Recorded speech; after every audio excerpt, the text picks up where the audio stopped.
был форс, и нужно делать экономический раунд. Овер. Решат все 5 игроков защиты пойти на базу Б и сделать угадание какое-то или что-то в этом роде. На самом деле угадывают, потому что болото занимает уже 3 Да, игрока. Скрейт находит для себя минус, находит второй минус. Чекает ли он за плентом игрока с дробовиком. Нифи делает минус по гениус на размене. И это 2 в 4. Будут ли продолжать заходить игроки команды атаки, или все-таки поймут, что это стак? Догадываются, потому что не спешат, ждут каких-то, видимо, гранат. Гениус в том числе. Ждет для себя флешку какую-то или смок. Ну, видим, смок падает за плент, и тем временем 2 игрока атаки прорывают монстр на контакте. Находит роль. Овер с новой здесь уже стоит, будет пытаться выходить, но фейкует его оппонент. Кстати, Овер в итоге Килл. делает килл, и наконец-то экономика появляется у Зигмы. Плюс 900, как говорится.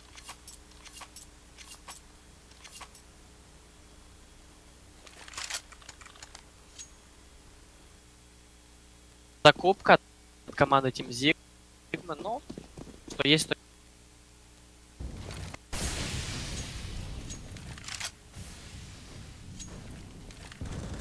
Снова быстрый выход на болото в исполнении БТРГ. Через прыжок Овер прочекивает всю эту движуху. Друг друга пытаются нашить, но пока без успеха.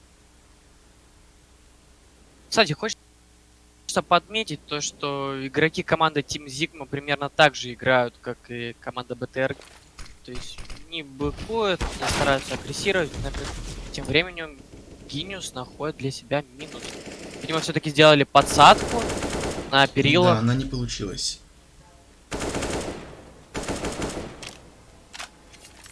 Возможно, импрессион, который сидел под этой подсадкой, дал своим тиммейтам инфу, что он слышал какие-то прыжки.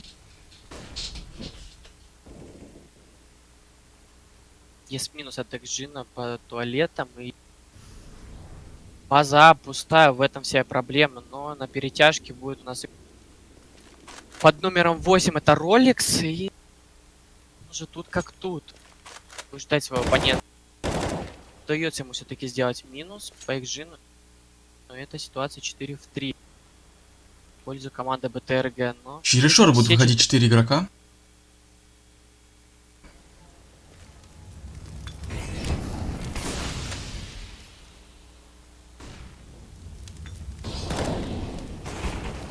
И не получается дать свой килл у реалити, есть заход в бэпленд.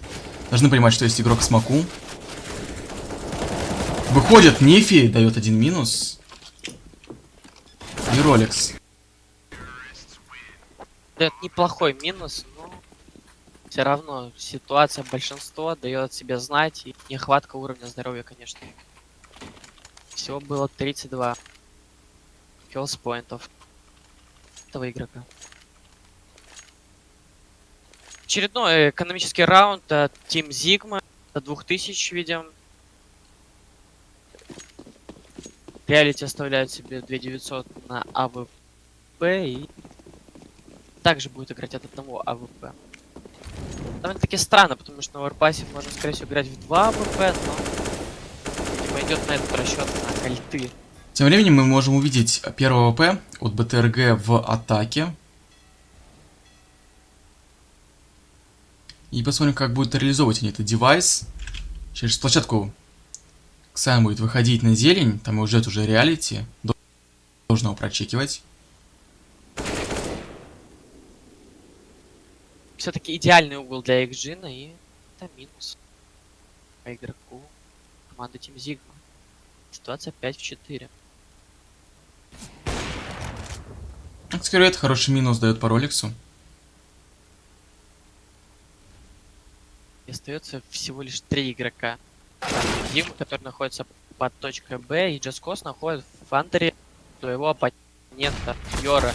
Тут же его разменивает Гениус, который находится на шорте.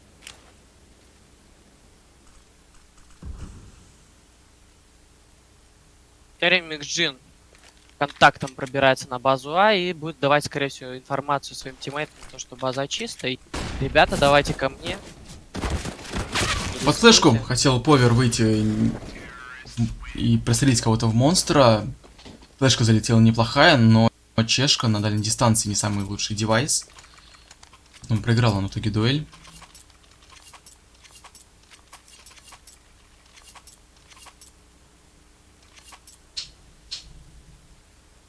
И 8-12 уже счет. Вот тот самый камбэк, та самая пистолетка решающая. Буквально пару раундов и все. Это уже 12-12 можно увидеть. Временем 3 игрока Team Sigma будут агрессивно занимать мидл. Как я это в принципе и говорил, но пока им не удается найти оппонентов своих. Csgo прорывается.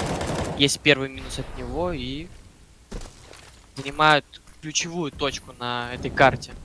Потому что будет много спейса для команды защиты, но тем временем игроки команды БТРГ понимают, то, что сейчас будет идти быстрая стяжка под базу Б, и нужно как можно быстрее выходить под эту точку. Делают раскидку и будут вырываться. Бомба будет выходить через монстра. Есть первый минус по Роликсу, но здесь реалити снифи. Тушит пока что этот выход. 2 в 3 ситуация, бомба еще не стоит. Гениус дает хороший минус по игроку Эвани. Тем временем Овердос залазит на дефолт и не удается ему найти своего оппонента. Дергает бомбу. Шивает игрока, оставляет ему 2% здоровья. Понимает, что там был буст, и там оба игрока дают информацию своему тиммейту, чтобы он сиделся и дефузил на морозе, пока он его прикрывает. Хорошая работа Csgo за хороший тимплей от игроков Team Sigma. Уверенно, хладнокровно, никуда не спешили, сел, задефал и все. Выиграли раунд. Что важно для БТРГ, Скрейт в итоге выжил и получилось у него засейвить свое АВП. Да, не отдать оппоненту. При всем при этом видим то, что игроки команды Team Sigma выиграли раунд, но все равно будет играть с 3 фамасами и всего лишь мало ПМки, и это будет врыв монстра. Должен здесь Повер с болота принимать. Выход и хороший спрей от него. Залетает по одному. Второго раздамажил серьезно. В итоге размен 3 в 2, пока 4 в 2 в пользу Team Sigma. Экскрейт находится за колонной. Пытался отзонить игрока на шарте, но не ожидал игрока под АБЦ и ошибается и погибает. АВП калаш подбирают для себя коллектив защиты. Благодаря прошлому винстрику довольно-таки большому, и там много игроков выживало, поэтому есть экономика все еще БТРГ на этот раунд. Он, скорее всего, может даже стать последний для них. Если они не забирают этот раунд, то на последний раунд ничего не останется, как играть с плохими девайсами, ну, либо же вообще без... Да, действительно, там будет по факту только на пистолеты. Ну, Impression хорошо начинают раунд. Но Повер на размене. Гениусу не удается перестрелять оппонента, и они расходятся в мире. 4 в 4. Пытается нашить друг друга, но пока безуспешно.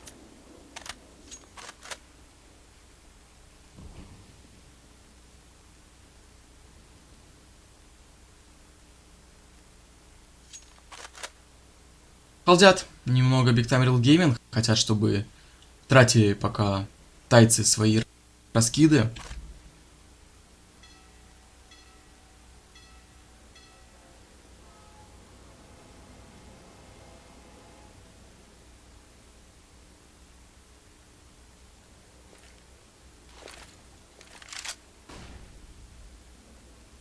И пока кореец играет на банане, пытается откинуть какие-то флешки, но мы понимаем, что это все ради фейка.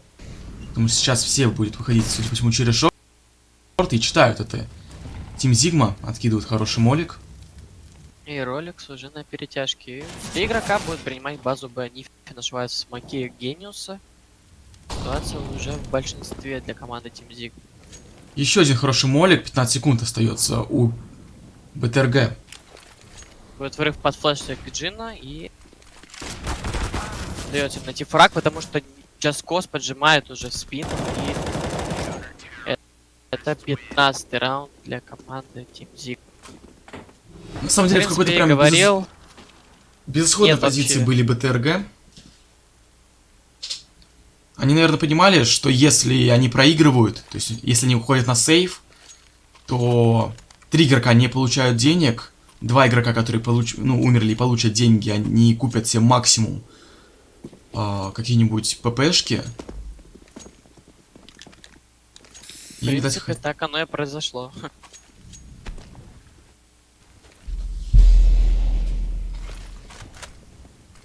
Афаз будет пытаться занимать игроки команды БТРГ шорт, и это получается. Понимать, что плохой бай должен быть у команды БТРГ Team Sigma. И, наверное, даже не будет рисковать. Будет играть с дальних позиций, чтобы не подставиться и не погибнуть. Кореец играл на площадке, но Роликс делает по нему open. Не получилось у Ксайна поставить хедшот. Csgo опять, скорее всего, будет прорываться в спину. Начинается раскидка, очень плохой молик залетает от БТРГ. Точнее говоря, он вообще даже не залетел, остался на воде. Хаешкой. И первая карта уходит в актив коллектива Team Sigma. Довольно-таки неудачно для них, но все-таки это пик команды Team Sigma, и они пытались, они старались. И, кстати, счет такой же, как и в прошлый раз, 16-8. Видимо, это какой-то некий максимум для них, который они могут делать пока что на этой карте. В любом случае, мы пока уходим на небольшую паузу и вернемся сразу, как начнется вторая карта. Напоминаю, это будет карта Денюк, пик команды БТРГ. И они постараются забрать свой пик, чтобы выйти на десайдер.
Was the knight in shining armor in your movie?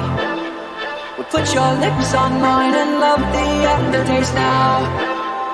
I'm a ghost, I call your name, you look right through me.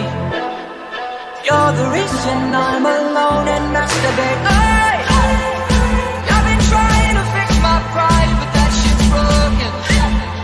That shit's broken.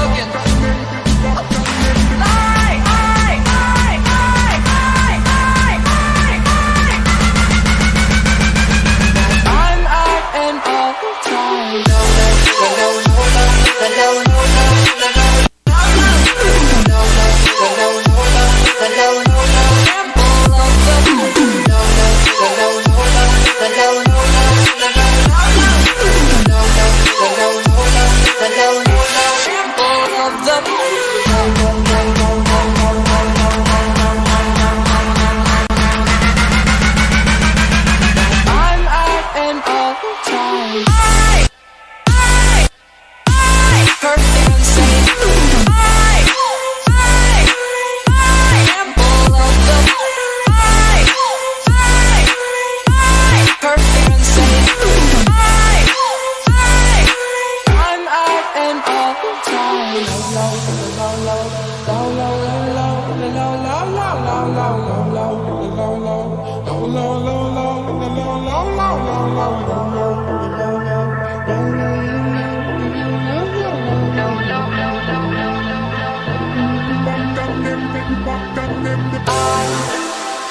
Was the knight in shining armor in your movie? Well, put your lips on mine and love the aftertaste now. I'm a ghost, I call your name, you look right through me. You're the reason I'm alone and masturbate. Hey! I've been trying to fix my pride, but that shit's broken. That shit's broken.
Story about a little guy that lives in a blue world, and all day and all night, and everything he sees is just blue, like him, inside and outside. Blue his house with a blue little window and a blue car.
could write you a song and make you fall in love, I will already have you up under my arm. I used to follow my tricks. I hope that you like this, but you probably won't. You think you're cooler than me.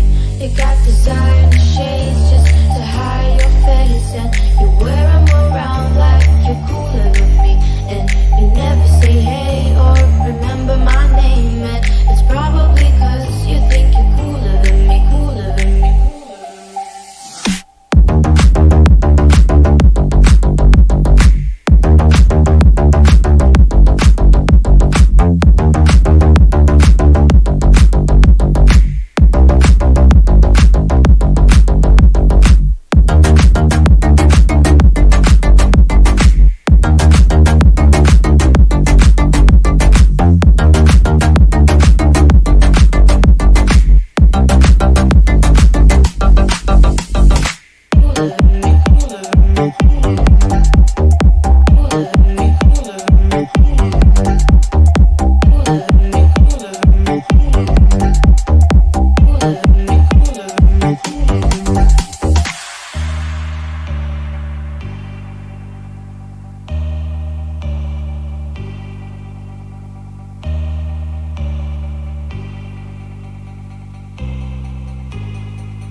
You got your high shoes on your feet, and you wear them around like they ain't shit. But you don't know the way that you look when the steps make that much noise.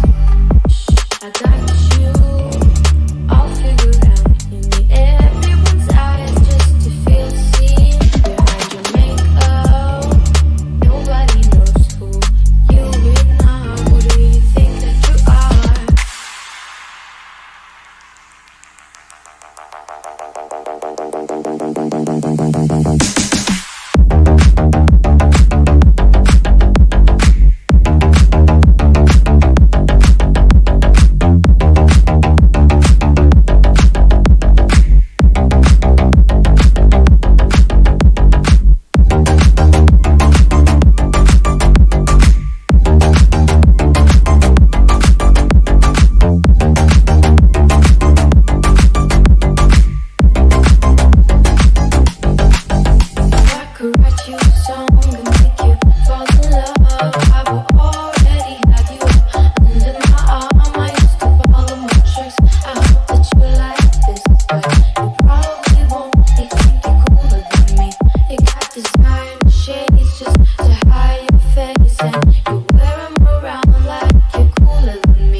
Oh God, sorry if I completely didn't see you there. Are you okay? Okay. You're all right? Yeah? Okay. Right, okay. Wait. What's your name? What's your name? Yeah? Yeah, what's your name? Marina. Marina, that is a Marina. beautiful name. You are beautiful, by the way. Can I ask, have you ever been in a film before? Oh, okay, well, I've just come from London, okay? London. Yeah, London. London. Right, and I'm looking to shoot an adult film here, a new adult film, so I'm looking for some, you know, beautiful Russian girls like yourself. I'm staying nearby. I was wondering, maybe you could come and see some of the things that I've already done. Туда? Yeah, it's not far away. You can come and have a look. Ну, пойдем Yeah, прогуляемся. okay, great. So I've obviously never been to... Не откладывай изучение английского.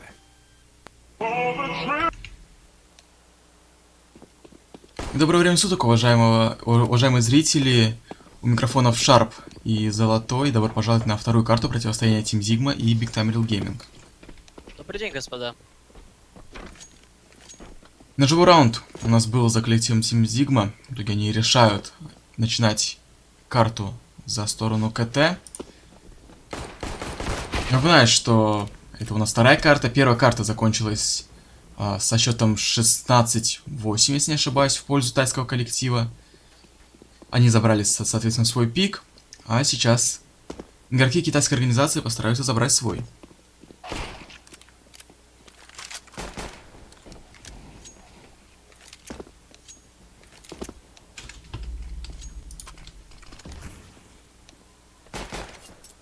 Заходит у нас один игрок команды БТРГ, и первый раунд начнется уже очень скоро. Да, по идее должен начаться с минуты на минуту. Напоминаю, что в рамках данного турнира эти команды уже встречались однажды на Ньюкей, тогда сильнее были тайцы со счетом 16-13, они тогда одержали свою победу.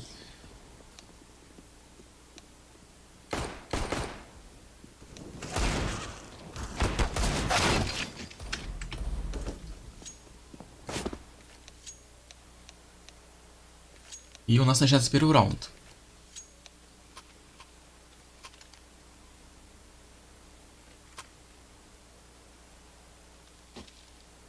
Интересное решение, видимо, уже от Роликса.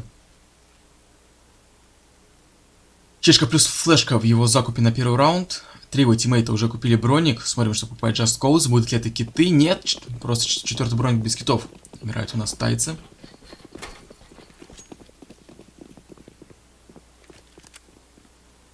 И видим агрессивное занятие рампы от команды Team Sigma. Два минуса, там череда разменов, точно не в пользу команды Team Sigma, и ситуация 2 в 4. Провердос находит минус по Иксину, и довольно-таки все печально для команды Team Sigma. Ставится бомба под точкой А. Будет оформляться какой-то ретейк. В то время игроки атаки откидывают смок мейн, где находится Нифи. Будет ли он ждать? Макай. Повер выходит с радио.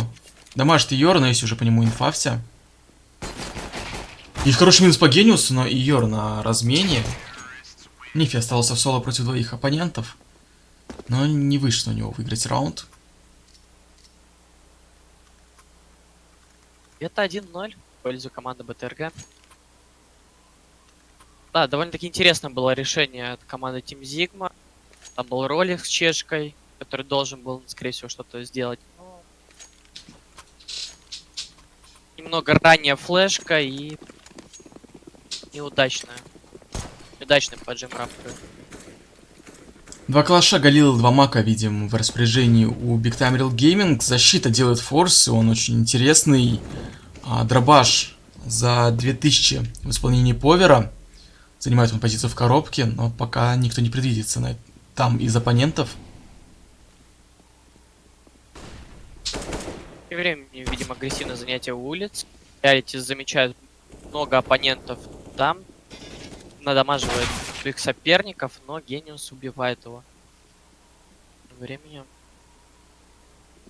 В целом, команды атаки занимают девятку.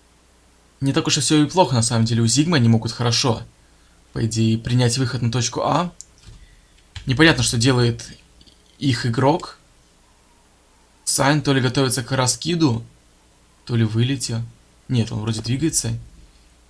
А то он весь раунд провел у себя на респауне.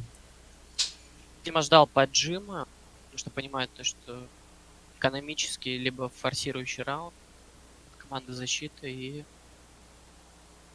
решил, то есть он единственный, кто контролил вообще рампы, 0, лобби, пока остальные его игроки атаки, 4 человека занимали улицы. Csgo замечает игрока под мейном и будет пытаться делать минус. Тут Xcurate, который будет ждать его, но нет. Csgo забирает его с легкостью. Йор падает! Но в итоге в большинстве оказываются у нас ребята из БТРГ.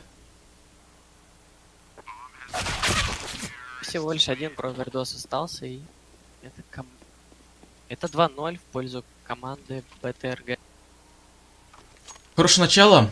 Тайцы, я так понимаю, будут сейчас делать эко-раунд.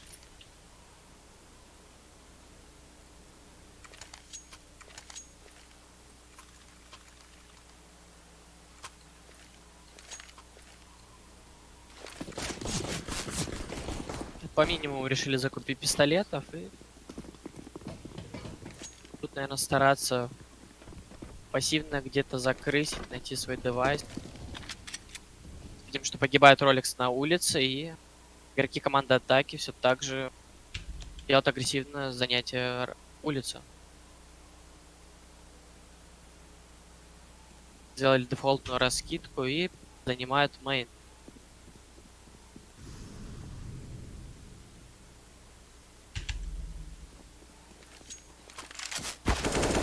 Сайн опять проводил свое время на базе, в итоге как будто афкашил, но потом подключился и сразу делает килл по Csgo. Также игроки атаки будут стараться занять 9 по 9 пространств. Сайн находит минус еще одному игроку. Во время Нифи врывается в смок. Будет ли ждать его Сайн? Слышит Нифи оппонента, не замечает игрока на скале, оформляет минус. Тут же его должен разменять Xcurate, который находился на как раз таки той самой скале. Соло против 4 оппонентов остается. Реалити. Имеется у него только дефолтный юз, даже без первого армора.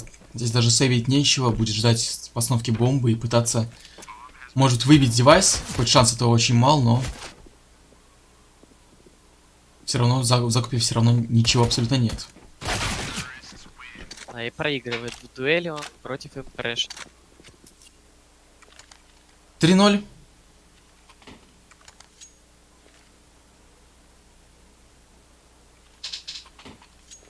Видим первый закуп от команды Team Sigma. Покупают 3 кольта, есть АУК и АВП от капитана команды защиты. Того самого, который довольно-таки неплохо сыграл на оверпассе. Скорее всего, он будет оборонять улицу, будет лежать на его плечах. А вот БТРГ, к слову, из-за того, что не погибали в прошлых раундах, вынуждены продолжать играть с маками. 2 игрока — это Genius и Impression. Но в итоге Impression зафармил повера. Будет входить в окно. Не прочекать здесь Ролекса. Ролекса стрельба поначалу не пошла, но в итоге Йор на размене. Реалити хорошо работает с АВП. И ситуация равная 3 в 3.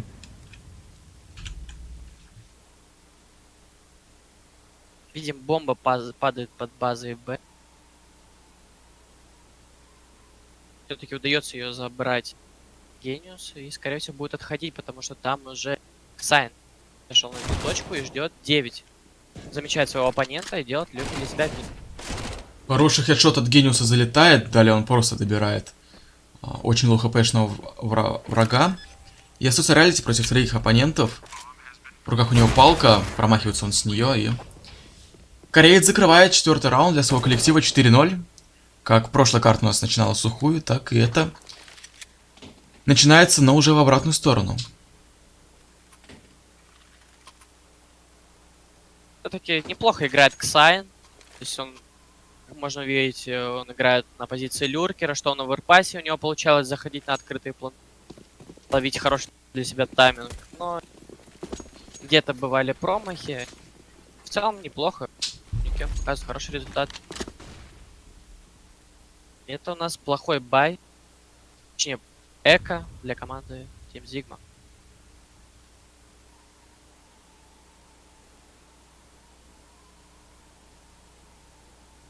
Видимо, Медленно. такие таки сделали дефолтный раскид улиц и оставили всего лишь одного игрока. Это будет импресс. Временем игроки защиты поджимают радио. Не удается сделать реалити свой килл за игру.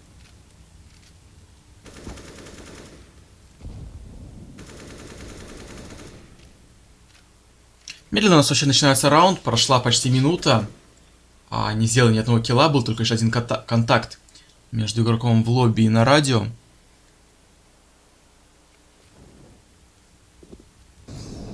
Скорее всего, пойдет у нас выход под базу А, где как раз таки стак от КТшников.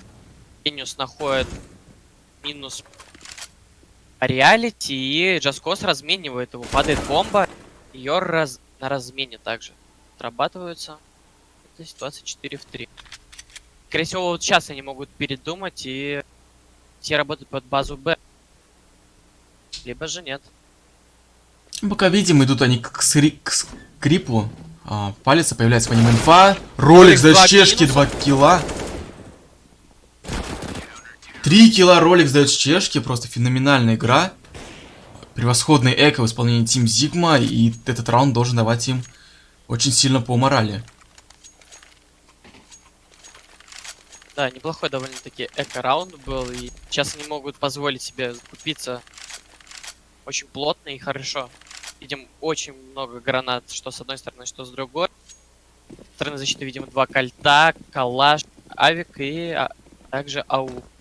Курет тем временем покупает себе СГ. Довольно-таки интересное решение.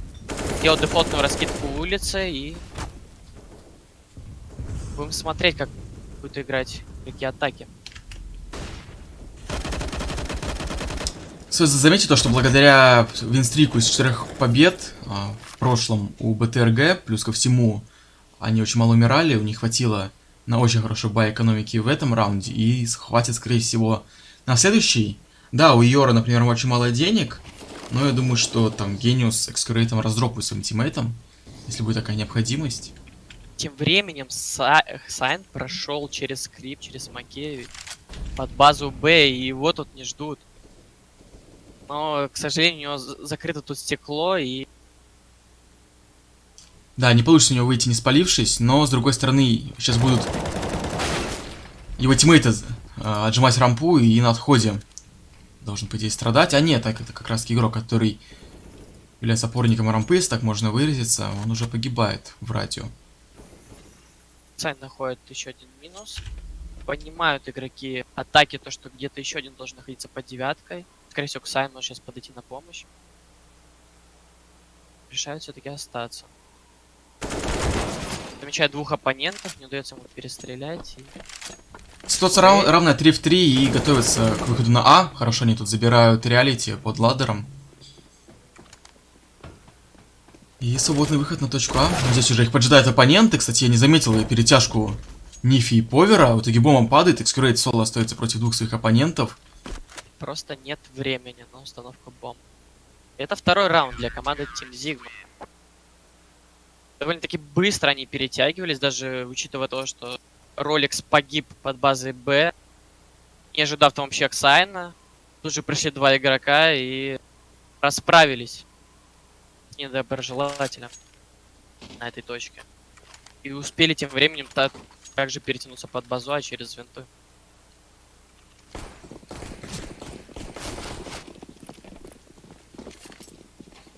Хватает экономики, но очень слабая она у БТРГ в итоге выходит. Приходится Йору играть раунд с Теком. Его тиммейты хоть и имеют девайсы, но раскидка не сравнится по силе с той, которую имеют тайцы.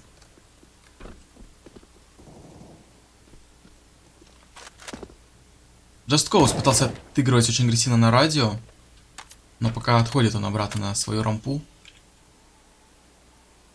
И в целом медленно начинает раунд китайская организация.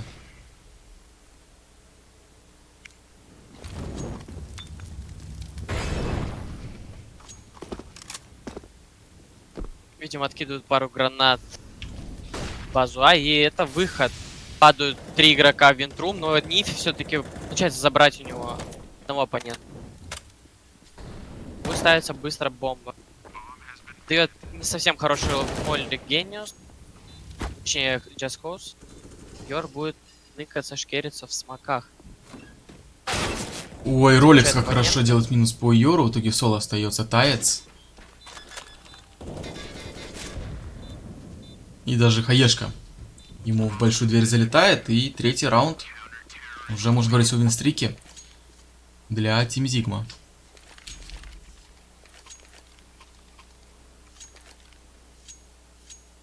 Тайцы тем временем выравнивают счет.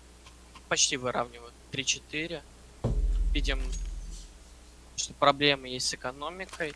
Но все равно то, что ставили бомбу, дают о себе знать. Думаю, что купить, но все-таки делают до 2000 к закупу. Пока что у команды Team Sigma в этом плане все очень хорошо.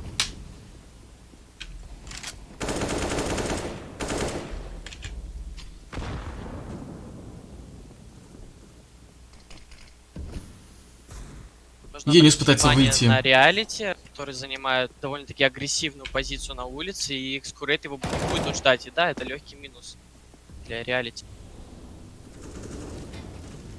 Остальные все 4 игрока находятся под рампами, под лобби. Контролируют, ждут маки. Скорее всего, они будут выходить на Csgo, но ожидают то, что он будет на радио. Не ожидают его в этой позиции, но только 1 килл успеет он дать. Также минус быстрый по поверу. Довольно-таки неплохая ситуация. 3-3. Они замечают еще одного оппонента и несется 2 в 1. Реалити в ударе в этом раунде и просто и тут, и там, и везде успел и убил своих оппонентов. Да, он точно MVP 8 раунда на больших дверях. Сделал минус 3, принял всех оппонентов, которые на него выходили. И Team Sigma продлевает свой винстрик до 4 побед.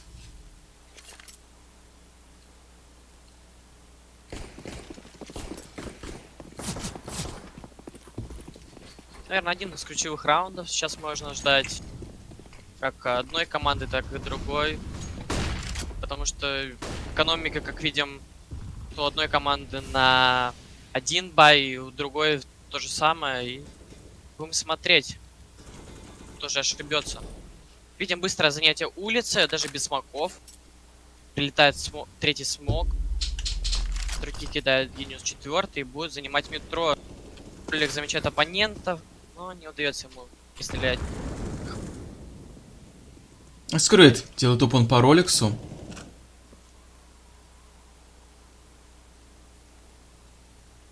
И, к слову, только что заметил, что несмотря на винстрик, у Team Sigma экономики так абсолютно нет. У Ролекса 2000, у Повера 200, у тиммейтов по 1000, и только Нифи может купить какой-то девайс полноценно, даже АВП. Но это недостаточно, чтобы полноценной командой делать фуллбай. Видим 4 игроков под базой Б, которые пытаются продавить аквариум. Реалити вырывается, но не получается сделать минус. Как 3 игрока Csgo находит еще один минус здесь. Чекают проведоса в пленте, который оформляет 2 минуса и делает третий. И ситуация 2 в 1. Сайн остается один с рампы. Получится у него ли как-то это разыграть? Остается у него 20 секунд. Чисто по таймингам, конечно, он пока успевает выйти на план, поставить бомбу. Но протекать все позиции ему, конечно же, не удастся. Появляется инфа у нас по корейцу, и 10 секунд остается, он понимает, что этот раунд уже не выиграет, уходит на сейв. Сейвит он, получается, 3700 долларов по экономике. Получал бы он, очевидно, гораздо меньше за поражение. Или нет, или сколько за лустрик из 5? Лос бонус 3400 уже, они же, получается, сколько у них? 5? 5 подряд уже проигрывают, да. Видим, уже лос бонус работает, и команда БТРГ будет, скорее всего, баяться каждый раунд, пока не выиграет. Видим, игроки команды БТРГ ставят тактическую паузу и будут думать, размышлять. Также, ребята, не забывайте записаться на бесплатный урок и проверить знание своего английского от Skype. Кликайте на баннер по трансляции.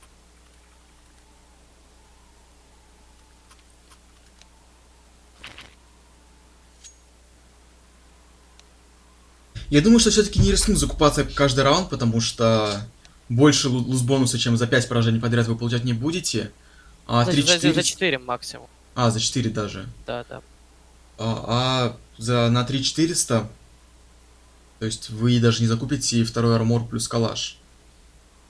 Поэтому думаю, что все равно как раз пауза берется, потому что нужно БТРГ выигрывать, потому что у них сейчас будет раунд за 2. И на самом деле то же самое можно сказать и о Зигме. Им тоже нужно говорить, потому что они все еще не поправили свою экономику. Напоминаю, в прошлом раунде только 2 игрока выжило.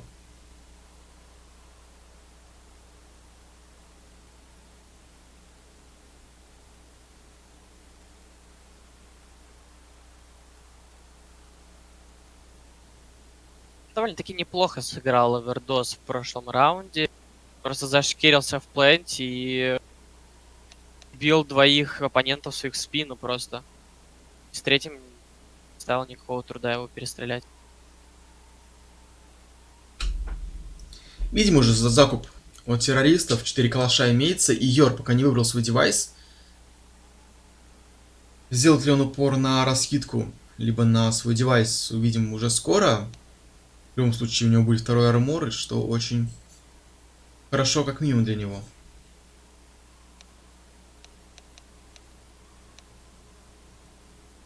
Анпаузится у нас игра. 2 трофейных калаша, видим, у Зигмы, плюс 3 кольта купленных. Так, Йор решил закупить полную раскидку и взять Галил. Скорее всего, будем сейчас видеть какой-нибудь раскид улицы, либо плотный раскид аплента. Да, решаются кинуть смоки на улицу. Откидывают второй смок. Тут же кидается третий смок. На время улицы работает Rolex, но он пока ничего не видит. Дает команде своей информацию только лишь о том, что очень плотная стена. Кстати, я сейчас заметил то, что прям никакого прострела не было у Rolex. В итоге Экскурейт спокойно заходит в секретку и на нижнем уровне уже повера убивает.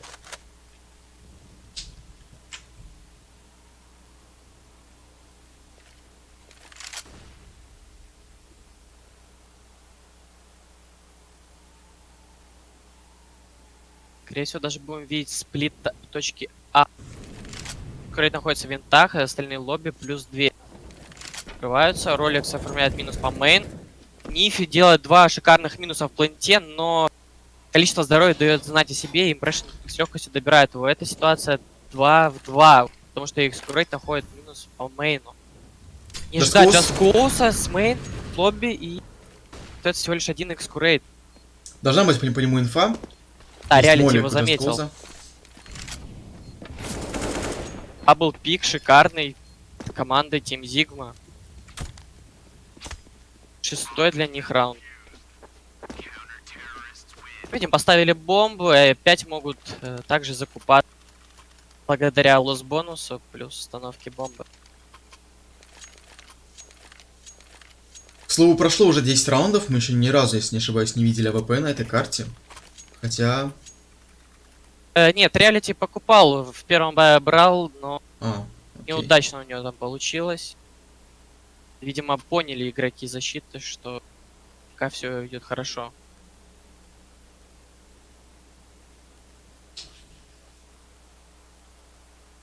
Потому что игроки китайской организации не дают так просто играть с авиком, откидывают смоки неприятные для команды защиты. Довольно-таки сложно работать с авиком. Снимается у нас тактическая пауза, и мы продолжаем на 11-м раунде.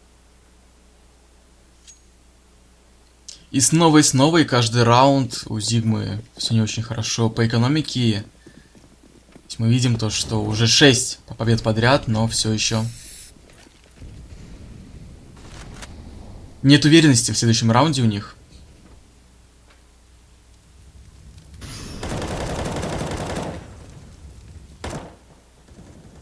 Экскурит с крыши готов давать свой смачок на улицу. Также, я так понимаю, что просто БТРГ готовит раскидку.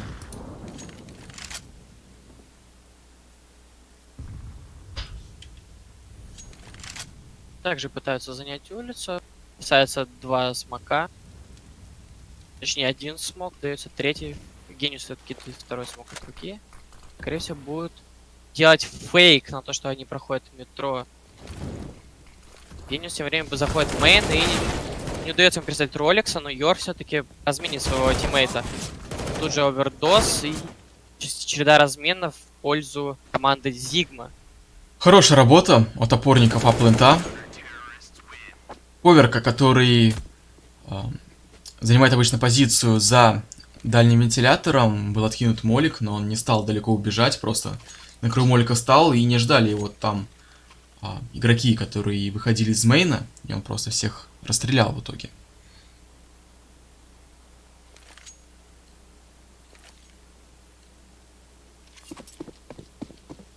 И экономический, он Big Time Real Gaming.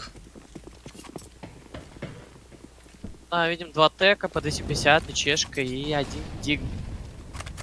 4 игрока пушат улицу, будут занимать быстро метро.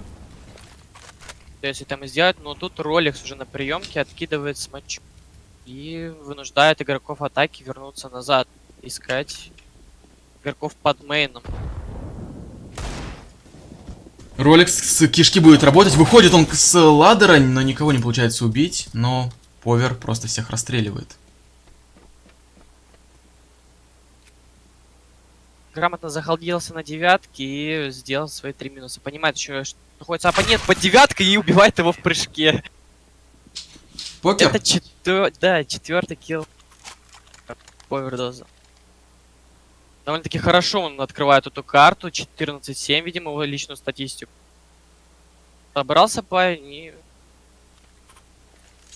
готов тащить своих тайских друзей в полуфинал.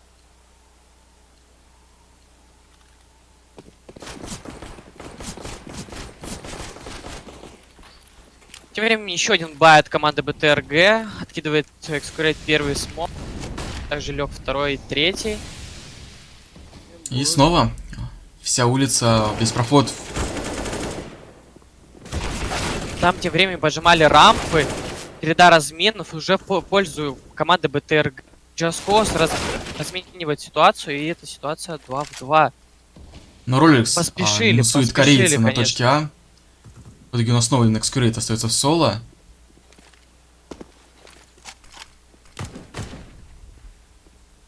Csgo, наверное, дает бомбу. Нет, не будет отдавать бомбу. У него довольно-таки хороший угол. Хорошая позиция, понимает, что он находится где-то в дверях. Так, он спалился уже. И это легкий минус. Странно, что экскурит не чекал бокс.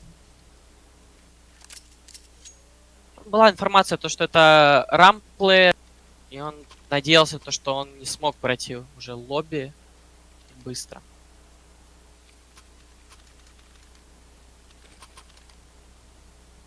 Тем временем БТРГ делают еще один бай. Но это на самом деле некий all-in, потому что впереди 15-й.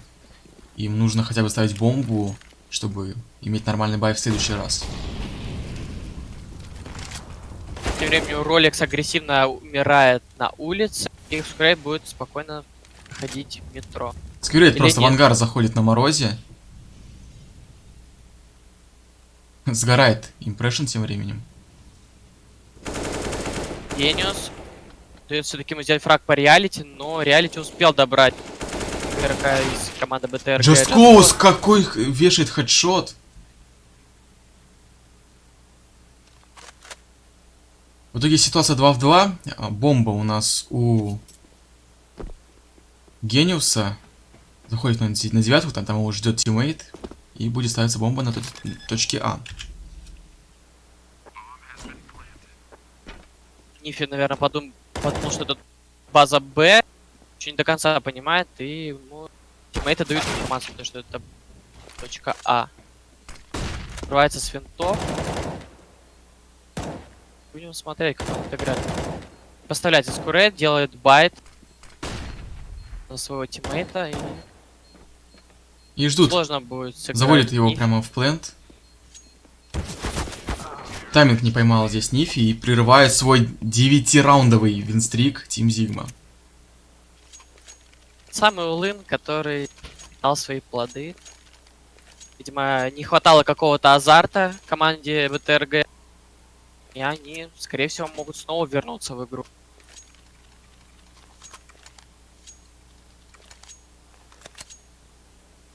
Видим совсем удачный бай от команды Team Sigma. Есть 2 фамаса и 3 кольта. Также стоит заметить то, что тут только лишь 2 китов на всю команду имеется. Главное скоординироваться, и чтобы в конце раунда, если бомба будет поставлена, то чтобы клатчер знал, где киты, и чтобы они были в удобном для него месте. Быстрый прорыв секретки тем временем от Big Time Real Gaming. По закупу стоит отметить, что также Иор имеет UMP, остальные его тиммейты имеют калаши.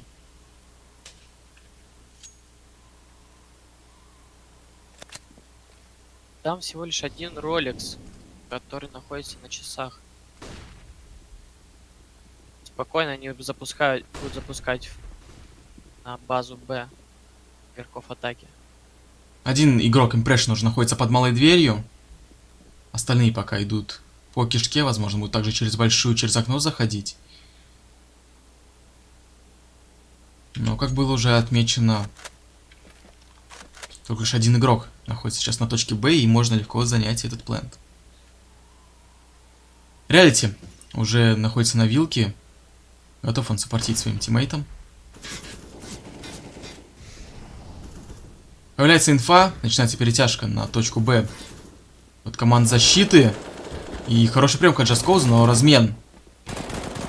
Ой, хороший минус от Реалити. Точнее говоря, от Ролекса. И участвовал он в 3 очень важных киллах для своей команды. 1-4. Замечает последнего игрока Xcurate. И это 10-й раунд команды Team Sigma. Довольно-таки интересно дали камбэк. Посмотрим, что будет дальше. Если этот раунд, опять же, все может решить. Также, ребята, не забывайте, вы можете получить скидку в 1500 рублей по промокоду UCC. Регистрируйтесь и изучайте английский вместе со Sky Inc.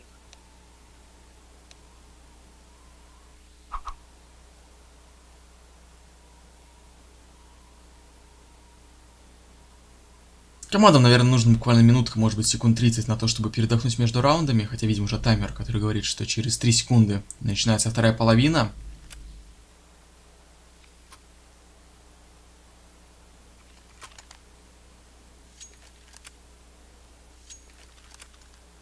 И много раскидов от Team Sigma, 2 игрока. В итоге имеют молик, хаешку, смок и 3 флешки. И 3 бронежилета. У БТРГ 4 броника, и Impression играет с китами плюс 2 флешками.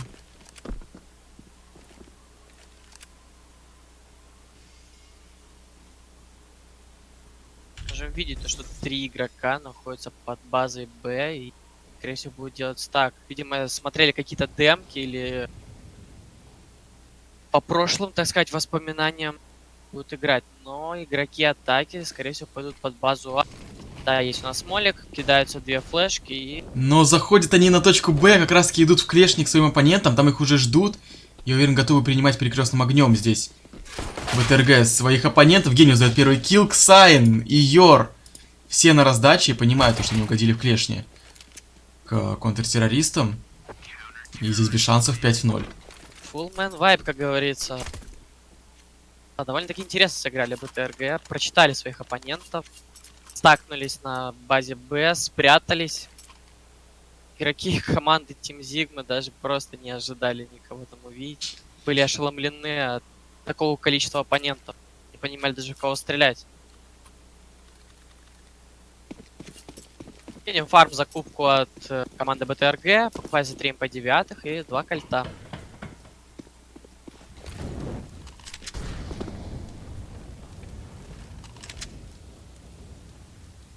Csgo вместе с Рорексом будут работать под рампой и Йор, скорее всего, пропустит Джаскоуса, но получается перестрелять, ему помогает Ролекс, и Изи занимают рампы.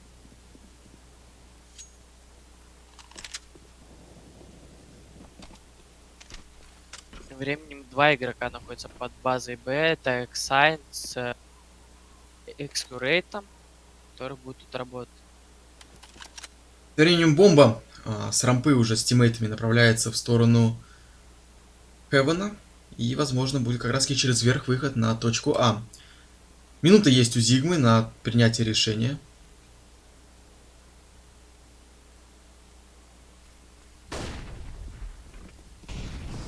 Гениус заходит в бокс, но там встречает его Нифи. И свободным оказывается точка А. И бомба поставлена. Ролекс в итоге с трофейным кольтом убивает Ксайна. Свирает есть моему инфа, но Ролекс не дремлет. Импрессион остается 1 в 4. Должны его здесь добирать. И подбирать также девайсы. Довольно-таки интересно сыграла команда атаки. Пошли, агрессировали рампы, пытались сделать что-то под Б, но прочитали своих оппонентов, и Нифи с Реалити дали информацию своим тиммейтам, чтобы они вернулись под базу А. Закончили там уже раунд. Видим, делается дефолтная раскидка улицы. Команда Team И Sigma. хаешка больше на 100 хп залетает по игрокам Team Sigma.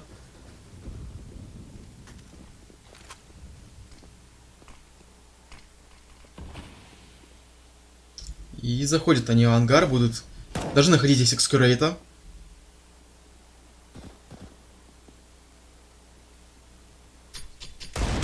Прям хаешка залетает, но в итоге повер, да, доделает свою работу. Тем временем Ролекс батит на себя 3 игроков под точкой А, и Ролекс хорошая игра от него.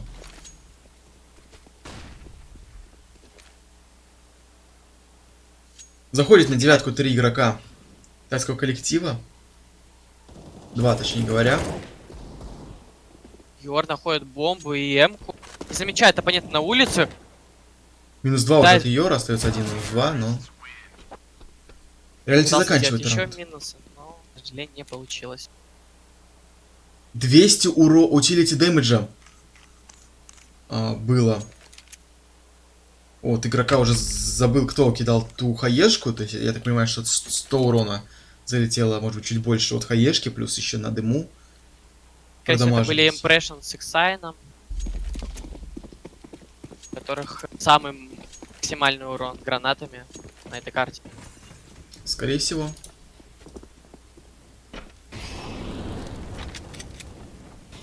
Да, тем временем у нас экономический раунд команды БТРГ. Всего лишь одна чешка, один по 250. Сложно будет что-то придумать. Также, наверное, будет стакать, как и было на пистолетке. В этот раз точку А. Пытаются агрессировать лобби. Сайн ведет. Но Нифи здесь готов ждать сладера. Реалити с крыши делает минус по экскурейту. Бомба все еще лежит за лобби. И пока не решили, тайцы куда не пойдут в этом раунде.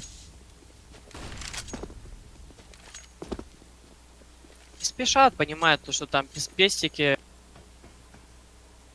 Спешить не нужно сыграть аккуратно. Играть от ошибок своих оппонентов. И забрали для себя 13-й раунд. Флешка. А вот Реалити будет сейчас залетать на плент А. Не готовится к выходу его тиммейты. Здесь всего 2 игрока, которые падают в винты и прорываются рампы тем временем. И всего лишь один игрок Йор, которого овердос просто прошивает, и Йор, наверное, в смятении сейчас.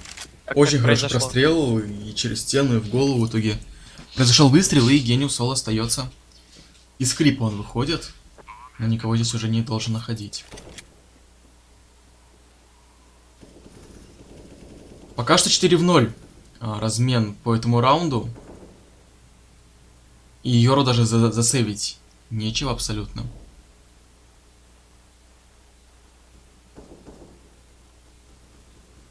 Не будут поставляться игроки атаки, так как у самих не все так хорошо с экономикой, тем более должны понимать то, что там пистолет, но реалити пошел за 4-м минусом для себя в этом раунде.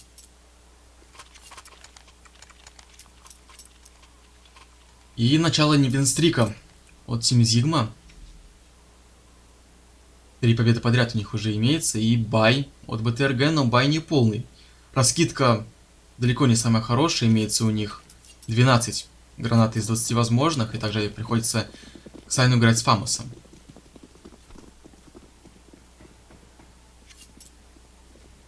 Видим, раскид улицы. И тут же импрешн агрессивно будет поджимать и работать там. Прочекивают ли его? Нет, прочекивают его флешоны, но Нифи забирает. Двоих, Impression, я и сказал. выбирает. Еще размен 1 в 1 случился. И ситуация 3 в 3. Сайн Секрета в спину заходит своим оппонентом, но не стрелял. Он думал, что они не будут чекать свою спину, и в итоге поплатился за этим. Всего лишь один гениус на А-базе. Делает пи, хороший минус от него.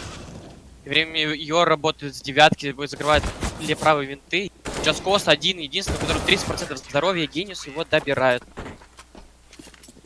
Неплохо здесь последние игроки коллектива БТРГ развели своего оппонента. В итоге он не знал, куда смотреть. И просто даем пикнули его. Да, неплохо сыграли команда защиты.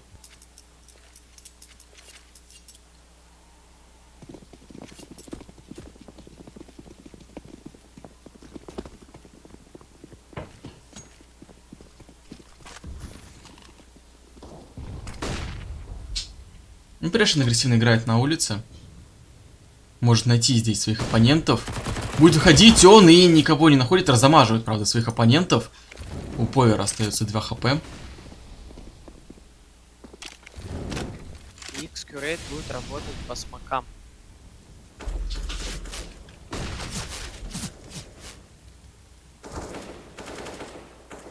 Гениус пытается простреливать. Но здесь, наоборот, Гениус всех остальных простреливает. Находится... Xcurate просто крысил в смоке, и не получилось у него делать второй минус. Все-таки Джаскос он пошел. Эта ситуация 3 в 3. У Гениуса не хватает пуль, чтобы добрать Ролекса. Видел он его ножки. В итоге очень сильно лоу хп остаются все 3 оставшихся тайца. Но на личной стрельбе в теории могут и перестрелять своих оппонентов. Кореец уже заходит в спину. Скорее всего, будет находить здесь Нифи. И Нифи вот здесь не должен ожидать. Например, Ролекс. 20% здоровья. Понимает Сайн, что находится еще один оппонент, не все так просто. Да, удается ему сделать мин. Остается один овердос, у которого 2% здоровья. Слышал его Гениус и дает информацию тиммейтам. Это 8-й раунд для команды БТ. Я думаю, эко будут делать ребята из Зигма. Только Нифи имеет достаточное количество денег, но он может потратить их на то, чтобы раздропать девайсы своим тиммейтам. Но в итоге решает он просто закупиться с армором. И начинается 22-й раунд. Также, друзья, не забывайте записаться на бесплатный урок и проверить знания своего английского языка от Skyin. Кликайте на баннер по трансляции. Пистолеты неудачно падают, и остается один реалити, второй глок. В принципе, это было ожидаемого, ничего-то громкого, задуманного не надумывали, просто решили заражить лобби, не получилось, ну и ладно. Дали 9-й раунд для своей команды, но еще пока не совсем реально делать минус по Гениусу, и Xcurate тут же разменивает. And everyone will show up. Got in an accident and still made it for them to go nuts. You know what? I'm so so what? I'm so That means I can't describe the way I vibe, the way I slide in with the rhymes that make the dimes all close their eyes and fantasize. I'm divine calling their phone number. Yeah, yeah. No, you know I love you. What's up, babe? And you know sleep without blazing beats. I'm just for their ones gracefully, and I got a smile that they hate to see. Young, black, successful, though life gets stressful.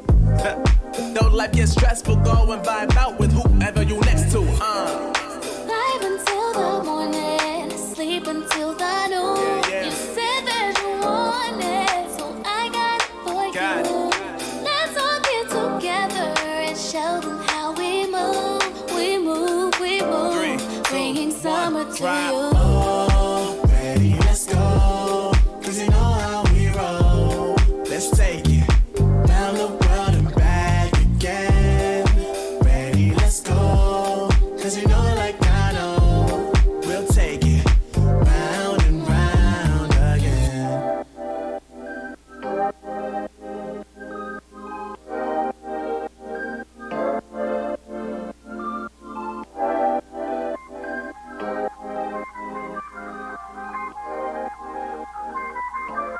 I feel on top of the world, I feel on top of the world right now. I feel on top of the world, I feel on top of the world right now. I always wanted the world, I wanna conquer the world right now. I feel on top of the world, I feel on top of the world right now. I call the shots in the man with the plot and we only go bombs away. Ain't no one protecting my mind as a weapon, that's why I'm a dominate. Taking advantage of every second, now I ain't got time to waste. They all tryna sign my name, they want me to sign my name. Counting your blessing while I count that in my winnings. We take 50s and 100s and throw them up to the ceiling. Everything I envision, not everybody gon' witness. Only difference between us is I ain't stop till I finish. I feel on top of the world, I feel on top of the world right now. I feel on top of the world, I feel on top of the world right now. I always wanted the world, I wanna conquer the world right now. I feel on top of the world, I feel on top of the world right now. I'm savage, you've been distracted, your best my average, there's a reason for that's a fact. So they snapping back, mad at the fact that I don't have a backup plan, I ain't need that. Outworking everybody when I relax, so I ain't tripping about none of y'all feedback. Heard that, wonder when I'm gonna peak at. And that's why you count your blessing while I count that in my winnings. We take 50s and 100s and throw them up to the ceiling. Everything I envision, not everybody gon' witness. Only difference between us is I ain't stop till I finish. I feel on top of the world, I feel on top of the world right now. I feel on top of the world, I feel on top of the world right now. I always wanted the world, I wanna conquer the world right now. I feel on top of the world, I feel on top of the world right now. I feel on top of the world, I feel on top of the world right now. I feel on top of the world, I feel on top of the world right now. I always wanted the world, I wanna conquer the world right now. I feel on top of the world, I feel on top of the world right now.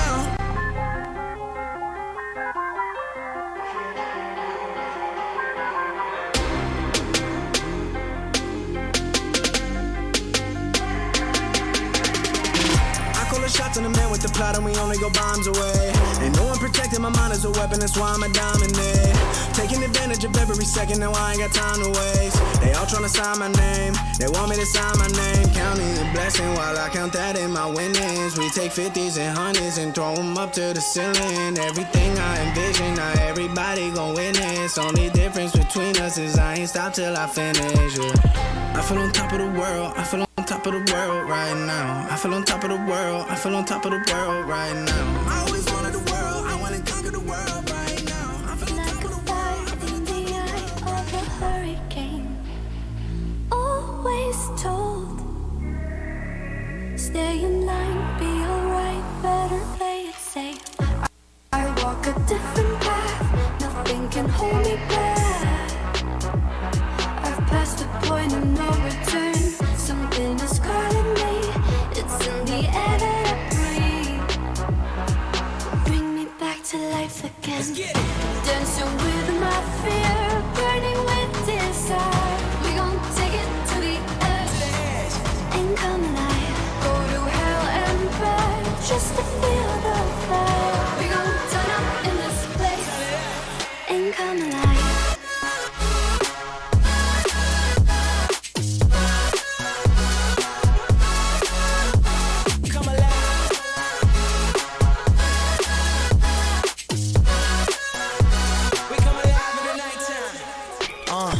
Fly so high they can't touch us. So top notch, none above us. We done came so far, now we up now. Had a vision, stuck to it, never back down. Never had much, now we own the whole thing. Spread it all around the world, watch it all change. Came alive, now they all see the greatness. Light shine so hard they can't take it. Dancing with my fear, burning with desire.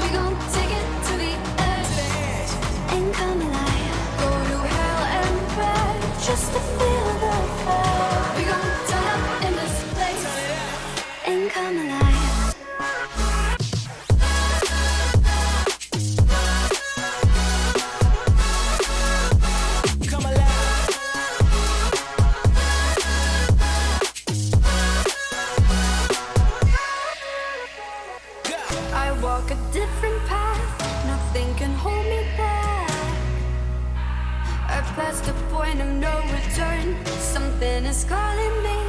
It's in the air that I breathe. Bring me back to life again. Dancing with my fear, burning with desire. We gon' take it to the edge and come alive.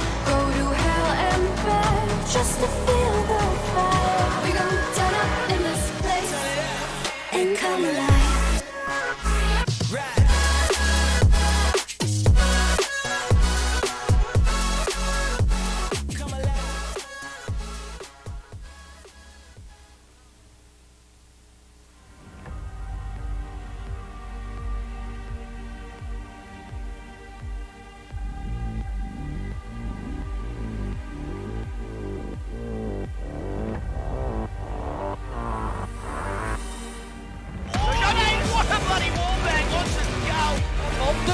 He's going to get 2 kills with the AK and 3 now as well.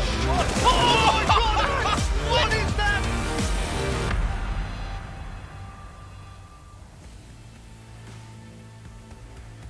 It'll be Renegades and Truckers with Attitude to start the day off here in ANZ Champs, and it's the final day of Split 1 for Season 2 of 2020. Things are trucking along quite nicely if you're the Truckers with Attitude. They've gone quite deep into this bracket, Pilski, but whether or not their run will continue does remain to be seen. I think what they've been able to do up to this point has been a reasonable job, a very good job in fact, you know, but going up against Renegades in a lower bracket final, elimination match, a qualification match as well, it's not a particularly easy task.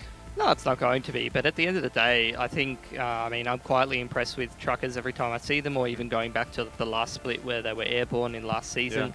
Yeah. They've always sort of impressed me. You know, a lot of other teams are around this level, around this caliber, like a Ground Zero, like a Paradox. They're a bit up and down. You know, sometimes they perform well, and I'm impressed by their performance against some of the better teams. Sometimes they underperform, they lose to teams that they shouldn't. I feel like every time I've watched Truckers, every time I've watched Airborne, I haven't really been disappointed ever. I haven't really been underwhelmed by their performance. So Sure. I'm happy to see them in a position like this. I think it's deserved. They've had a great performance. Indeed, pretty hard to be disappointed with their performance, you know, when they're able to do what they've done so far this season. Mm-hmm. And getting to this point, you know, even outperforming someone like Avant, that's a pretty respectable result.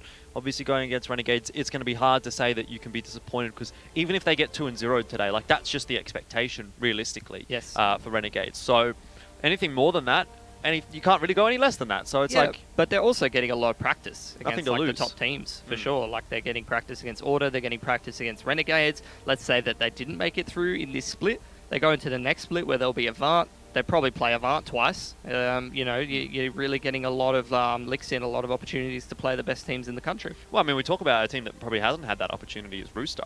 They got knocked out really early here in Split 1, so we haven't been talking about them a whole lot. So I think you do still have to kind of consider them as a potential threat going into Split 2, right? If you look at Avant, you look at Rooster, if we see either, well, I mean, it's either Truckers with Attitude or Renegades that go down there. So that's actually quite a few strong teams still going through to Split 2. Yeah, then, you know, haven't even said anything about Ground Zero or Paradox, you know, plenty of strong teams. Right, so I wouldn't say it's necessarily going to be an easy run through Split 2, even, you know, like you normally think about this in the context of, okay, Split 1, that's where the good teams are going to go through. Split 2, you probably have your favourite that might go through from there. Let's say that's Avant in this situation.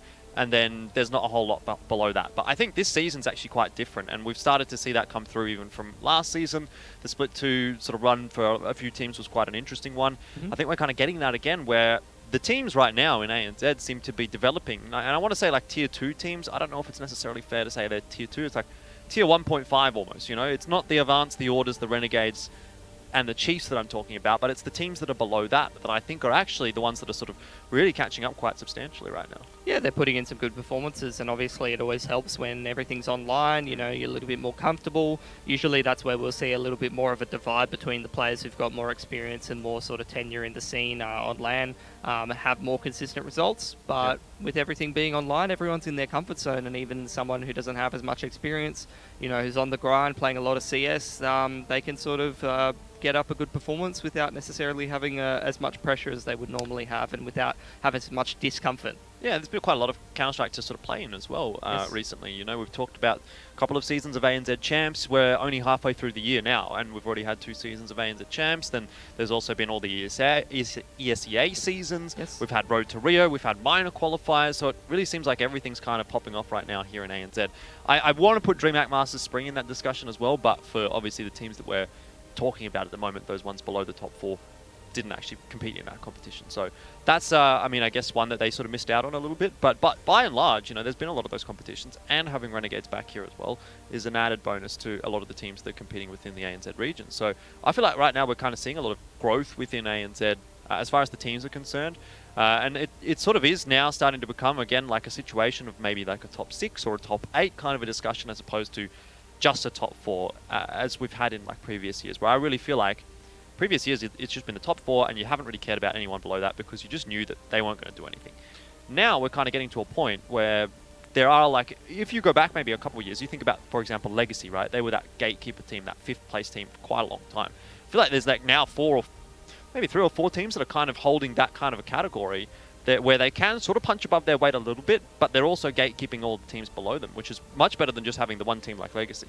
Yeah, and it also helps that a lot of the sort of top teams in Australia will, you know, veto each other for practice every now and again, so they will go back and play a Truckers or play a Ground Zero, rather than, even if Renegades are available, they got to play them in a competition, or they're a big threat in an MDL or something like that. They will scrim against the second-rate teams, which will give them a better opportunity to practice. Not only that, but also the top teams aren't going overseas nearly as much right now, obviously, so, you know, they're playing in all of these domestic competitions as opposed to, you know, normally we come in with a kind of a caveat and say, like, oh, for example, Renegades aren't in this competition, therefore, yeah, if Order or Avant wins it, can't really say they're still the best team in ANZ because Renegades kind of exists, even though they're off in Katowice playing in whatever it may be over there, or who knows where they could be really at that point. So now we're getting a really good sort of idea of where the scene sort of sits and how things are going, which is really kind of cool. And I guess that's the whole point of ANZ Champs. Waiting to see how things are going to go tonight here. It is going to be the lower bracket final between Renegades and Truckers with Attitude. We're just waiting to get into the server. And then we also have the grand final tonight as well, Pilsky, which, by the way, I don't think we've talked about yet. It's best of 5 with a 1 map advantage. So for Order, that's a pretty big deal, I would say. So for them, they need to kind of just make sure that if it is going to be Renegades that they go up against in that grand final, it's a really kind of good opportunity for them to actually get over the line with that 1 map advantage. You know, we've seen them push it quite close to Renegades a couple times now. This is actually their best opportunity. Yeah, it is. They need 2 maps back-to-back if they want a 2-0, but even we saw in Road to Rio in a best-of-3 format, they were like 2.5 maps. You know, they were up 12-3, up 1-0 in map score, and then 12-3 at the half, and they weren't able to close it out. So still they're going to have to get over that hump that they weren't able to do in Road to Rio if they want to do that, or even just go, you know, toe-to-toe on a lot more maps. At the end of the day, it is a seeding game. Yes, it does matter in terms of choosing your opponents when you go through to the finals, but at the same time, it's a good opportunity to play Renegades across a pretty large amount of maps, sort of test your map pool. Like you said, domestically, they're pretty well versed on all maps, so it's a good opportunity for Order to sort of learn some good lessons in a match that quote unquote doesn't matter as much. It's not for all the marbles, it's just a seeding match. So I think that's a really good opportunity. But when you consider that it is just a seeding match, you know, that is the opportunity for you to ensure that you're on the opposite side of the bracket to potentially Renegades or whoever it is that you don't actually want to play against, because you get the choice. It's not even just about you getting the choice of who you play, it's also getting the choice of saying, this team will go against this team on the other side of the bracket. Like, let's say Order wins this game, they can say, well, it's going to be Avant and Renegades on the other side of the bracket. We don't have to deal with both of those teams. We just have to fight one of them. Yeah, I think it's a lot more important for Order to win a game like that because they've had their struggles with Avant as of late. And I also think that they're a lot more upsettable than a team like Renegades. You know, I don't think Renegades necessarily even cares who they play at this point. They'll pretty much play anyone across the whole array. But if you're Order, being able to choose an opponent that you're very confident in and then go through into that grand final might actually put you in a position where you get a better result rather than having to play against a tougher opponent like an Avant if they make it through Split 2 or something along those lines. Yeah, it would be kind of a funny kind of a situation, right? Because going into this season, we sort of thought that Avant was probably the top team outside of Renegades, particularly reinforced by the fact that they were able to get through the DreamHack Masters Spring Grand Final and push Renegades there as well. Winning 2 series against Order is also kind of a key factor in that discussion. So it would be quite strange to see, you know, if Order were to win this Split 1 final, and that gives them that sort of seeding advantage. They can then force Avant to play Renegades. Theoretically, it's Renegades. Could still be Truckers with attitude. I don't want to get too far ahead of myself, but let's just say in this theoretical world, everything goes as planned. They would force Renegades and Avant to play against each other. They dodge Avant, they dodge Renegades in the bracket, and all of a sudden Avant doesn't even make it to the season finals. It's again the same sort of a situation as what we saw last season for Chiefs, where they got themselves into a really bad position. Now Avant are kind of in that position. Yeah, they can still get through Split 2, they can still get to the finals, but they could come into the season as one of the hot topics and then just sort of fail to even make it to the playoffs or fail to make it to the finals. It's possible. There is potential for it, and that would be a pretty upsetting thing for me personally, because I do like watching Avant play. End of the day, you know, if it does happen, that's just going to be another missed opportunity for a team like Avant, who were kind of left out of Road to Rio, in my opinion. So, you know, they deserve their opportunities to play in a lot of these top tournaments. They'd be, you know, the main invite outside of Renegades. They've proven their tenure, and they've proven their ability to compete against anybody, even the best team in the region. So them bowing out of a competition early on, especially having another lower bracket split, like in Split 2, to go through, it would be pretty unlikely. Pretty unlikely indeed. Obviously for Renegades and Truckers with attitude, I guess, you know, this is a pretty important match where I think for Renegades, you know, they still have a little bit to prove after losing that game to Truckers with attitude, because if you go back and look at the history of Renegades and Greyhound as a team within the ANZ region, you have to go back like years, like a year and a half, 2 years before you actually find their first loss, domestically speaking, and even further for their 2-0 loss. So I think, you know, obviously the win against Avant, that's pretty good for Renegades, and then you see them get the 2-0 over Paradox as well, and you're thinking, okay, well, they're kind of back in action. But they still have to kind of make this run happen in the lower bracket to kind of prove that sort of I don't care about the upper bracket kind of an attitude was actually legitimate. Because if they do still get knocked through to Split 2, then, I mean, it's kind of like shooting yourself in the foot a little bit. It is, and likely, you know, that might have implications for other teams if you head into the second split. So, yeah, I mean, there's not really a whole lot else to say. I'm keen to see what happens in this game, obviously. Yep. I think Dust 2 is going to be an interesting one. So, yeah.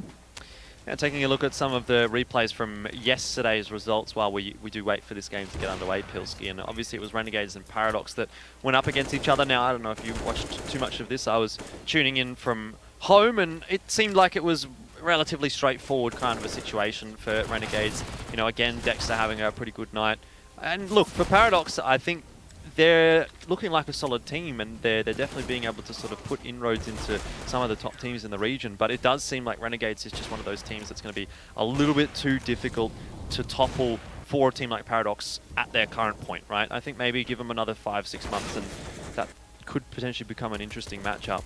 What I did think was pretty interesting out of that first matchup of last night was that Renegades actually opted to pick Vertigo. So that, to me, sort of signals that they're actually really working on Vertigo, and they're starting to feel a little bit confident on it as well.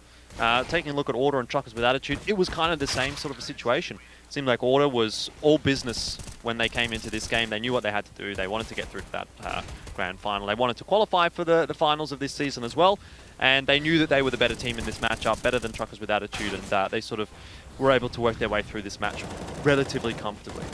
Yeah, it was good to see a series from Order where you had Yusilo and Ricky at the top of the scoreboard, because, you know, after seeing them slogging things out in domestic competition for quite a while now, I kind of feel like my expectations are tempered compared to, like, when you saw this Order roster getting put together. I was thinking, like, oh, Ricky's coming back from international sort of performances, and Yusilo's someone who's at the top of the scene before. I thought that they were just going to stomp. And after a long sample size of watching them compete, they've been very, very up and down. Well, so yeah. I like to see them maintain that level of performance. That's an interesting kind of a discussion point, isn't it, as well? Because I guess we've got some time, so we're just going to podcast mode here. And I think it's actually, you know, something that we talk about a lot, and we put a lot of emphasis on, like, international experience. And I feel like that's quite important in a team structure, but I'm not so sure necessarily that as individuals it makes too much of a difference, right? If you look back historically at players that have gone internationally and come back to the domestic scene, you look at the likes of Yam, you look at the likes of Yusilo, you look at the likes of Ricky, you'd think they should come back and they should just, like, curb stomp everyone. But it's not necessarily always the case. It seems like they come back and they're able to compete at the top level, sure, but they're not like a team like Renegades, for example, when they go overseas and they just dominate everyone domestically. So I don't feel like it makes as much difference for the individuals so much as it does for a team environment. I don't know what your take is on that. I don't know. I think it depends. I think it's like a confidence thing, really. And I think that's maybe what these players are missing, potentially. I think, players like Ricky and Istillo have enough talent to sort of. I feel like they should be able to smash everyone pretty much. Like, even like. I mean, I don't disagree with you. So. I mean, even some of the like players who are on Avant or something like that, they haven't had that international experience. They haven't had that tenure. So that's what my expectation would be. But the thing is that like after you've been in a region for a long time, it feels like you lose that factor. I feel like that going overseas and having that experience has the most impact. The blade gets dulled just after you come back. Like, maybe for a while you sort of dominate, but after a while, it might not be as effective. That's an interesting kind of a concept, and the whole sort of analogy of the best swordsman in the world need not fear the second best swordsman, but he need fear the guy that's only just picked up a sword. And that could be an interesting analogy when you consider, like, for example, these guys that have come back again, to look to the specific examples of Yam, Ricky, and Ustillo, like, is that maybe they perform well against the international competition and then they come back and then they're not quite used to what's going on in ANZ. Maybe there's some crazy stuff that they're not really expecting. I don't know, maybe that's something to consider. Probably a discussion for greater minds than at least mine. Maybe you can throw your 2 cents into the mix there either way. We're going to get underway with the game shortly, Pilski, I'm told, so we're all sort of rubbing our hands together for that one, I'm sure. It's supposed to be a pretty good one here between Renegades and Truckers, right? This is a matchup that Truckers have just won over Renegades. It was only a couple of weeks ago when that happened. Renegades have come back into form, getting the 2-0 over Avant, the 2-0 over Paradox, really starting to stamp their mark back again on the ANZ scene, but there are still those sort of storylines, there's still sort of those questions maybe that if Truckers with Attitude can do it again tonight, that tonight would be the massive result. Like the first one, yeah, pretty good stuff, credit, thumbs up. But this is the one that actually knocks Renegades out into Split 2, and it gives Truckers with Attitude a place in the grand final. So, here we go, in the lower bracket final of ANZ Champs, Season 2, Split 1. It's Renegades and Truckers with Attitude, and the community vote would say the Truckers with Attitude are the favoured team. I'm not sure I necessarily agree with that, but I do think that they have a chance in this matchup. It's going to be tough on the map veto that they've set. That said, if they can do it once, they can do it again. I'm keen to see after this big delay if they're going to be able to get their engine started, so to speak. Like start out on the CT side of Dust 2. You can't miss many shots. Obviously, Renegades is starting T side, so that's good to see. But if you're missing a few opportunities on this CT side early on, then you could be running into some issues. It's just that one key shot, like on a B tunnels fight or something like that, first gun round. If you die, your whole team's playing retake, you lose the retake, you get economically reset, suddenly you're down 5-0. So definitely need to be switched on. Truckers pushing into upper tunnel and lower tunnel, that's pretty interesting. A lot of info. Ooh, and a kill as well to start things off. Great stuff for Panic. Renegades are going to put the pedal to the metal to continue with the truck puns as they make their way into the direction of the B bomb site. Bomb has crossed into the window now, and so should be planted on down as Dexter looking to clear out the CT spawn. Sicko catches PZ through the doors. And all's well that ends well here for Renegades. The P250 presents a couple of kills there for Sicko. Flash keeps JD at bay, gives away his position as well. Dexter would have heard the footsteps. But there is a player in on the B bomb site already, and that's Swede, which catches Dexter in the back. Now he's on the defuse, I think, or maybe not quite. He's going to peek. Headshot by Malta, and he's down to 2 HP. Malta might just actually be able to clutch this one out now, and he does. The Glock in that situation, just a little bit too good. That gush, and just playing around the angles. But look, you have to say it. How did they not complete that kill in the 2-on-1? Like, how many whiffed USP shots was that in that 2-on-1? Just peeking in and out of the window and coming up the slope. There's no way Malta should have been allowed to survive for that long. Well, I have had situations like that myself, Pilski, and sometimes it just happens. Anyway, Truckers with Attitude are going to force buy into it. Double scout. It's a B-rush. I think I've seen this game before. Are you sure this isn't the game This against isn't a replay? They haven't just gone and said, let's just put the replay on? Oh, this is not a live rerun. No, definitely not. This is a certain different kind of a result. Panic and Swede, they've just absolutely demolished Renegades. What? Was that Avant game with the reverse doors? Yes. No, it wasn't. So this is post-patch. This is after the patch. That's how a B-rush looks after post-patch? Yeah. You're just going to run into scouting players with the doors open like that? Man, no, you don't that's want to not do good that anymore, is it? Well, I guess you have to put the smoke down, don't you? Yeah. Oh, damn. That didn't even look close. No. I mean, admittedly, you have to hit some pretty good shots there as truckers as well. Like, it's not as simple as saying, well, it's just the doors. Yeah, but at the same time, it's the one player inside the site that has to hit the shots before. In that scenario, there was like 2 or 3 people who had angles into that tunnel opening. Yep. As opposed to in the old version. More opportunities is what you're saying. Way more opportunities. Well, this time Renegades are going to try and make a rush work. JD will be knocked over by Dexter, the Tech 9 Rec 9. Maybe they have the same thought process as us, Jordan, and now they're going to where the doors have not been reversed, and it's gone much better this time around. Stick to what you know. They're going to slow things down. Did take that long A control, but now starting to work their way through middle. Grouping up a little bit. Swede peeking into middle. Has not spotted any of these T's just yet, but there does spot out a few, and a nice shot onto Dexter. Starts to clean things up a little bit. This is the kind of confidence that you want to be seeing from the truckers. Yeah, definitely. And it's important to be getting these rounds on the board early. That's a clean shot from PZ. And I think PZ was one of the players that really stepped up for Truckers with Attitude when they did beat Renegades earlier on in this bracket. Yeah, I think that's going to be an interesting sort of discussion, because I think in that last game when Truckers were able to win last time, Sicko had a pretty big underperformance. So if he's not, you know, counter-AWPing and having a good performance, it's going to be a little bit easier for someone like PZ to have a good performance. But if Sicko steps up here, I'd like to see how PZ goes. Well, PZ's trying out for the awesome scout squad as well. Right in front of the team captain, Sicko. I think if you beat the team captain, you're on the team. You're probably on the team, and you're probably the team captain as well. Look at me, I'm the captain now. Maybe. So just mid-smokes here for Dexter. Going to bet that one up onto Xbox, and Malta. I might have some troubles here. PZ's decided to get a little bit aggressive with the MP9, and he's made it work. Malta and Hats do go down. Not too much of a prize there for Renegades either. And I do like what Truckers is doing at the moment. You know, they're not playing scared. They're not sort of giving too much respect to Renegades or anything like that.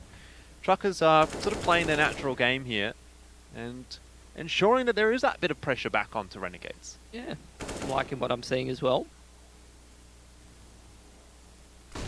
Ooh, that's a great flash from Dexter. Unfortunately, Inz only has a Glock, so I'm not sure how much he's really going to be able to do with that. Panic should finish off the last couple. So, job well done there for Truckers with Attitude. And they're up 3-1. First bite to come, though, for Renegades, and that's where things are going to get interesting. Well, they've definitely, even though they've lost that pistol round, recovered very nicely, winning the second round.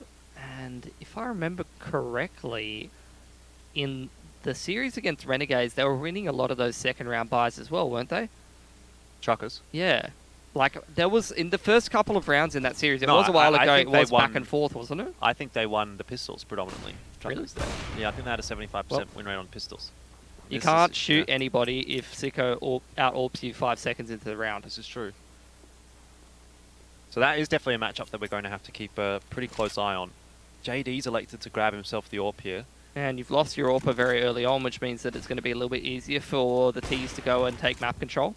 They know that AWP was dropped down early on, so they're going to go towards Catwalk. They just crab walk across the line. There's no way, if PZ's still alive, that they don't flash that. Well, I mean, and of course they know where the AWP is now as well. Yeah. Which is over towards Long. So they're going to set up all of the smokes, all of the utility here, and it's kind of onto Smooth Crim to hit some pretty solid shots here. If PZ can't, someone else with the AWP might just be able to.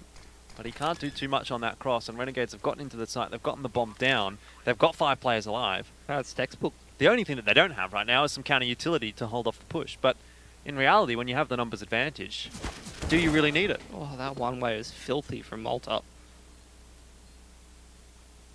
I'm not even sure this is worth going for Truckers.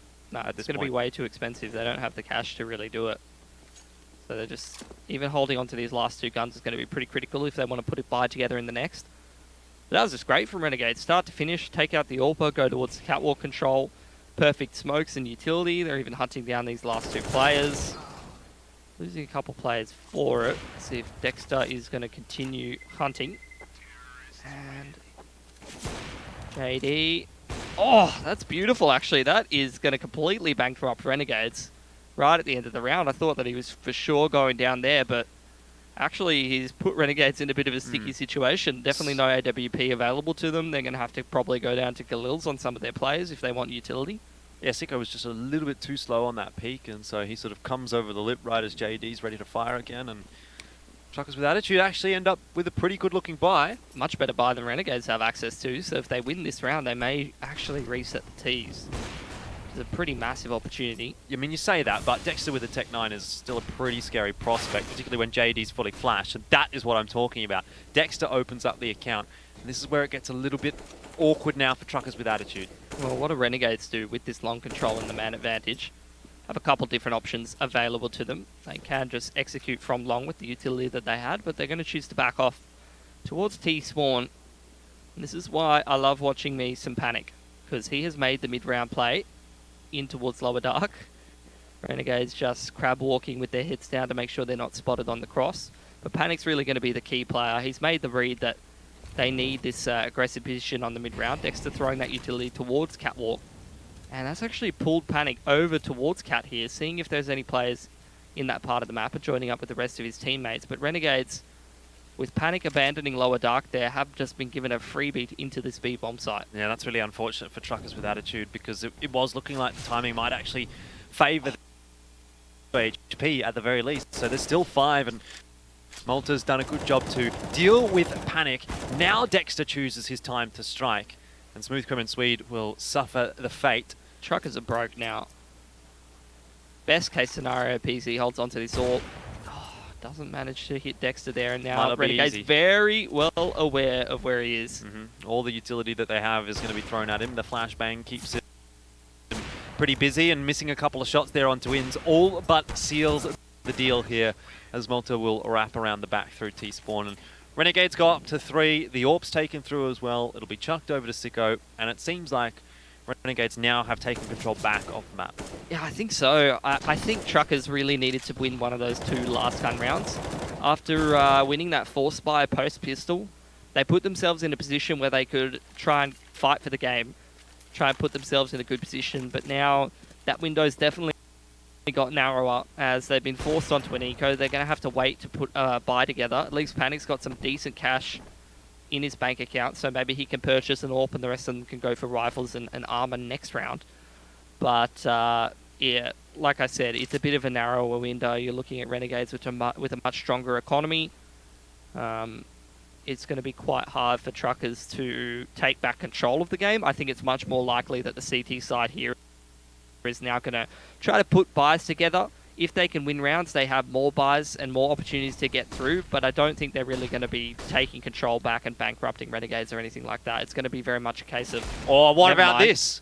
What about this? Panic with a double kill on the Deagle. I thought he might just be able to flick onto Malta, but he is dispatched of. Still a chance here for Truckers with Attitude, but Dexter is expecting another player out on long, so Smoothcrim has to scurry away behind the bin.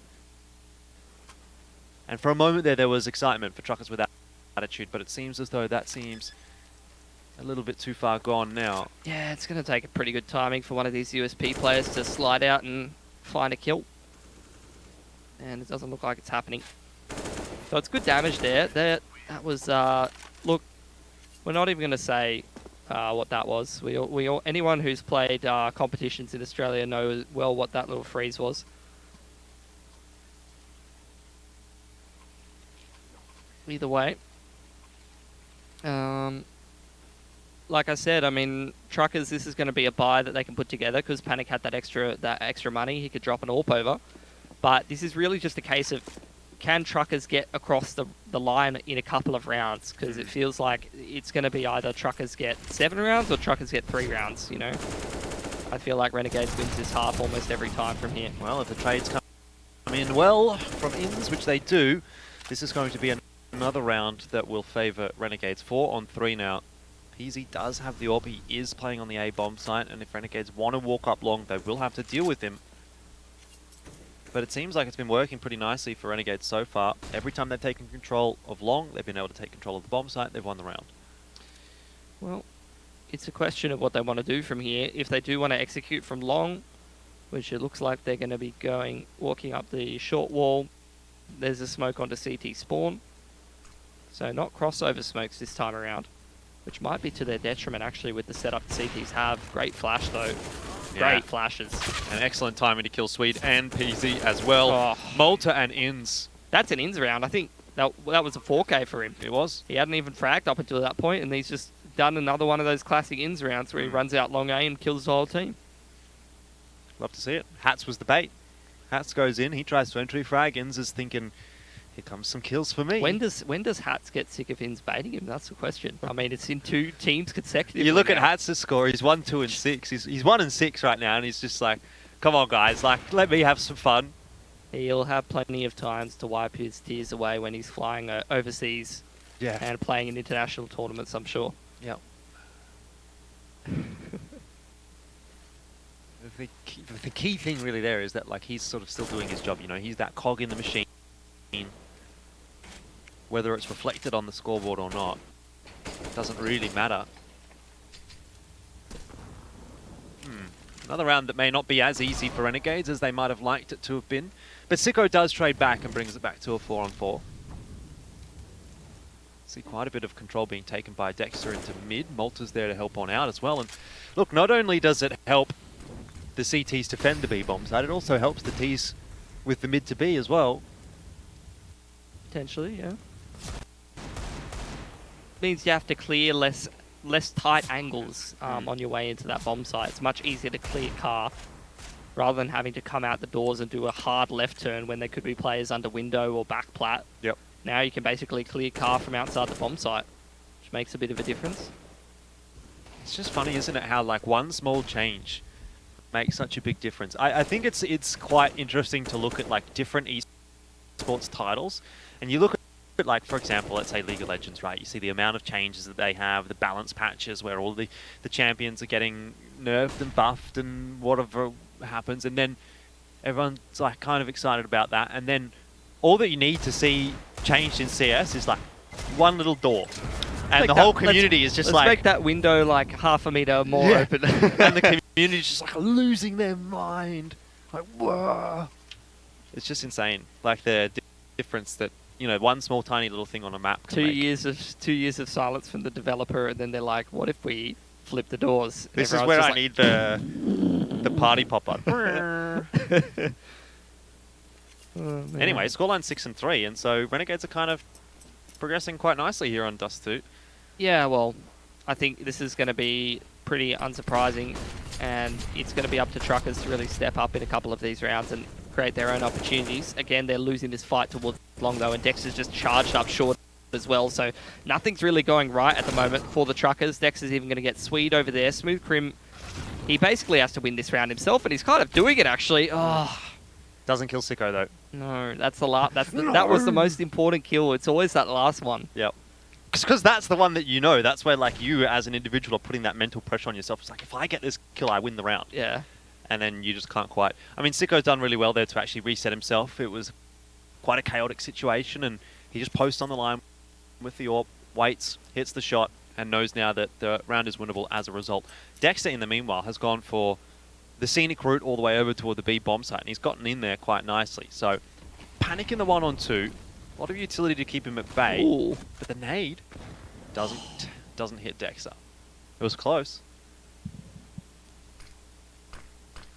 Still, we're going to see the re-smoke. Sicko should be able to get the bomb down here, but Panic now has the time to work with. You know, he's already over on this bomb site. Sicko's going to have to watch it. This is not going to go too well for Panic. I don't even know how Sicko's seen him. But there goes the head. Renegades up 7-3. I actually kind of was almost backing Panic in there, right? Because Sicko has to plant the bomb. Dexter's on 8 HP. But Renegades just proving once again they're too good. Truckers now going to go for a half bite. They've pretty much got full loss bonus at this point.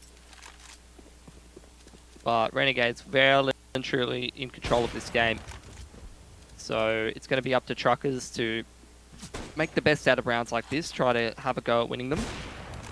They've looked pretty sharp on the Deagles tonight.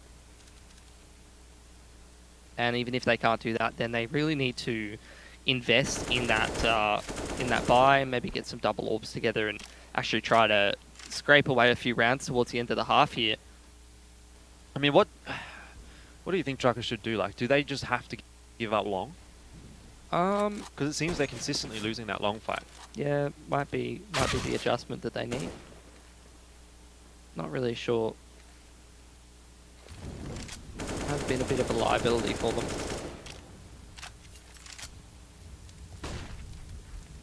Like, I can't really think of a round that Truckers have had that's a 5-on-5 post 1 minute 30 left on the clock. This is why I hate like picking Dust 2 into a series, because you can practice and you can like work on Dust 2 till the ends of time, but if on the day you're not winning those duels on the long hits or shutting down those B rushes and stuff like that, you can lose anyway. Like, you can practice Dust 2 like 365 days of the year, but if the other team's feeling it on the day, or you miss a couple of timings, or something doesn't go your way, you can still get absolutely smashed. Yeah, particularly when a team's going to pick the T side against you, and then with the way that the economy is at the moment, I mean, it's quite difficult to really make it happen on the CT side if you do get behind. Yeah, well, which is quite easy to, realistically. Yes, it is incredibly easy. That's why, like, especially if that T side starts to run away with things, like we've seen Renegades here, it's really up to the CTs to... It's not even a question of, oh, can they, like, bring this game back? Can they turn it around and take control? It's really just a question now of how many rounds can they chip away before they move on to their T side. Yeah. And if they get enough, maybe the game's winnable. Ins in the wars here, lots of flashes headed in his direction, but he's managed to find the opening pick again onto JD, and... Lost long again. You just think, like, yeah, maybe Truckers just have to give up long, but hold short, hold the site. It's not going to be a fun situation either way, giving up free map control to Renegades, but at least maybe they can play it out 5-on-5. Renegades this time will progress their way up long. No smokes just yet for them. Not too afraid of the AWP, it seems. Just a wide swing. I mean, Hats has got the timing. It's... Goodbye, Swede. That was the first bullet he fired out of that clip. The double molly as well. Just not happening for the Truckers. No. Well, this is the Renegades that we expected to see throughout all of ANZ champs. Well, since they've got money together, there just really hasn't been a round where Truckers has been like, where you felt like Truckers are going to win, except for the second round force buy where they shut down the B rush, and then there was that round where they had a bunch of deagles and Panic got 2-1 deags, and we ended up in a 2-on-2. But every other round, particularly the gun rounds, have not been close. Mm-hmm. Yeah, I suppose it's like a little bit disappointing actually in the context of the lead up to this game between Renegades and Truckers. I'm not going to say like I had any illusions that Truckers would win this series or anything like that, but I had a bit of hope, you know. I had a bit of, you know, maybe Truckers can do it. Maybe they can at least make this one a pretty close series, but I think if you looked at this objectively and you looked at the form that Renegades are now coming into this match with, you pretty much had to be expecting a 2-0 out of this game.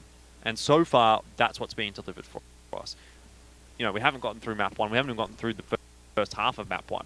But I feel pretty confident in saying that the Renegades, if they continue to perform the way they are right now in this first half, it's going to be a quick series. I would agree. And I said that Dust 2 was going to be pretty influential in how the rest of the series sort of flowed. I think Truckers, they've already kind of missed their window. If they don't come across the line with this half buy, they're going to put together another buy in the next round, and probably... Ooh, that's a good start though. AK for Swede, who's got been armor. Pretty good so far today, 10-9. He was like 7-3 at one point before Renegades went on that massive spree of rounds.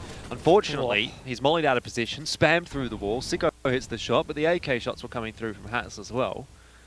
And the thing is, like, I just don't see Renegades really leaving anything to chance right now, you know? A lot... Okay, granted, there was that one round where Hats and Ins just swing out into CT spawn from long and hit a couple of heads. But by and large, a lot of it has just been slow, sort of methodical progression up to the bomb sites, using all of the utility, clearing all of the angles. And they're winning the majority of the aim duels as well. Not leaving anything to chance. No, they know exactly where Smooth Crim is. He's got a massive raging Inferno in front of him, and then Ins just walks right up and easy. Don't know if I was expecting you to say Inferno. But either way, 10-3 the scoreline. Renegades continue to just... I guess if Renegades is playing like this, there probably won't be an Inferno that we're seeing. No. Maybe not. Alright, double AWP now for the Truckers. And this is their opportunity to try and put a 4th on the board and a 5th. Because if they're losing this round and they're going in with about 3.5k, 4k, it's going to be quite unlikely that they're going to pick up a round in round 15. That's a decent shutdown, but even that is a 1-for-1 with the good flash support. But Smoothcream's been quite sharp on that angle with the A1S, so... He gets another one as well. This might actually be the round that makes the difference. Smoothcream, he's flashed, and Inst turns around, gets the kill. Oh dear. Was it a team flash? This is a critical 2-on-2 for Truckers, actually, to pick up.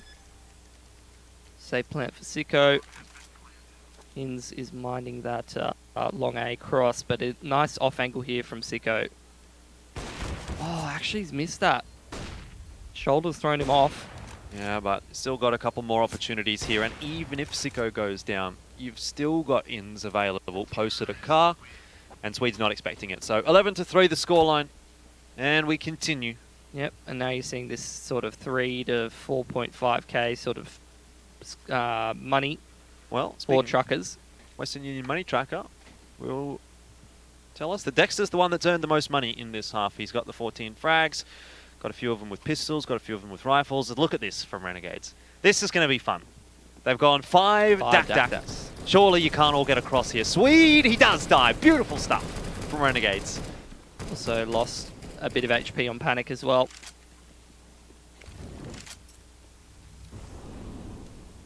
Molotov even stops Truckers from making a push in the mid-round and taking that long A control. Flash into uppers. They've kind of got all their eyes. 3 already, looking for the ace. Yeah, there's no trade potential here for the Truckers. They're very split up, so if Ins wins the same duel onto Smoothcream, which it would be quite hard to predict this kind of an angle. This is good positioning. And Smoothcream is going to get Truckers their 4th round, but it's been quite a slow half for them. And it's going to be quite a big road back on that T side. Even if they do sort of streak off to a good start, they get that pistol, they get that first gun round, they play with Renegades money. At this point, starting out on the T side and going up 11-4 has given Renegades enough room to recover from that, build up a little bit of loss bonus, and be able to put together enough buys to more often than not close this game out. Yeah, I'd have to agree with you. And I'd say that it's not going to be such an easy start to the half for Truckers either. Like, obviously, you talk about the pistol. Yep. Granted, that's one that they have to win, but even if they do win the pistol, it's quite likely that we see Renegades forcing into that round as well with scouts and deagles and what have you, and keeping Truckers honest. So there's 2 potentially pretty dangerous rounds for Truckers just about to come here. If they drop either of them, that is more or less the map done. So they have to win both the pistol and the anti-eco, then move into the gun rounds, probably win the first gun round there as well before they really start to get even back into striking distance. But if they can do that, like you say, it's going to keep the CT economy pretty low. Keep Renegades, you know, just having to work a little bit to finish this map off. By the way, we'll see how it pans out. Second half pistol, hugely important for Truckers with attitude.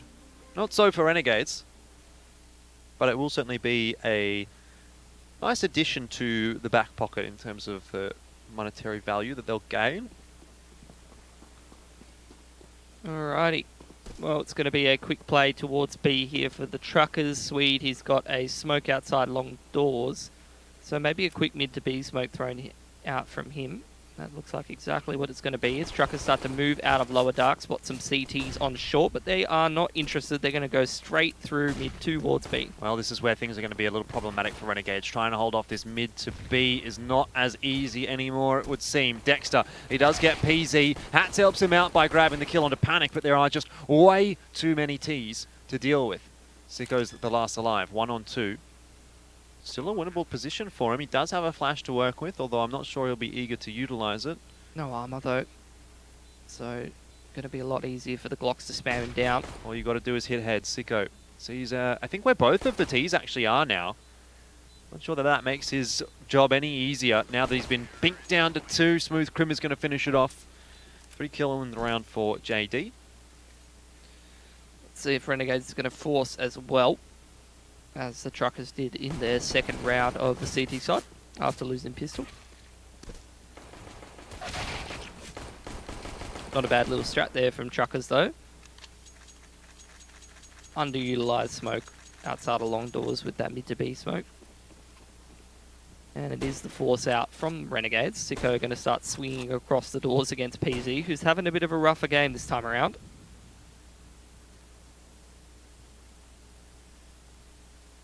Smoke onto Xbox from Truckers, long A control for the Renegades. This is the round I'm talking about though. Deagles and Scouts come out. Smoke for Hats maybe just a bit too late. And he can't hit the shots. Dexter goes down and then Hats follows. The B site cracked open. Renegades should just save here. Take their money through to the next round. Or their money, their guns, their weaponry. Give themselves a crack.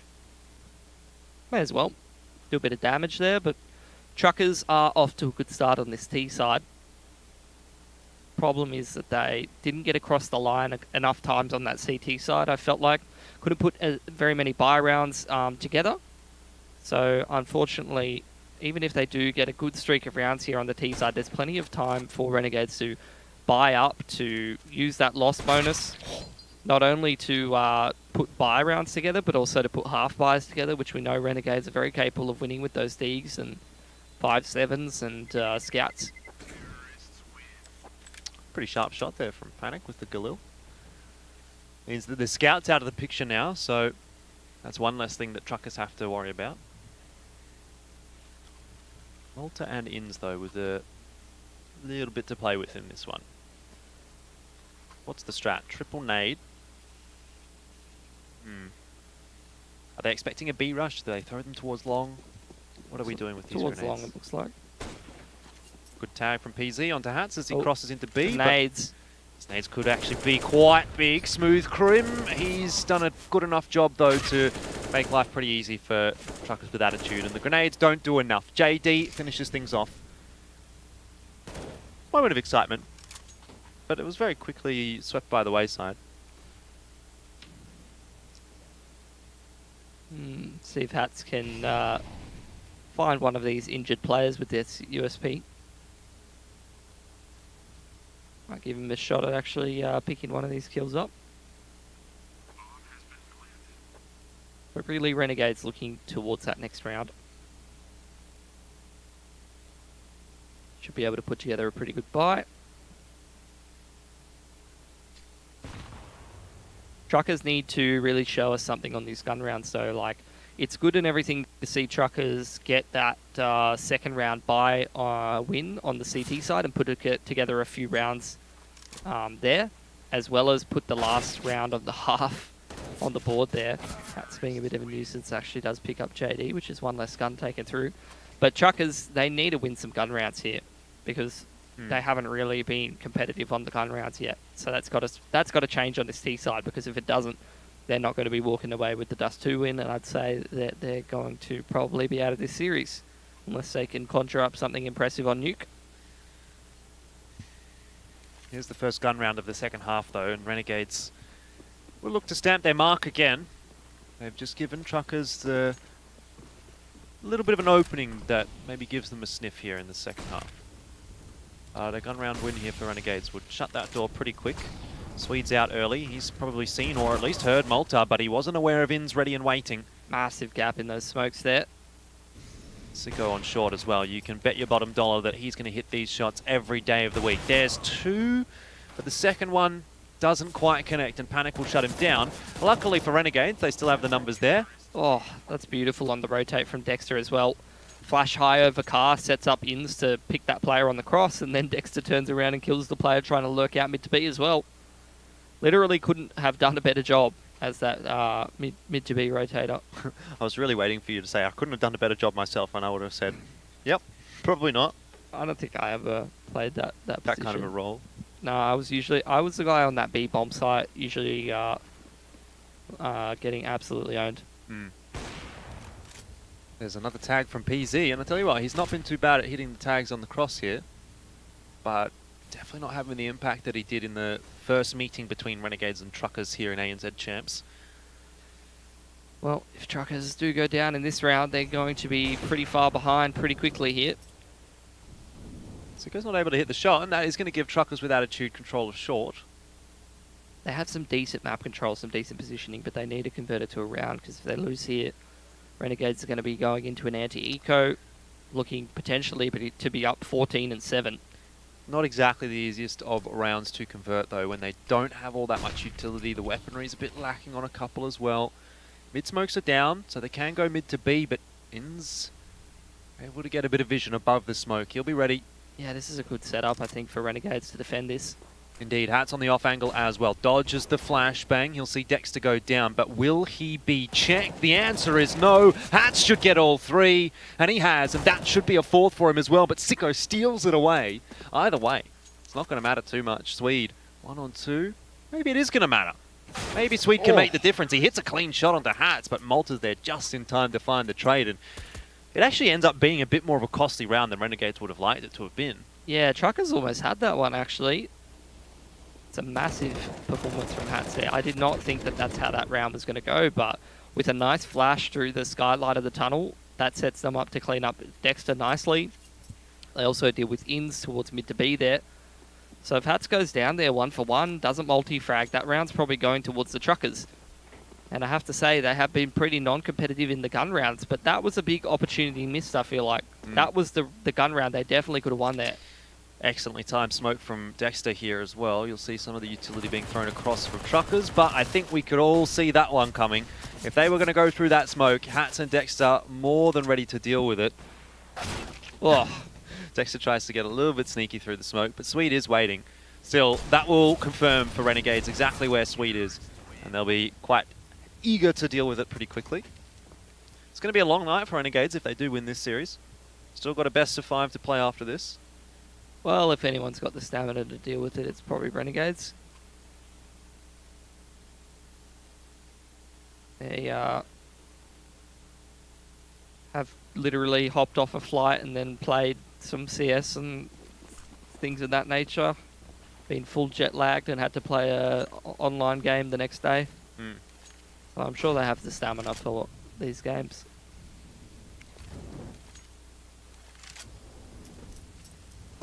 Alright, Truckers, they put the bar together here. The shadow advantage is great for Malta, but it is only a 1 for 1. Tries to get out of there. And I'd say that's worked out not too badly for Truckers, really. Yeah, particularly with Inns having an MP9 as well, you're going to be putting a lot of presence over toward long for Truckers, and that means that Sicko will probably have to be the one to deal with it. Dexter's already on the rotate, but then again, so is Swede, so it's bit of a lurk battle right now between Renegades and Truckers, and the timing on this actually goes the way of Dexter. He turns around, he sees Swede, but that's a critical shot. Yeah, now Truckers can just group up in the mid-round and try to trade down players. Mid to B smoke does go out, and they don't cross. Oh, they did cross a little bit too early, but actually catch Sicko off guard with that. Now it's all... They know that Hats is that big bomb site player, so they actually just go straight through the smoke towards A. It's a good mid-round call. I thought they were going to dive straight towards B, but someone's called the cancel on that smartly. Yeah, money's a bit poor right now for Renegades, so... I think Hats is the only one who's really poor, but I wouldn't be surprised if they're this far ahead to see them take a single save. But if Hats actually picks up this AWP, this probably is going to be a buy in the next round. Looks like he'll be able to hang on to it. Truckers with Attitude are not on for a particularly strong hunt right now.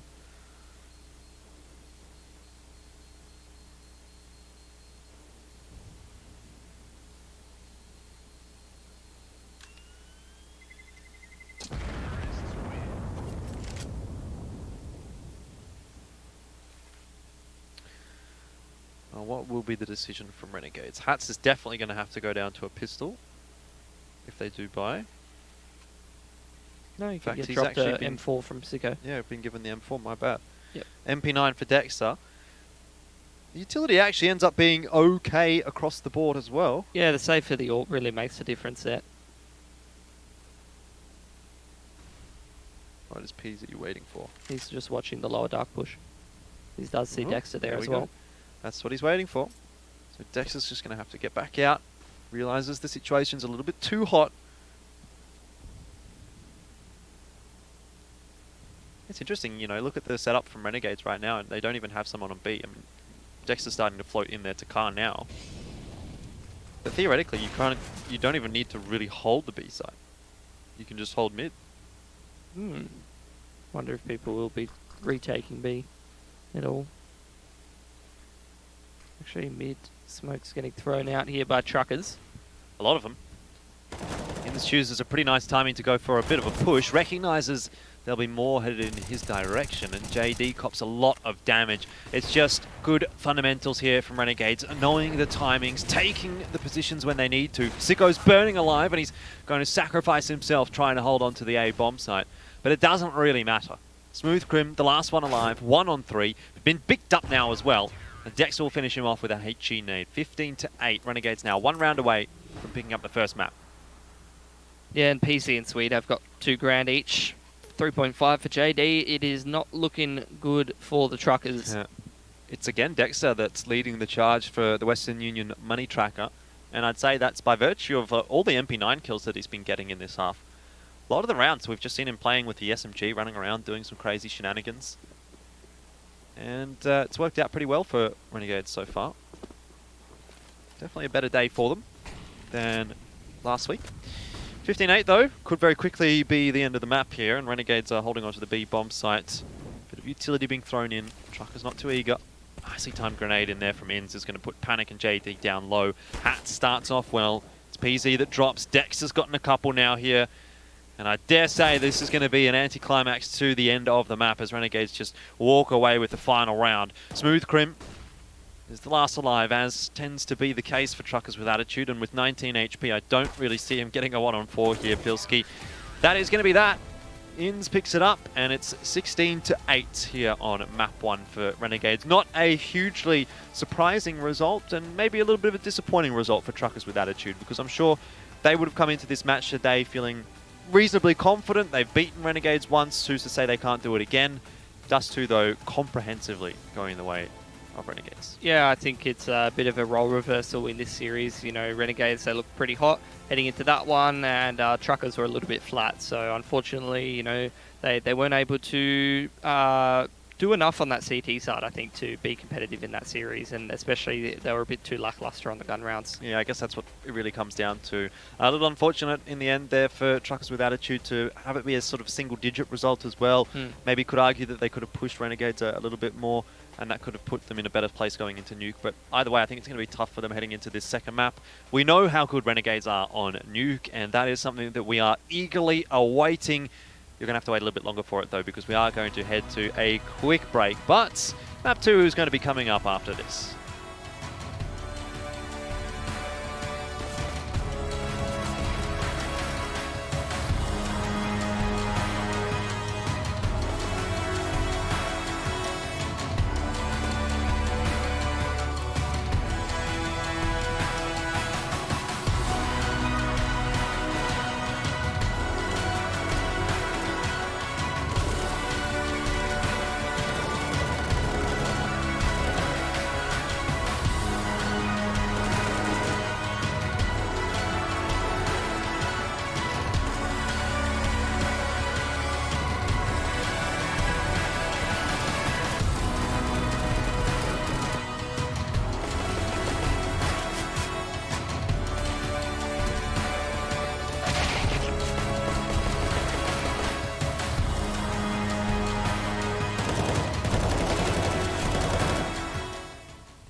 We complete 25 money transfers every second around the world. Send money from our app,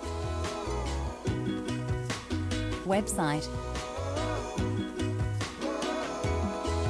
or in store. Simple, easy, and convenient. Choose the trusted network for your money transfers. Choose Western Union. Download the Western Union app today.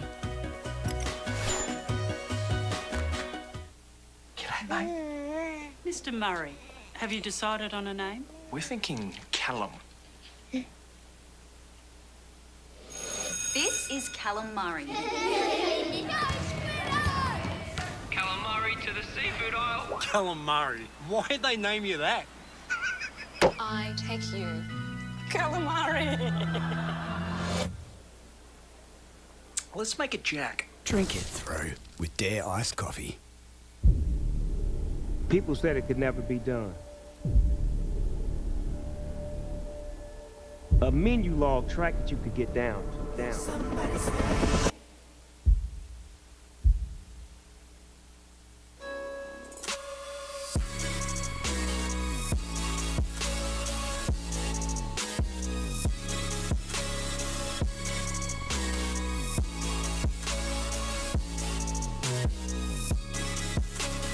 You love it, you wear it.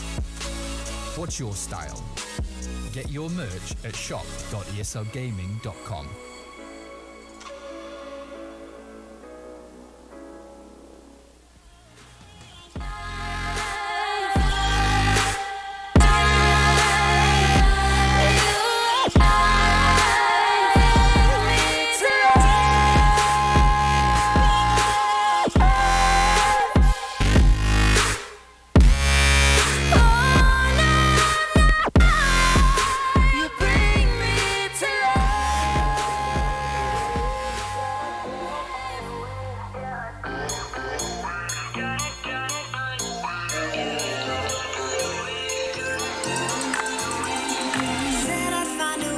Turn my heart into something gold.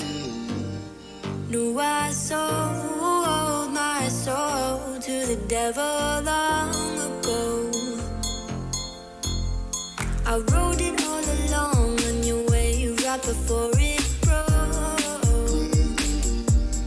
Time was thrown down the well, so I let you go.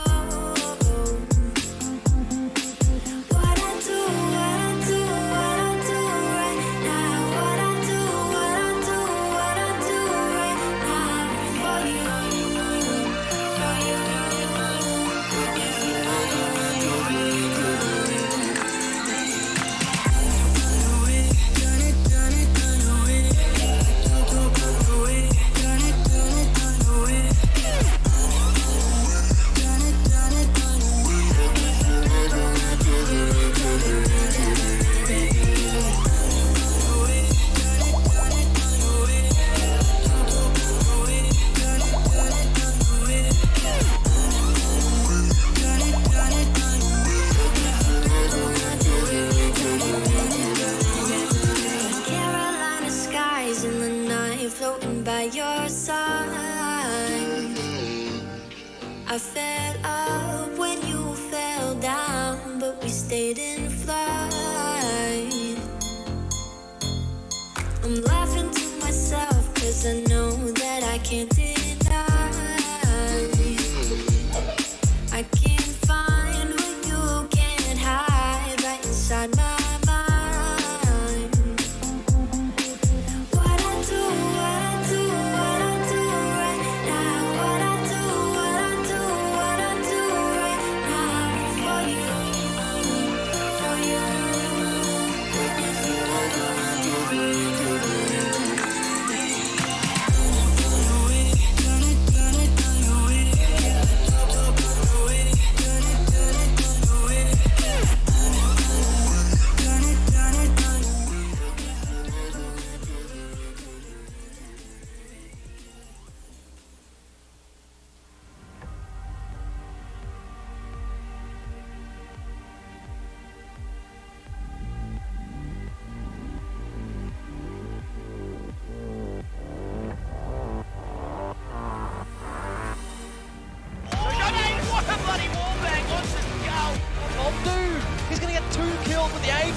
Renegades are upholding their end of the bargain here in the lower bracket with a 1-0 start against Truckers with Attitude. And really the expectation was that when they got knocked down into that lower bracket earlier on by the Truckers, that they should sweep the rest of the competition, get all the way back through to the grand final of Split 1 and have a good run through from the lower bracket. And that's exactly what they're doing at the moment. They've got the 2-0 over Avant, they've got the 2-0 over Paradox. Looking for that 2-0 now to claim revenge against Truckers with Attitude. Yeah, and I think that's going to be a pretty key thing for Renegades to actually secure here, because they don't want to be playing a hell of a lot of maps tonight. But if they are actually going to beat Order in a best of 5, they're going to have to win 3 of them. So at the end of the day, they don't want to exert themselves hugely to try to beat the Truckers here if they're looking to win that second series as well and get that seeding match. Indeed, and they got over the line pretty quickly there in Dust 2, so that's a good start already for Renegades. And I tell you what is pretty quick, your food deliveries with menu log, and so this is now a good time to give you a little bit of a code. You know, we had our menu log code earlier on in the competition when we started off the season, and this time it's ESL Orange. It's going to give you free delivery over orders for $25 or more. So that's a pretty good little shout. Only the first 1,000 orders though are going to be able to pick that code up, so you should probably be pretty quick if you want to get on board with that one. And that's of course thanks to our supporters from Menulog, and they've been helping us out this whole season, and it's great to have them on board, Pilski. It is. I mean, a lot of the time, sometimes those delivery costs can go up to like, you know, $5, $7, something like that. This way you can grab yourself another entree, maybe a nice drink, something like that. Yep. Is that what you'd be doing? Grabbing a bit of an entree? You an entree kind of a guy? Nah, more of a drink place. Actually, there's this one place that does really good pho, and then the smoothies are like $7 or like coconut smoothies and stuff like that. So that's probably what I'll be doing with that extra delivery cost. Well, there you go. Let us know though what you do end up picking up. Use the hashtag ESL. What was it? ESL Orange. ESL ANZ and hashtag MenuPog, and the code is ESL Orange on Menulog. But you definitely use hashtag MenuPog on Twitter and let us know what you've ordered and what you've bought. You can get involved with the conversation as well on all of those social medias. And there's even the votes, right, for the series. You can tell us who you think is going to win the series, which is kind of always fun. You know, the last one, bit of an interesting decision. We saw Truckers with Attitude at about 60%, Renegades at about 40% as we headed into Dust 2.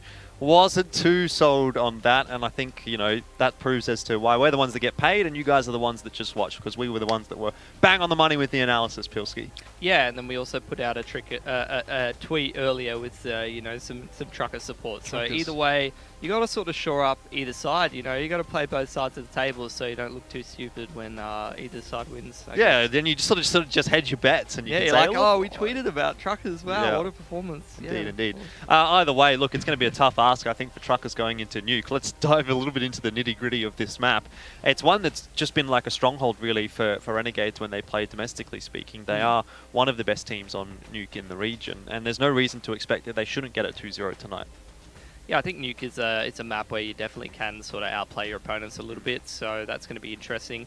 The thing is, though, that I know Truckers, or at least some of the players on Truckers, have played a fair amount of Nuke before, so at least some of the individuals, maybe even as a team, they'll be somewhat familiar with the map, so hopefully, if they can get that CT side rolling, I think the only way they really win a Nuke here is if they have a massive lead on the CT side, and then that sort of means that their T side doesn't need to get across the line a couple of times, and they need to be winning pistols as well. Yeah, but even then, when you go on to Nuke, you can kind of run into the same issues that you do on Dust 2 when you're starting on CT side. It feels like to me right now, it doesn't really matter what map you're on, you can always run into issues on the CT side. You know, no longer is Counter-Strike a CT biased game where, you know, Train and Nuke, you used to be looking for 12 rounds or 11 rounds or something like that.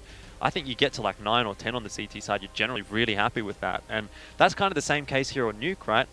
If the Renegades guys come out of the gates on T side, win the pistol, you know, have a few decent gun rounds, already they're up to 5 or 6, and you're thinking, okay, well, CT economy is getting a little bit weak right now, we're looking a little bit problematic, and there goes your half. Yeah, well, it's just map bias versus game balance, really. I mean, the game, I think, is balanced towards T-side just due to the economy. It's just a question of, you know, how much of an inherent map advantage are you going to give to the CTs in terms of, you know, how the actual map functions. And I think Nuke is a map where inherently I think it would favour CTs, but you can use your tactics and your teamwork and play with the rotations and stuff like that to be able to give yourself an advantage on that T side. So it's just a question of competency, really, and the fact of the matter is that Renegades is a very competent team.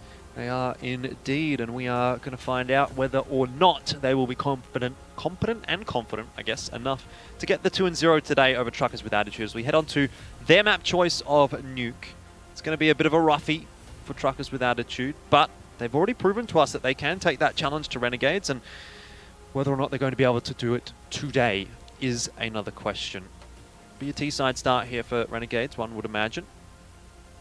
And that could bear some fruits for Truckers with Attitude, but let's see how they go in the pistol round first. 2 sets of utility for Renegades to start.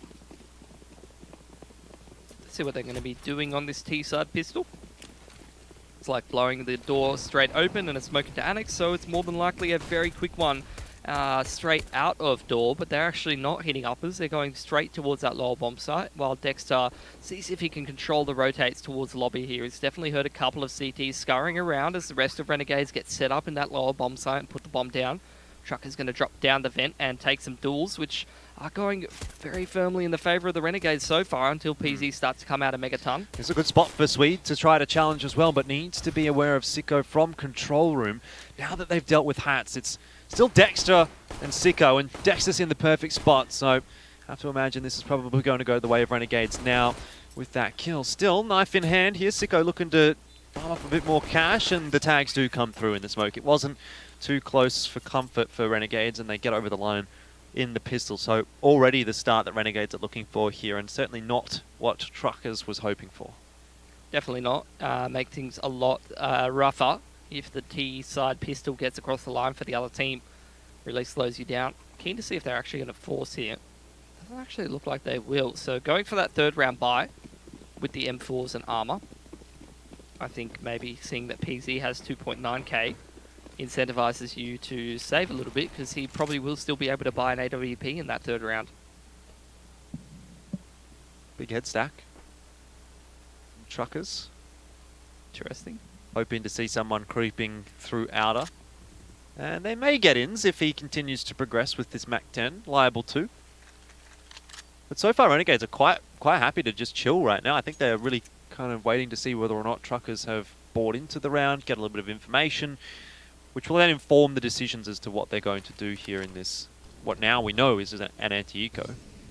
Yeah, they're just trying to feel Truckers out, exactly like you said. Could be a see vent if they drop. can see someone with a scout or hear some deagles, like that. There you go. They're just going to flash off the line and leave Truckers all over there towards heaven. Bomb's gone down to B. Dexter already dropped down the vent. And so now it'll be really hats here, and I guess an opportunity for him to farm up some frags. He's grabbed 2, which is not too bad, but certainly we'll want to make sure that they're not able to pick that UMP up, because that's a serviceable gun that can go through to the next round. Dexter's here to help out as well. Nicely done. 4 players surviving, and now you're going to see Truckers go for that third round buy. You see PZ on that 5.3k. Is he going to glass cannon? Is he going to rifle? Actually, he's going to rifle with that full utility. Interesting that he doesn't pick up a kit. He would be the only one who could really realistically afford one, but he's chosen head armor instead, which is not too bad of a shout against what Renegades is throwing at them. I was going to say, I think it's pretty important for Truckers with attitude to be having head armor in this round, because there's 2 Galils, a Mac 10 and a UMP for Renegades. So they're going to try and do something a little bit quicker here. Straight down the vent. Silently as well. But yeah, silently the important factor there for Dexter. Doesn't make the sound dropping down, just hold shifts all the way down, but that utility towards the front of Squee, he has actually pulled Swede down into lower. He's going to hold on to control room. Meanwhile, after sending Dexter straight down vent early on, silently Renegades is going to throw these cross smokes and walk in towards Secret, giving no information to PZ. So Truckers are still not super sure what's going on at the moment. Swede is potentially going to have pretty good timing here, or it could go the other way. And in this instance, it's Sicko. Didn't have head armor, but the AK headshot is going to be more than enough regardless. And that's the B-bomb site cracked open for Renegades. And I'd say Truckers with attitude are probably not too eager to even retake this. Yeah, they're going to say they don't really have a whole lot of... No, actually. They don't have much utility. This is a really big opportunity for Renegades to just farm up a little bit. In's in an almost problematic position, but he's okay for now. And that is where the head armor is going to make the difference. Panic goes down. PZ, does he suffer the same fate? Looks like he'll be okay. But Smooth Crim and PZ have called the cancel now. And Renegades are going to get away with the third round here on their T side. Surprised they went for that. It's pretty hard to retake that B site when the T's are full set up in towards decon, in towards windows. Oh, PZ. He had the head armor and he survives. Dink for dink. All things considered, though, Renegades are pretty comfortable.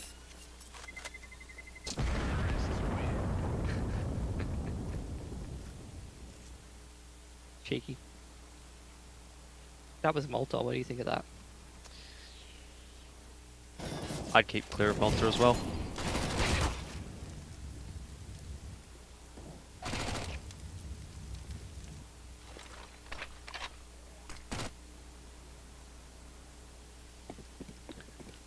Truckers are able to put another buy together, but it's going to mean Panic has to go back down to an MP9. JD and Smooth Crim, still no head armor, but this time at least there's only one M4 to really speak to. The rest of Renegades are running out with the AKs, so lack of head armor probably makes less of a difference.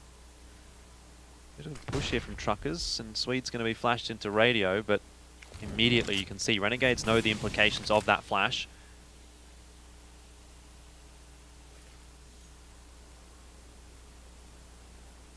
Renegades really don't have any control at the moment.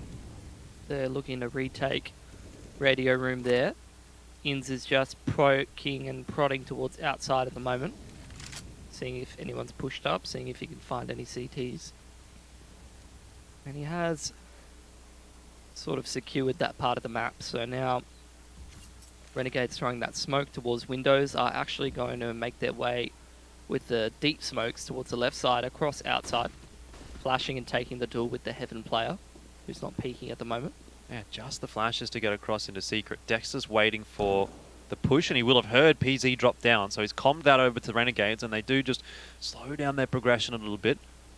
Searching and looking for where PZ is going to be. Inns hits a nice entry. That's the headshot that's going to get Renegades into the B-bomb site. And again, Truckers with attitude. The remaining 4 players are still on the upper side of the map, and there's just no real chance of them being able to defend the B site. And, you know, further from that, even to potentially retake it is going to be quite a difficult ask. Truckers 3 on 5. They know that they've done some damage to Dexter, but they're just going to immediately call the cancel. And so far, we haven't even really seen much of an engagement. It's kind of just Renegades running around the map, getting into positions, finding a pick that they need, taking the bomb site, and the round's over. Yeah, that's kind of the issue. I mean, when you're going up against a team like Renegades, you're heading into Nuke as the second map. They're really sort of controlling the pace, controlling the tempo, and I think it would have been a similar sort of thing that they can do on a map like Inferno as well. So Truckers, it was really up to them to try and make things competitive on Dust 2. Rip Dexter. But now they've found themselves in this pretty bad position. They're down a map, they're down 4-0. They're going to have to dig pretty deep to turn this one around.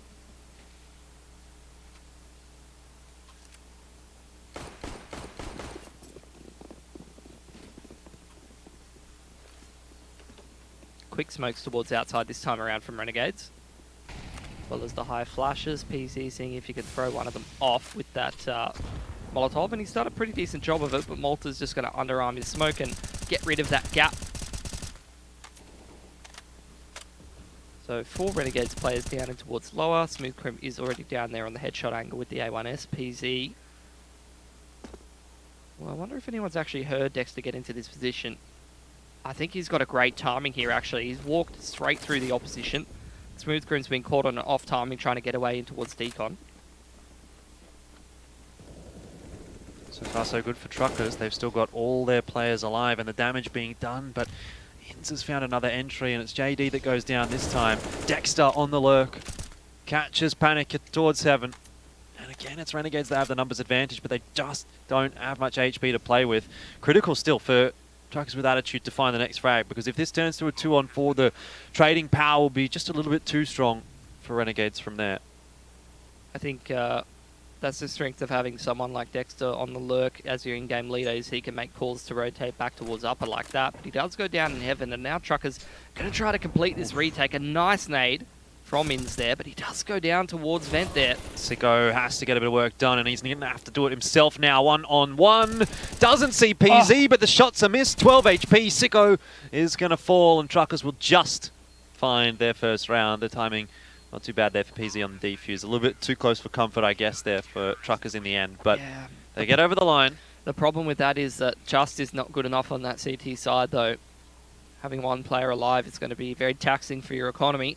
And Renegades have got plenty of money to be able to recover from that one. They're going to reinvest in this round. They even have money to buy in the next round if they do drop another round following this. So Truckers, really, it's a case of They're not going to just have to win this one with a pretty limited buy. They're going to have to come away with the next one as well. Which is never going to be an easy task. No, we've got to win 3 consecutive gun rounds to try to reset the T side.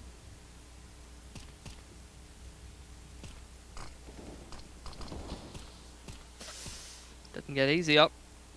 Inns has been pretty damn good on the entries actually so far on Nuke. I think it's 3 or 4 rounds in a row now where he's actually Dust too as well. Started with the first kill. 7 and 3.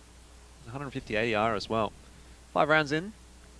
Nothing to get too excited about, but if he continues this pace, then Truckers are going to be seeing an early exit here in ANZ Champs in the lower bracket final, because when Inns is firing, generally Renegades are having a pretty good night. But here's an attempt for Smooth Crim. He might just get the timing, but I think he's waited a little too long. Now Malta's going to look for the entries, checks the correct angle, and that's the end of Smooth Crim. Maybe the end of PZ here, as well as now his position is given away, and Inns is above him, Dexter's below him. It's all gone wrong for Dexter there, though, as he burns in the fire. But it won't matter too much, because Inns is still ready and waiting for those trades. Panic has found the bomb carrier. Sicko makes a lot of noise coming up the vent. Now we're into a 2-on-2. It's really a game of timing here, because In's stuck in towards heaven to see if he can drop down onto the site. It does. I don't know if Panic's heard that. Meanwhile, Hats has come up the vent, so there is enough space for Renegades to trade this, but they don't even need to. Inns is just too switched on, holding that angle on towards Hut, and that's Trucker's soft reset. Around 3k in the bank. They still do have that loss bonus built up, but they will have to take the single save. Yeah, it looks like it's going to be a half buy from Truckers here. So the scout comes out for Swede, the Deagles for the rest. They're grasping at straws now on the CT side. Once you let the Ts get up to a 5-1, once you let your economy get kind of overwhelmed by the T economy, then it really does seem like it's a game of catch-up, and you never really want to be playing catch-up on the CT side of Nuke. Dexter's going to be cleaned up nicely, though, by Panic. And it seems, again, that Truckers with Attitude, you know, you can't really count them out. Especially with the pistols. They've been sharp on the Deagles. It's just they haven't really been able to convert these kind of rounds. Yep. Every time it's just been a couple of kills for Truckers, but Renegades seem to be able to reset and close the round out, even after taking a loss or two.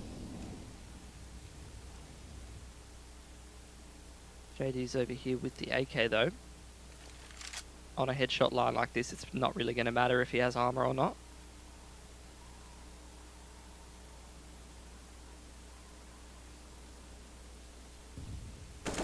Oh no. Timing's just gone all wrong for him. Now he's going to have to deal with Sicko and Inns, and Inns has been a bit of a turret so far here, but another opportunity there for JD. Just goes begging a little bit. Smooth Crim can't get the reload off in time as Hats rolls around the corner to deal with him, and Swede missing a shot with the scout may be his undoing, but PZ, he's found 2 kills, and he's looking for a third here as well. Charging forward, it's Inns to hide in the smoke, and he's gotten the timing right. Swede is at a knife in the back here. Maximum disrespect from Inns, and if he goes on to win this round, that is going to be a nail in the coffin for Truckers with Attitude. Spots PZ, also gives the info over to PZ as well, but PZ just has to wait this one out. He knows that he's got the advantage. The bomb was right there in front of him. And a huge round from PZ. 3 kills. Truckers with Attitude will get their second. So do actually convert one of those Deagle rounds with the scout. That's nice to see. That's going to buy them a little bit more room. Now Renegades having some money troubles as a result of that. I'm going to put a buy together, but it's going to cost them quite a bit. Whereas Truckers had a little bit of money got in the bank heading into that round, so they're going to be forgiven a little bit more for their economic troubles. They've still got a little bit of loss bonus built up. JD's got a bit of cash in the bank and allows them to get full utility in this round. So here's an important one for Truckers to start turning things around, and PZ was very quiet in the last map and Truckers were not doing well. Now he's starting to wake up and having quite a bit of impact for the Truckers. How about that for impact, though? Double kill from Inns, just walking in from Annex. He has been on tonight. And he just doesn't seem to miss. He topped on Dust too as well.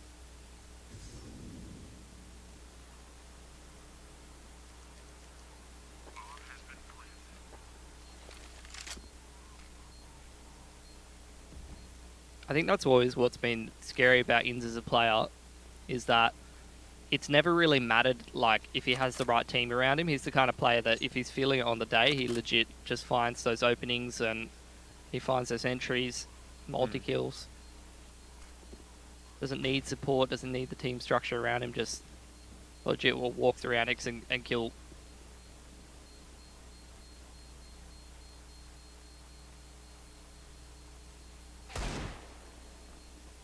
He's not that good though. Well, yeah. Can't shoot from the back of his head. Can't do too much when you're not looking in the right direction, I guess.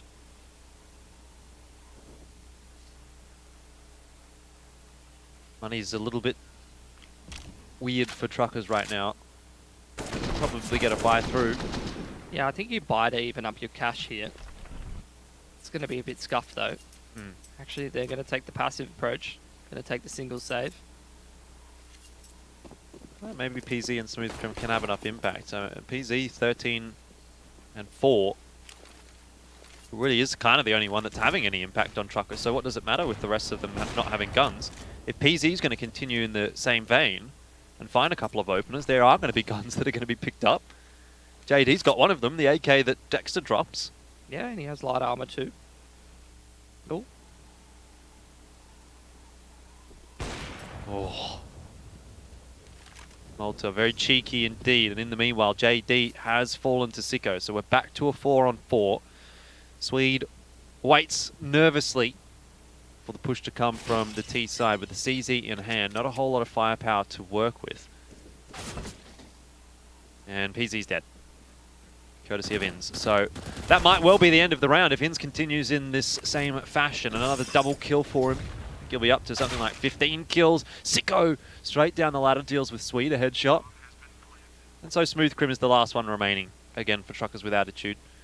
M4A1S in hand, and I wouldn't even really say a dream because you wouldn't even dream of winning this round. It's a pretty cool skin though. Love anime. I know you do. Big anime watcher. What's your favourite? Probably Studio Ghibli movies. Some Totoro. Oh yeah? Yeah. That's so basic. Yeah, it's pretty basic, isn't it? Pretty basic. But, you know, it's the basic things are the good things. They're accessible to everyone. True.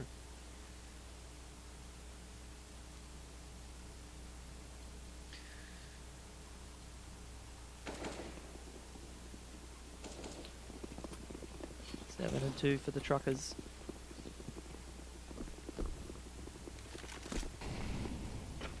Or for Renegades, rather. Actually, just a straight ramp rush into a whole lot of utility thrown out there by Smooth Crim. Very nicely done.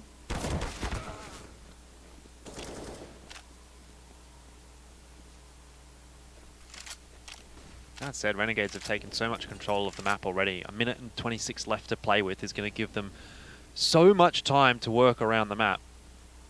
JD is continuing to put a bit of info back into Truckers with Attitude's coffers. I'm not sure how much that's going to help them in a 5-on-4. I guess Hats is quite low. He's 8 HP. Look at this. Renegades are kind of just going for a ring around the rosy.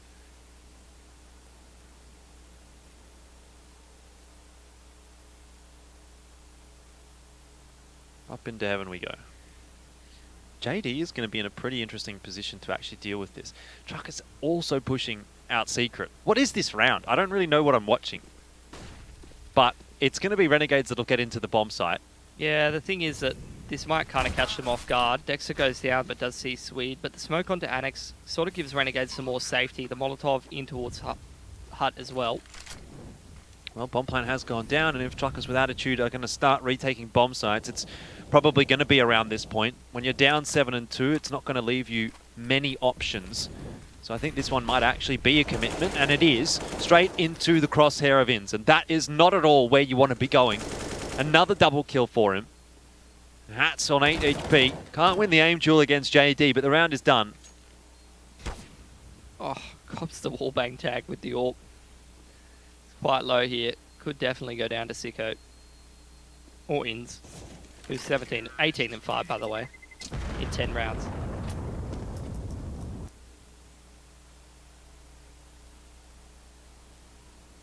.200 ADR, not bad. Good size.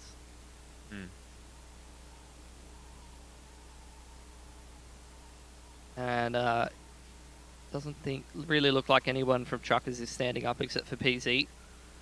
And having one player popping off and no one else really assisting is not going to be good enough to beat a team of Renegades caliber. I'd say it's already kind of gone a little bit too far. I don't expect Truckers to have that good of a T side on this map, so already being down 8-2. Have to agree with you. But maybe they can make it close. Deagle's in hand again, and we've already seen what they can do, particularly PZ. Unfortunately, he's the one that has the USP. So I'm not sure how that's going to really help him out too much. Guess it's on to the rest of the boys to step up here on the CT side of Nuke. Again, Renegades have been relatively uncontested in getting down to the lower side of the map. In fact, this time there's not even a single player from the CT side on B. So Renegades will once again just be able to walk their way into the B bomb site, get a bomb plant down. And once that happens, in a 5-on-5 against pistols, you almost think the round's pretty much over as soon as bomb plant goes down. Truckers with attitude are on the move.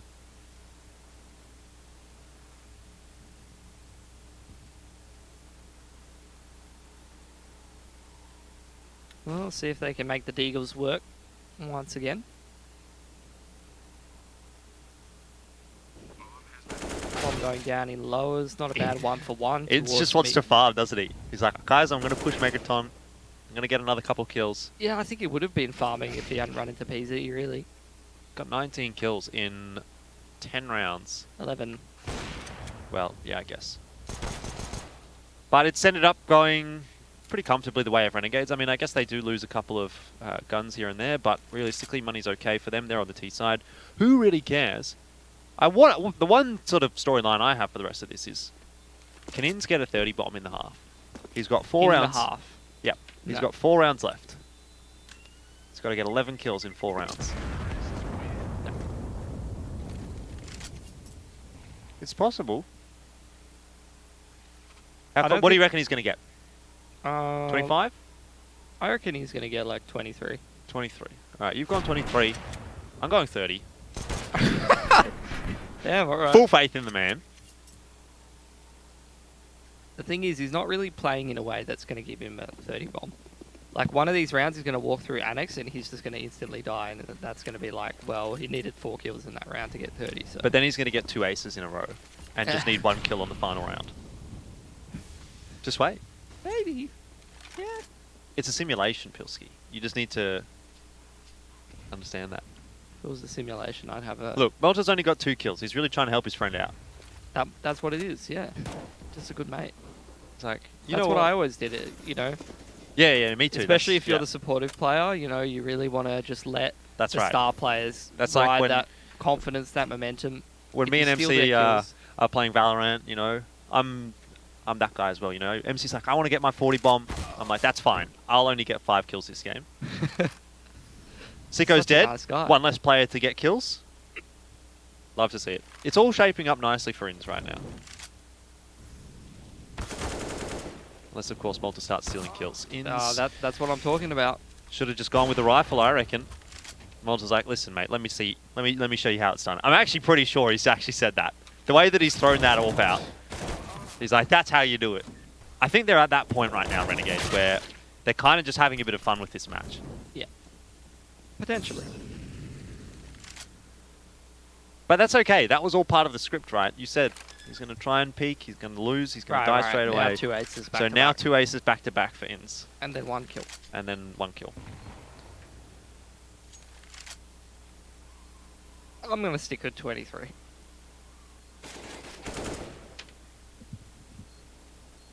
Well, Smooth Crim with a chance to win around here for Truckers with Attitude, actually. If he does pick up the pace a little bit. Has a defused kit in the back pocket. Taps the bomb. Grenade's going to go straight through, and that hurts him quite substantially. Malta's actually had a pretty good round there. He's gone from 2 to 5 frags in the space of 1 round. And we're up to 10 for Renegades as well. So it seems like they're going to run away with this half Well, they already have run away with this half, but They've run away with this game. they might go even further as to finish the map pretty quickly. Alright. What can Inns do? That's what this has turned into, huh? It really has.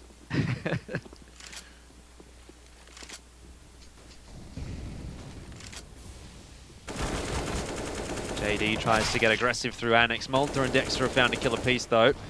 And this is not looking too good for poor old Inns, who hasn't had much of an opportunity. Now that Panic's been heard though in that fire, I wonder whether the Renegades are going to be too eager to push into hut. Bit of utility being thrown on in there, and they'll just back away. Unfortunately, Inns is the one watching for the rotates. He's up on top of Silo, so he's not going to be getting any frags too quick smart. Seems like Dexter wasn't aware that the possibility of PZ pushing close, and all of a sudden we find ourselves in a 3-on-3.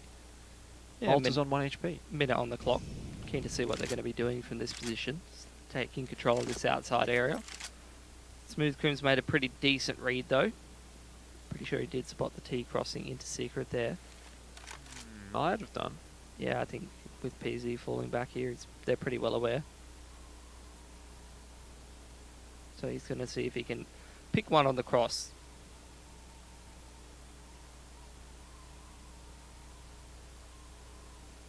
Smooth Crim gets the timing right here as well by the looks of things, and maybe Malta and Inns not looking behind them are going to have a bit of a rude awakening. PZ does catch Malta, but it costs a lot of HP. They were not aware that Smooth Crim was coming behind, and neither was Panic. But this time it's Sicko that's going to find the frag. He's got 10 seconds to work with, has to go straight through the fire, does not want to throw a grenade. He's gotten the bomb, but he can't plant now. Round's over. Sicko's out of here. Not interested at all. What a weird round. I feel like we've seen a few pretty weird rounds so far here on Nuke. That's just another one of them. So can Inns get 11 kills in 2 rounds, do you reckon? Hang on, let me think this one through. There might be a way.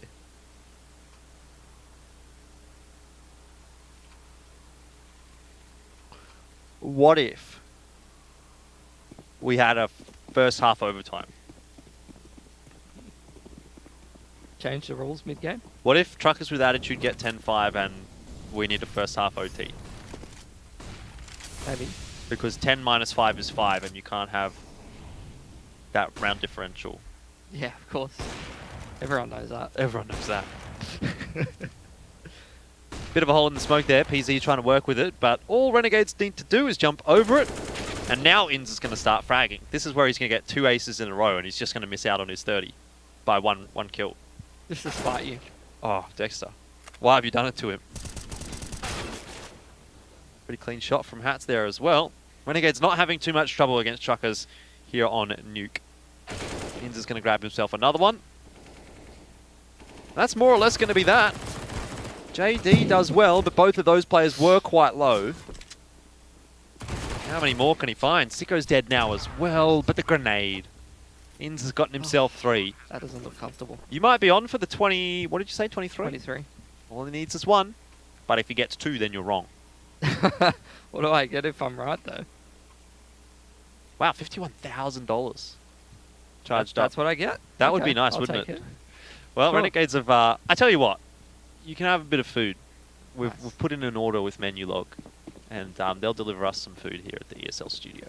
Cool. Thanks, Menu Pog. Menu Pogs in the chat. And... yeah, 51,000 for the Western Union money tracker there for Inns. He's been really farming up in this half. Looking for a little bit more. Alright, here's the 23. Swede's going to peek with the Deagle. Inns is going to headshot him. I'm ready and waiting. No! It hasn't happened! We were so close. That's a good start for Truckers. It is.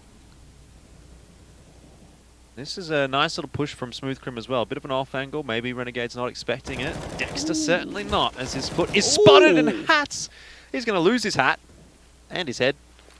Smooth Crim's done the dirty work for Truckers with Attitude. You'll love to see it.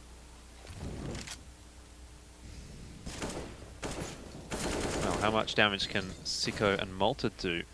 Malta's really started to fire up in the last few rounds, and Csgo is not going to let Smooth Crim get out of there alive. Pretty handy with the rifle, I always say it, when you see Csgo with the AK. There's just another example of it. Malta's waiting for the rotates. Got to turn this 2 and 3 around, but when you see 2 players in the lower bomb site and Panic, the only one in upper with a deagle from heaven, you feel a little bit better about this round for Renegades. You say that, but Panic's pretty sharp as well when the deagle comes into play. Has been spotted now by Malta, and that's a nice spray. JD, it's a pretty good timing, but doesn't quite peek the corner quickly enough, and so Malta's not caught with a grenade out. PZ comes charging up. He's got the alligator in hand. Can he make it happen? Malta's low, but Csgo will take the challenge. He knows that he's healthy, and 12-3 will be the scoreline. Renegades complete a pretty solid first half there against Truckers with attitude. 12 and 3 on the T side of Nuke. I think that you would be pretty happy with that, no matter Look, what it's situation. pretty solid. That's all I'm just gonna give him that. Pretty solid. Okay. Well, this is kind of what we want to see. We want to see Renegades in good form, don't have to exert themselves too much heading into that grand final, where they will be at a map disadvantage. Just cruise your day at the office.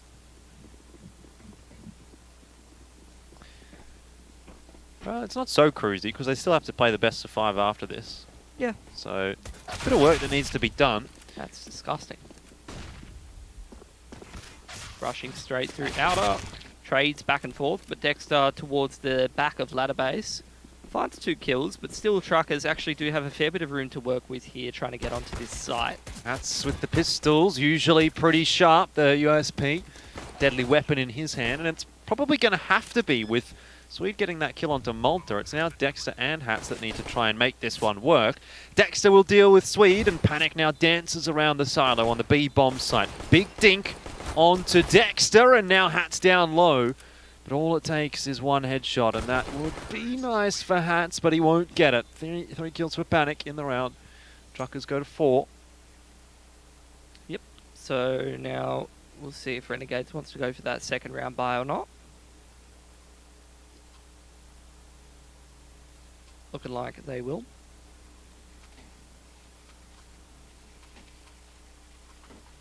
Truckers do have some pretty good weaponry to deal with this second round buy. Malta has got a Mag 7.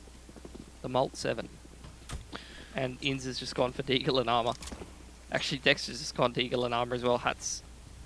See what he's able to do with that CZ. But Csgo unfortunately just gets wide swung. That's a ballsy peek from JD, to be quite honest with you. Malta tries to get aggressive. I don't think so. Mate, against Csgo, captain of the awesome scout squad. It's not just him, it's like multiple players. It's the thing. Sure. And they're all zooming. All I'm going to say is Csgo wins those. Oh, by the way, I sent you that Searson clip. Or actually, no, it wasn't me. I'm not going to take credit. Somebody else tagged me and said, is this what you were talking about? That is what I was talking about. Yeah. Well, what you were talking about, but that's what I'm talking about. You know what I'm saying? Not this round, unfortunately for Renegades. The scout has not done anything. I think that's the candidate for captain of the scout squad, to be but honest. they have to be Australian. Do they? Well, no. Australian and New Zealand. It wasn't Australian. They have to be from New Zealand. Dexter's just making sure his wall hacks are working. Doesn't look like they are. Maybe he's just checking the rafters being secured, or the pipes are running nicely. Didn't you used to be able to, like, defuse the bomb through the ceiling? Through the ceiling? Yeah, you would do like a head boost in 1.6. Good times. I remember those times. Oh yeah, I definitely played 1.6. Totally. Yeah, me too. Yep.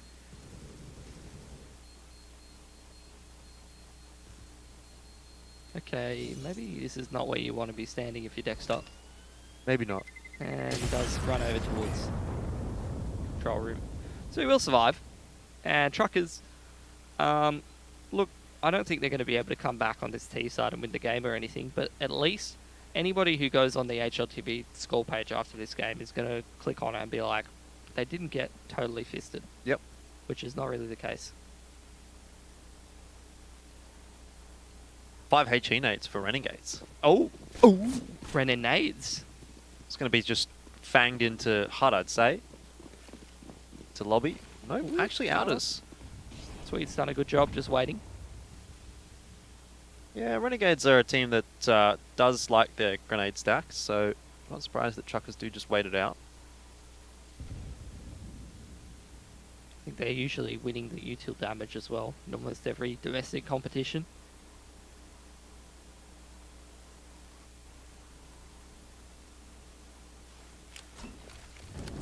Yeah, straight out of door.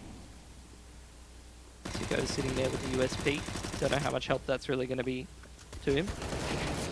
Yeah, and the only really impactful gun already went down as well with Dexter falling, so USPs are going to get swept by the wayside pretty easily. Ooh, good anti-eco, 5 alive for Trucks. You love to see it. 5 strong trucks driving down the highway. Side by side. That didn't even rhyme. Oh, I was meant to rhyme. Yep. Nah, not feeling it really. Come on, Dexter. Buy a kit. He's not bought a kit. Doesn't need it. We're not letting the bomb plant go down. Yeah, Bolter's that got must be one. it. It's the alpha mentality. Bomb's not even going to go down, so what would you need a kit for? Yeah, I'm going to go straight into this upper bomb site though. Nice flashes. Yeah, looking for the entries. Malta has been flashed out, but he's going to be able to get at least 1 kill onto JD before he's traded on down. 3v3 though, but the defuse kit, luckily for Renegades, is dropped right on top of default. So if it's needed, they should be able to grab it. Hats! Only one. Doesn't continue the spray onto the second. Yeah, it's not a great post plan for the Truckers, both being stuck on the bomb site. See if the flash can create that space for them to peek. They do manage to peek, but they haven't managed to get off of the silos. They haven't gotten into hut. They really are both still stuck in the same position. I dare say Renegades are aware of that. It's just going to be the 3-man push here from Renegades, hoping to trade out effectively. Dexter's gone a little too early. Hats looks for the trade. Now in a one-on-one though against Smooth Crim, and doesn't have much HP to play with. It'll require a headshot for Hats as he tries to just dance around. But Smooth Crim waits patiently, and another clutch goes the way of Truckers. So they're keeping this interesting. They're getting ever closer. Yeah, but it's the same problem that as they were having on Dust 2. Like, they've just given too much room to the CT economy to be able to rely on that loss bonus every round. Even when Renegades are taking saves, it's going to be a round like this where they get a handful of deagles, give themselves an outside shot at winning the round. So it never really gets easier for Truckers. But, you know, at least they're putting some rounds on the board and they're keeping this game competitive.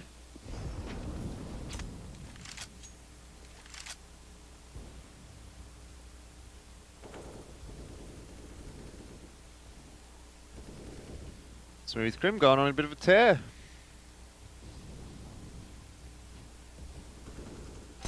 That's nice. Nice patience from Sicko.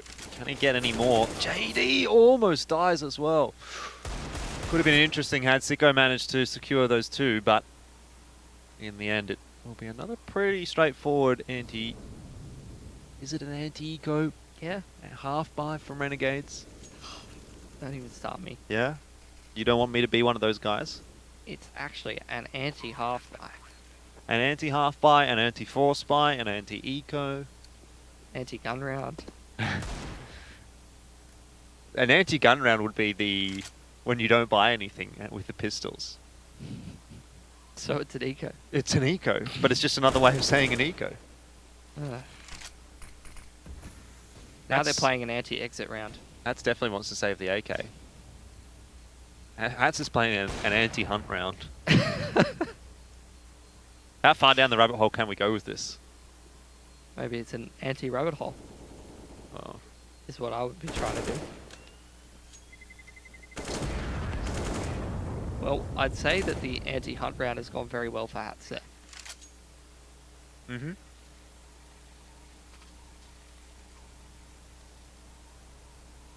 Well, 8 rounds for Truckers, a fair bit of money in the bank. So they are sitting pretty to continue to buy forward, continue to try to put rounds on the board. Renegades are going to put together another buy round. They have capped out the loss bonus pretty much at this point.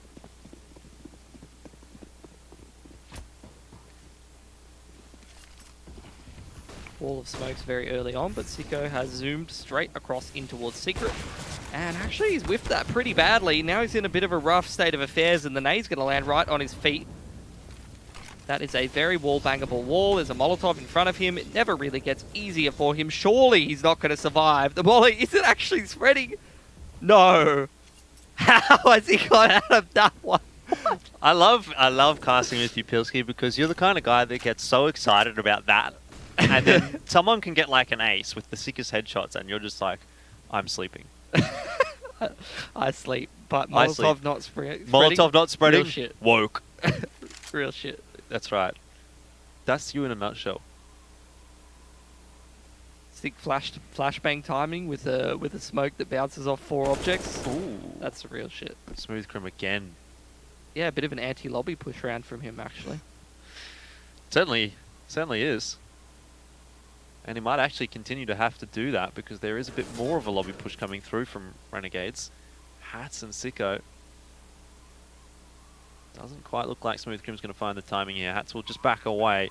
Renegades again are looking to save their guns.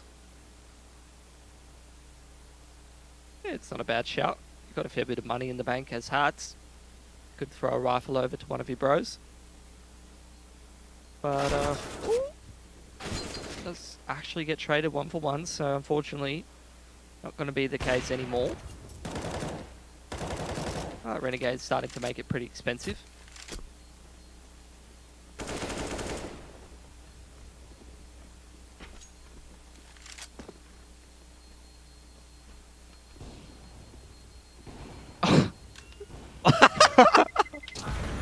I love how we He saw died it. to the bomb. I love how we saw it from that angle as well. Like, it would have been confusing if you just saw it from one of those 2 POVs, but just seeing JD just having a look at that through the wall. It's ridiculous that he gets out of there alive. Oh, thought we were going to get a replay of him at the very end there in Megaton. Timeout from Truckers. First one of this series, actually, that I can recall. I think so. Look, this is like the timeout of like, oh man, we actually like could win. Like, we're actually in a pretty decent position to try and win this one. Maybe if Truckers switch on a little bit more, though, it could be to their detriment. So I think at the moment, it is playing a pretty no-nonsense T round. Here we go. This is what we wanted to see. Ah, that's the content we want to see. Kind of reminds me of the few rounds of Valorant that I've been watching when I die. Oh yeah, a lot of that going on in whiffing? that game. Yeah, yeah. I legit Lots of Hearthstone players whiffing. No lie, would have watched 3 guys with basically the equivalent of AWPs trying to kill each other for 30 seconds and not hitting a single shot. Pretty good. It was pretty hilarious. Oh, anyway, man. Dexter's not having any problems in the aim department as he's just completely pushed out and caught Swede totally off guard. Utilities thrown in here from Renegades as well, which is going to stop any kind of a re-push, a counter-aggression from Truckers into the A bomb site. Yeah, and this is the kind of round that Renegades wins all the time. A handful of deagles, 1 rifle. They take the initiative. Dexter's gone for that push and he's somehow already in lower where Truckers are heading. Oh, great shot from Hats, and how many more has he got? There's 2. Oh, Hats is having one of those rounds. It's all over.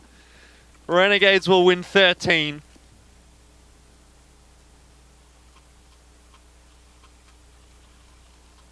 This is beautiful. Just perfect shooting with the deagle. Ooh. I think those crisp shots sort of brought me back into my puberty for a second. It's like I was 14 and sharp again. Had a bit of a voice crack. Yeah. Good times.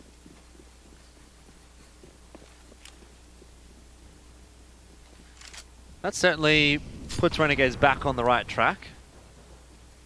Yeah, I mean, it bankrupts the Truckers. So if they lose this round, they're going to be pretty cooked. They're just going to try and go for that uppers hit again. Quick play into the A bomb site and it's worked out. JD hits 2 entries, down on 19 HP, but Dexter, so quick up the vent and he's just deleted Truckers with attitude. My goodness. It looked like for a moment Truckers were going to get over the line there, and then Dexter just with a moment of magic. I think that's where you think, well, 2 rounds in a row, Renegades have something like that happen, and see you later, Truckers. Yeah, Truckers are pretty broke now.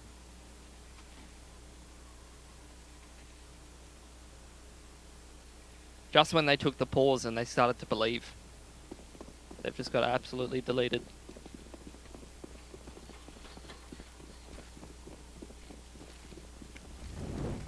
Well, with this pretty limited utility, 2 rifles, not looking good for the truckers, but they are actually going to get that wall of smoke up.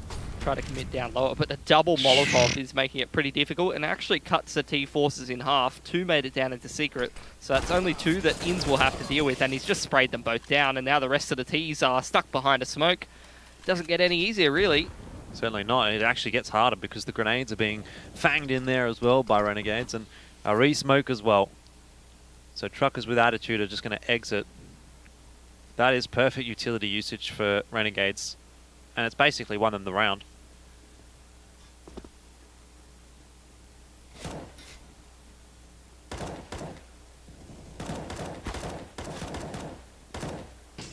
Just tapping them with rifles at long range, why not? Inns is hunting for some more frags. 13 HP, doesn't matter. 26, he's got the 4K. He wants to get 30 before the end of the map. So, taking a look at the Western Union money tracker for the last 6 rounds, and Hats is leading from the front this time. Nice to see someone that's not starting with a D and ending with extra in terms of the income. A lot of money being spent by Smooth Crim there as well. 15-9. And Truckers with Attitude don't have much to play with in this round, just Deagles. And yeah, look, while they've won a round or 2 with that in this series so far, you can't really ask them for much more. How many times can they do it? We'll see. Plenty of money for Renegades, even if they were able to win this round with the Deagles. Renegades probably got 2 more buys in them still. Smokes across the left side of outside this time from the Truckers, molly into secret. It is all kind of just a ruse though. They're just sending Swede to walk over near the... oh, never mind, he's not walking anywhere. It just gets counter flashed and 1 bead, then Hats on this off angle. Actually does get traded out by Panic, but the trades are favourable for Renegades. Just too many angles, solid rotations. They're pushing and pulling Truckers every which way. Nice flash through the smoke, deals with Sicko though, gives the AWP over to the Truckers, and with PZ having that in his hands, the potential's there. There is potential, but tell you what else is there. It's Dexter in control room, and he's liable to find the timing. There we go. JD down early. And now PZ has to get the trade. Flash is going to go through to buy a bit of time here for Dexter, and he'll play the close angles as well, make it as difficult as possible for PZ to get that frag, and that provides time for the rotation of the remaining 2 Renegades players. Inns and Malta now down to the B-bomb site, and PZ's life just got a whole lot more difficult. Got to put that bomb down. It's 15 seconds. It's going to plant for control room side. And he goes down, and that's the map. That is the map indeed, and that is the series as well. Renegades will get the 2-0 over Truckers with Attitude today, giving themselves a spot in the grand finals of the season and the grand finals of Split 1. And I should clarify, when I say grand finals of the season, it is the playoffs, the season finals. Maybe still a chance to get into the grand finals for Renegades, but they are in the grand finals of Split 1 as well, which is going to be against Order. So a good night tonight so far for Renegades. They get the 2-0. Admittedly, it took a little bit longer on Nuke than they might have liked, particularly knowing that they have a best of 5 to go into as well. So there's something to think about. Yeah, they had to exert themselves a little bit more towards the end. A couple of the big plays really getting them across the line. But end of the day, 2 maps that don't go into double digits shouldn't have taken too much out of them before they face down a best of 5. However, it is definitely going to go past Malta's bedtime. You would imagine so. I mean, we think that Order is a team that can probably challenge against Renegades, take a map, maybe take a couple of maps. If Renegades aren't on their day today, particularly with that 1 map advantage that Order does possess, I can very much see Order picking up Seed 1 out of Split 1. Yeah, I wouldn't be surprised to see it at all. I mean, they've definitely pushed them in Road to Rio. Here's another opportunity for Order to show us what they've got.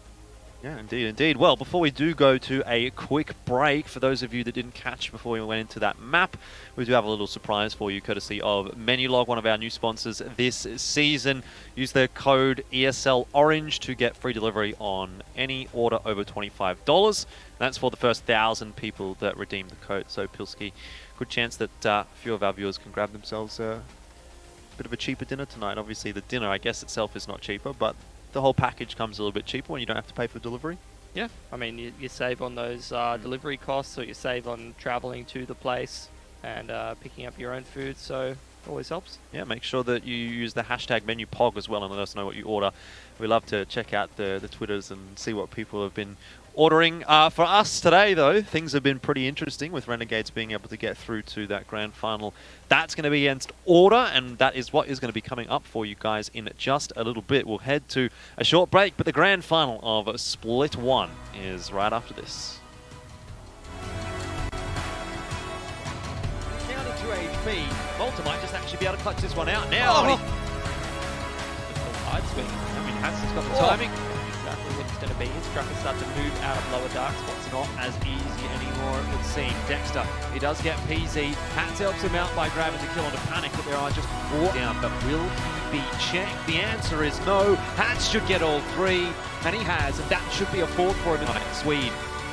Is it a knife in the back here? Maximum disrespect from Inns. How about that for him? That's what I'm talking about. Should have just gone with the rifle, I reckon. Malta's maybe Renegade's not expecting it. Dexter certainly not, as his foot is spotted in Hats. Well, how much damage can Sicko and Malta do? Malta's really started to fire up in the last few rounds, and Sicko is not comes into play.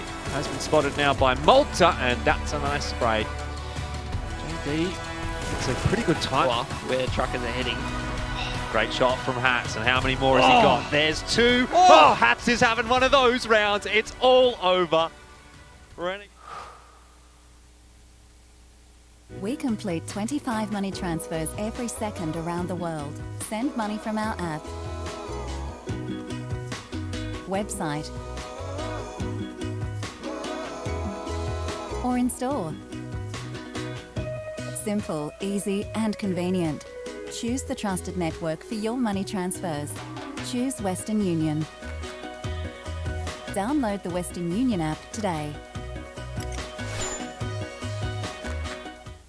G'day, mate. Mr. Murray, have you decided on a name? We're thinking Callum.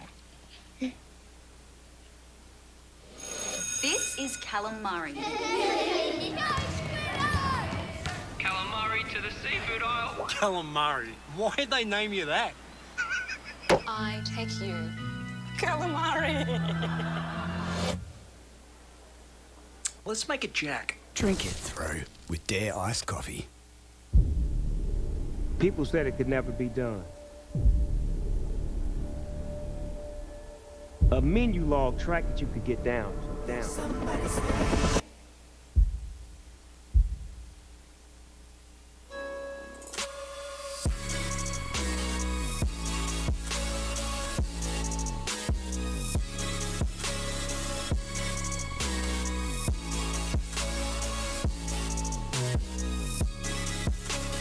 You love it, you wear it.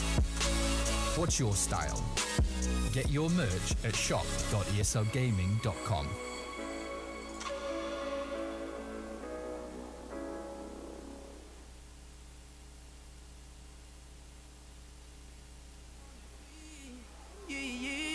Hold up your sign, though.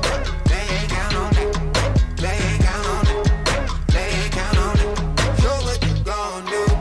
They don't want on it. They don't want on it. They don't want on it. Rush.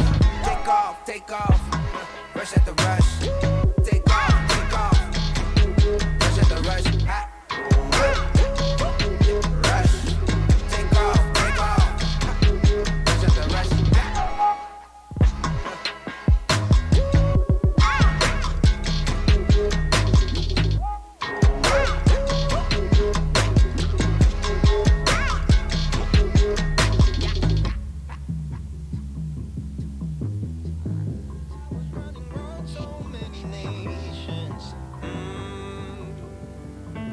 Even when it's so sweet, I end up seeing red. Is it such a ghostly revelation? I may have fucked up all my chances. Yeah. And we ain't sleeping on the floor again. We never sleeping on the floor again.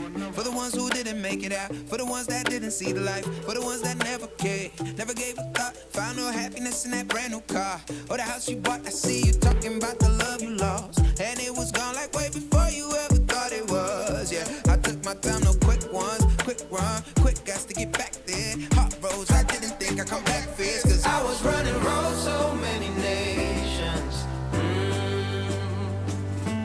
Even when it's so sweet, I end up seeing red. Is it such a ghostly revelation? I may have fucked up all my chances. Fucked up all my chances.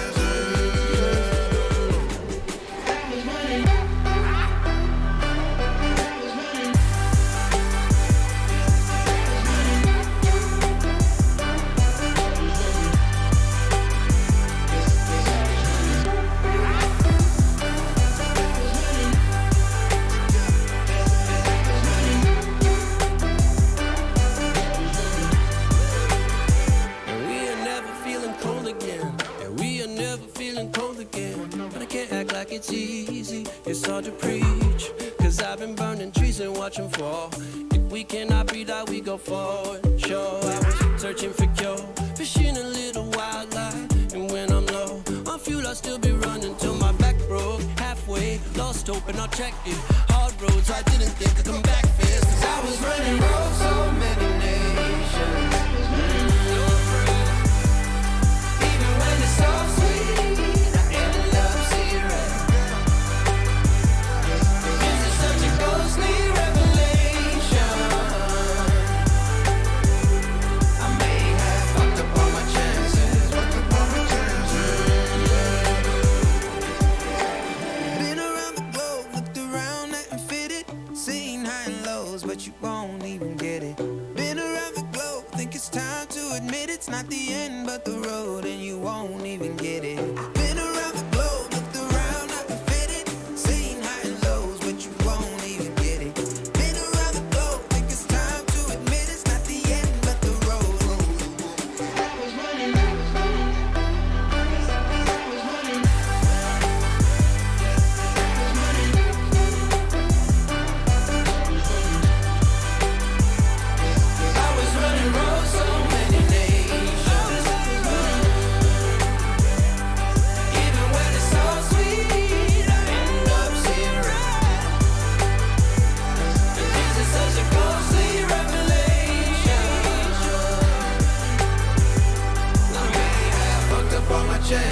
Fucked up all my chances.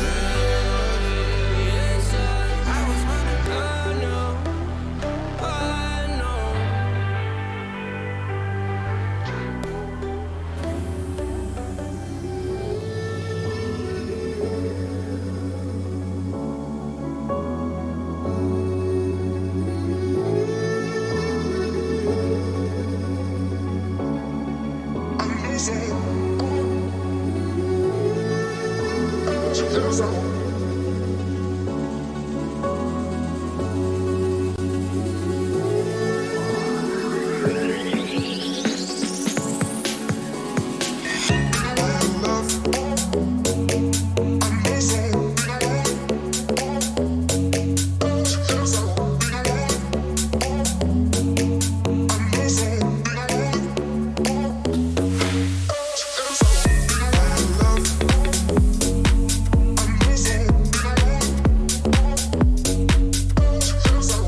top of the world. I feel on top of the world right now. I feel on top of the world. I feel on top of the world right now. I always wanted the world. I wanna conquer the world right now. I feel on top of the world. I feel on top of the world right now. I call the shots in the man with the plot and we only go bombs away. Ain't no one protecting my mind as a weapon, that's why I'ma dominate. Taking advantage of every second, now I ain't got time to waste. They all tryna sign my name, they want me to sign my name. Counting your blessing while I count that in my winnings. We take 50s and 100s and throw them up to the ceiling. Everything I envision, now everybody gon' witness. Only difference between us is I ain't stop till I finish, yeah. I feel on top of the world, I feel on top of the world right now. I feel on top of the world, I feel on top of the world right now. I always wanted the world, I wanna conquer the world right now. I feel on top of the world, I feel on top of the world right now. Savage, you've been distracted, your best my average, there's a reason for that's a fact. So they snapping back, mad at the fact that I don't have a backup plan, I ain't need that. Outworking everybody when I relax, so I ain't tripping about none of y'all feedback. Heard that, wonder when I'm gonna peak at. And that's why you count your blessing while I count that in my winnings. We take 50s and 100s and throw them up to the ceiling. Everything I envision, now everybody gon' witness. Only difference between us is I ain't stop till I finish, yeah. I feel on top of the world, I feel on top of the world right now. I feel on top of the world, I feel on top of the world right now. I always wanted the world, I wanna conquer the world right now. I feel on top of the world, I feel on top of the world right now. I feel on top of the world, I feel on top of the world right now. I feel on top of the world, I feel on top of the world right now. I always wanted the world, I wanna conquer the world right now. I feel on top of the world, I feel on top of the world right now.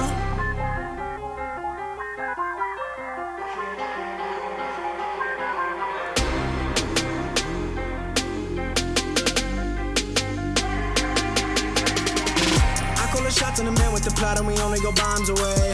Ain't no one protecting my mind as a weapon, that's why I'ma dominate. Taking advantage of every second, now I ain't got time to waste. They all tryna sign my name, they want me to sign my name. Counting your blessing while I count that in my winnings. We take 50s and 100s and throw them up to the ceiling. Everything I envision, now everybody gon' witness. Only difference between us is I ain't stop till I finish, yeah. I feel on top of the world, I feel on top of the world right now. I feel on top of the world, I feel on top of the world right now. I always wanted the world, I wanna conquer the world right now. I feel on top of the world, I feel on top of the world right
3 now as well. Oh my god! What is that?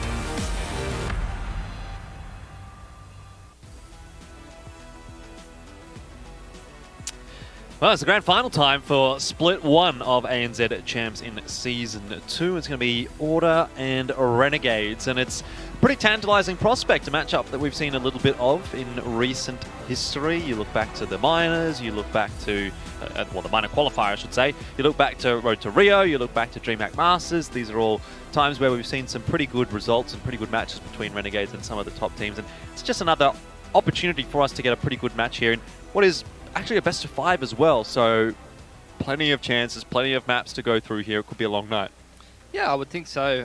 It's going to be interesting to see what kind of form both of these teams bring into a game like this. In theory, like, it is just a seeding match. It isn't going to be the make or break between qualifying and not qualifying, and it is just a domestic event. So I wouldn't expect both teams to be going all out. At the same time, though, this is two teams that, you know, have a bit of a rivalry, do in theory want to be beating each other, especially I feel like on the side of Order, as they had a bit of a missed opportunity in Road to Rio. I've been saying and thinking to myself for a while now that, you know, even if a team like Order does have its problems with Avant and doesn't seem to be able to beat Avant, that doesn't mean that they can't beat Renegades. In fact, quite the opposite. They seem to have a decent matchup against Renegades, even if they do have some problems with Avant. Yeah, certainly, and I think you look across the board here for Order, you know, you see the solid roster that they've been able to put together in recent times. Their game yesterday, I thought, was pretty good against Truckers with Attitude. Nice bit of a warm-up to the match that they've got ahead against Renegades. And admittedly, we also have seen Renegades sort of dispatch of Truckers with Attitude relatively comfortably as well. The advantage here for Order is that they do come into this one feeling pretty relaxed, feeling pretty chill. Maybe they're not as warmed up as Renegades are. That's one argument to sort of the detriment, I guess, for coming into a series like this without having played previously. But if the series does go deep, if we do end up going to that 4th map, for example, that's going to be the 6th map of the night for Renegades. Things start to slow down a little bit. You know, it's probably quite late in the evening there as well then.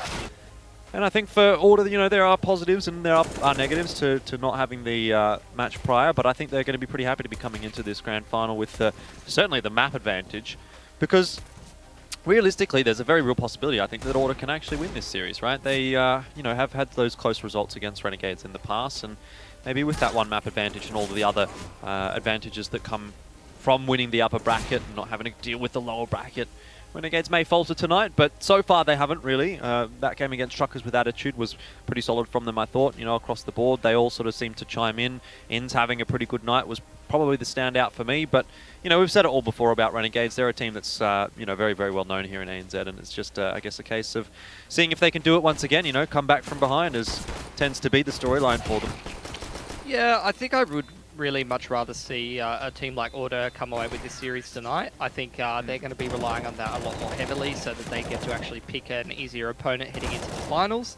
In saying that though, look, I think in the current situation, if you're Order, you're kind of cheering at what's been happening for the last little while. Let's look at it for what it is. Obviously, with you know, the whole global health crisis and all that kind of stuff, a team like Renegades has been at home playing domestically. These, in theory, and these domestic tournaments that Renegades are participating in is a good opportunity for Order to actually improve, to work on things, to become a more solid roster, and to promote healthy competition in the region. So I think it's these kind of games in particular, you know, Split 1 finals, getting a best of 5 against Renegades. It's going to be a good opportunity for you to practice and iron out issues, and I think Order has been together for a while, and they are still sort of lacking consistency and not being as, you know, well drilled or consistent enough across the board for my liking. So I would really like to see them have a good series here, have a good best of 5, get a lot of maps against Renegades where they're actually trying to, you know, go all out and win this series. And, you know, even if in theory it doesn't matter as much if you win the series or you don't, it's a really good opportunity to improve against the best competition you could possibly get, and competition that, you know, in another universe where a lot of this stuff doesn't happen, you wouldn't have had this opportunity. Definitely a good chance for a team like Order to be able to get the better of Renegades tonight. They're going to be having to work quite hard, though. I mean, even if, like, Renegades don't come into this with the full pedal to the metal, it's not going to be an easy team to roll over. I wonder whether or not we're going to see a long series. You know, I mean, I guess for Renegades, if they do want to win the series, we are going to go to at least 3 maps, which is going to be quite a long one. Order, theoretically, a 2-0 is possible. tough ask for them, though, and I think one of the ways that we'll get a bit of an insight as to how the series will pan out is by taking a look at the veto. So we've got that ready. Now let's just get the 2 vetoes out of the way. I think those are not as interesting to talk about. Train definitely going to be taken away by Renegades because they know that Overpass is a map that Order doesn't want to play anyway, so they're going to get their Overpass ban out of there as well. So overall, can't say I'm too surprised by those 2 vetoes. No, I wouldn't say so. I'm pretty interested actually in what Order's going to be picking here. Because obviously Dust 2 is not as much of a weakness, I feel like, for Renegades as it might have been before.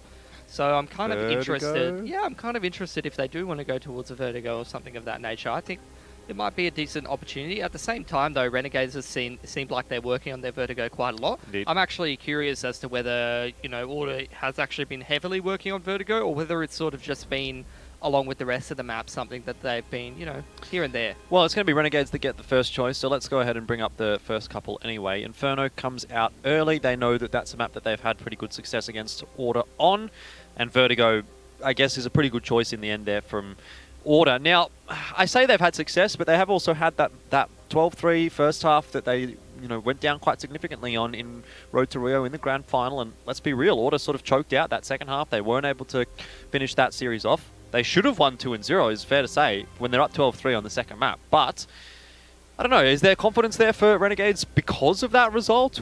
And is there confidence there for Order because of that result as well? You know, they say they would be saying, like, we were up 12-3, we can do that again. Yeah, I think Order's a team with a pretty strong mentality. End of the day, like, even though they've had some mixed results, they always seem to have their heads screwed on. They always seem to try to be winning this series. So I think that they're going to be a team that's going to be looking to do the same here. I don't think they're going to be too knocked by things like that. As for Renegades, though, I mean, I don't really know how you feel about Inferno. I think that was a kind of a different Renegades going back a couple of weeks now. They were sort of put off the gas pedal then. All right, well, let's put our foot on the gas and speed up the vetoes here then. It's going to be Nuke picked up by Renegades. Not too much of a surprise there. Mirage, the choice between Mirage and Dust 2 ends up being Mirage for Order, interestingly enough. So the map advantage, the free map for Renegades will be considered as Dust 2. For Renegades, I should say, for Order. I mean, like, that's just another weird one, isn't it, right? You always go through in this kind of a grand final and you think it should be Renegades that have the map advantage, but it's actually Order that do. So Order's map advantage is for Dust 2, and then we start off on Inferno, go to Vertigo, Nuke, Mirage, which is an interesting lineup. Pretty tough, I think, for Order here, particularly when you get a little bit deeper, and particularly towards the Nuke, you know, and the fact that Renegades does get the first map pick, being the team with the lower seed, does mean that they get their maps a little bit earlier in the pool, making it more likely that a comeback can happen towards the end of things, I guess, for Order. But yeah, what do you think about this one? Is it a cut and dry for Order, or does Renegades kind of make this one? I think if Order are going to do it, actually, they'll need to use that map advantage, and they're probably going to do it on Vertigo and Nuke. I don't know. It's kind of hard to get a test for how good Renegades Mirage is, because I think when they played it last against Avar, they weren't really tested too heavily, so it's hard to get a good feel for how they're doing on that map. Okay. I think once you make it that deep into the series, it's going to be questionable as to whether you're going to see some just like peak performance, just legit running out and taking aim tools and one being everyone. So I don't know. It's an interesting veto. There's opportunities for both sides on a lot of maps. They played each other so much now, and they played both of these squads together as a team for quite a while, that they should be comfortable on a lot of these maps. They should have both their opportunities. I think Inferno is going to be quite an interesting one, because like you said, you know, Order had a good performance on Inferno against Renegades that were underperforming a little bit in Road to Rio. I'm keen to see if they can do that again, or whether Renegades is going to employ those tactics and try to shut them out of the game. Well, it is the grand final of Split 1 here in ANZ Champs, and it's Renegades and Order. Renegades will start on the T side of their own map pick, which I think will suit them just fine. They don't mind a bit of T side here on Inferno in particular. You know, we've already highlighted player as Inns being kind of the one leading from the front today for Renegades, and this is certainly home territory for him, where he does like to have good performances on the map of Inferno, leading the charge with the Glocks, and doesn't look like Renegades are going to be messing around too much. Smokes go down early, and Order are going to have to try and deal with a bit of an A rush out from Renegades, which may not be too easy since they're not all warmed up. Alistair hitting a good headshot to start things off, whiffs a few onto Malta, but recalibrates, and that is going to be the end of that for Renegades. They won't be too pleased with how that has panned out at all. Dexter, the sole survivor, in a 1-on-3 now. And I dare say that life's going to be pretty difficult for him. But, winnable round, I guess. 1 minute 10 on the clock. And he starts to creep his way in through Diggity. So has a flashbang to work with, has to try and utilize that, has to try and isolate some one-on-ones. Bit of a cart push from Order here. Taking some information. Ricky spots him out, moving towards jungle side and smartly backs off. Waits for some support from his teammates. Bit of a smoke towards Moto. Underarm flash from Dexter. He doesn't actually go through to smoke, interestingly enough. Yeah, I'm not sure how well this is going to really work out for Dexter. Every second that he waits is a second that is an advantage for Order. Hoping to sit in that smoke and I guess find a pick onto Pit, but wasn't given that chance. And so Ricky gets himself a kill and Order get themselves a pistol round. A good start. They're up to 1 map advantage. And look, if they can cause what I would consider an upset here on Inferno, get that 2-0 lead going into Vertigo. Yeah, I mean, there's a chance actually that it could be a 3-0 for Order. I think this is an interesting map as well because I don't think there's any weak positions on the CT side for Order. Actually, where they had their issues a lot of the time seems to be on the T side of this map. You're looking at the combo of Ustillo and Val over towards that Dig and Pit. Alistair's the jungle rotator. Ricky's usually pretty strong towards B, but a little bit inconsistent. And him and Jyra, they're very hit and miss over towards that side of the map. I always feel like the Jyra and Ricky combo on the B side is very much like they are absolutely smacking the other team out of the server, or they're a bit of a liability. So I think it's really going to be over towards the B side of the map that I'm asking questions, as there doesn't seem to be any gaps in the defense over here. Nope, just a couple of chickens. That's going to be the end of the round. Order, well, they'll be very pleased with that. 4 kills for the SMG. Ustillo's up to 6.3k. Could throw an AWP over to Alistair if he wanted to, but I think right now Order are probably pretty happy to just deal with a bit of a bonus round. I think it's good to get those confidence kills over onto Ustillo as well, because I think he's somebody that can be a little bit timid if the game's not going super well for him. But we have seen him actually be the kind of person that if he is actually starting to farm up some kills, he's starting to get rolling. Unleash, right? Yeah, he can start to actually unleash a little bit. Remember that map on Dust 2 when he stood in for FaZe, and I remember when he was in Immunity, you know, I remember him playing certain maps and just running straight out and taking multiple duels. It's actually a buy up here for Renegades in the second round. They have so many AKs, and I don't think Order was necessarily ready for this push towards bracket. Well, there's confidence from Ustillo, just charges right in toward Dig. Backs away pretty quickly though when he spots a few of the Renegades players. I think from memory, Ustillo was actually the highest rated player at IEM Sydney 2019. Not bad. Not bad indeed. Ricky does some pretty critical damage. Look at all of that damage that he's been able to do with the FAMAS. Unlucky not to actually find a kill.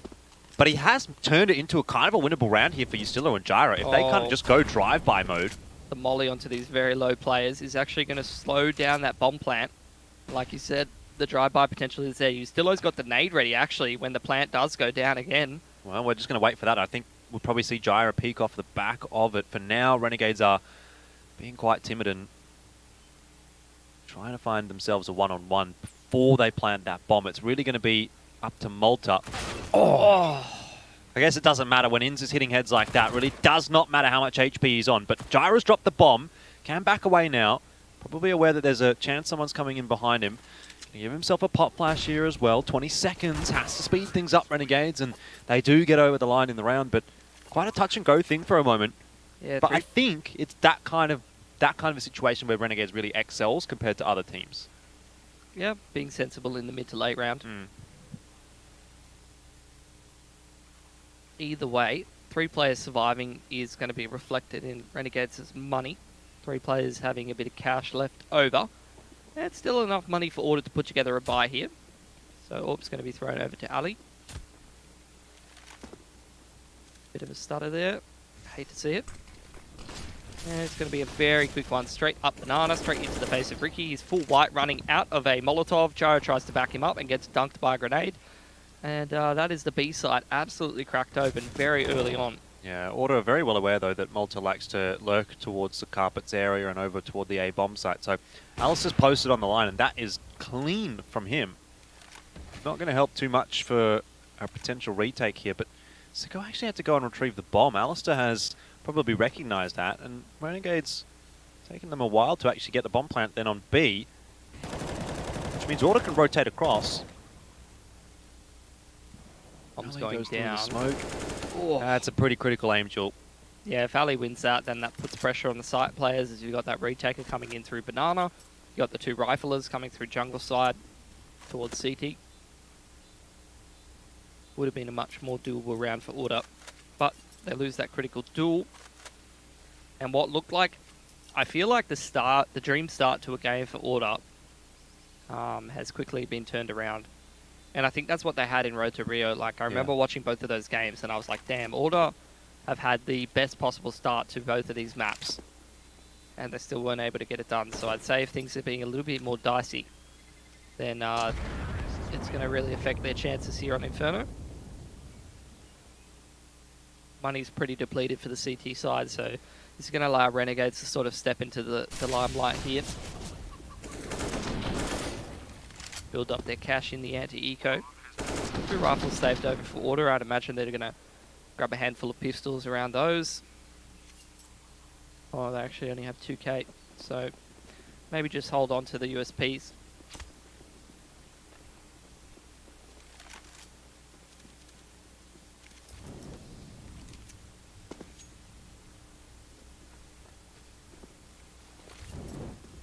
Two rifles, still enough to work with for Order.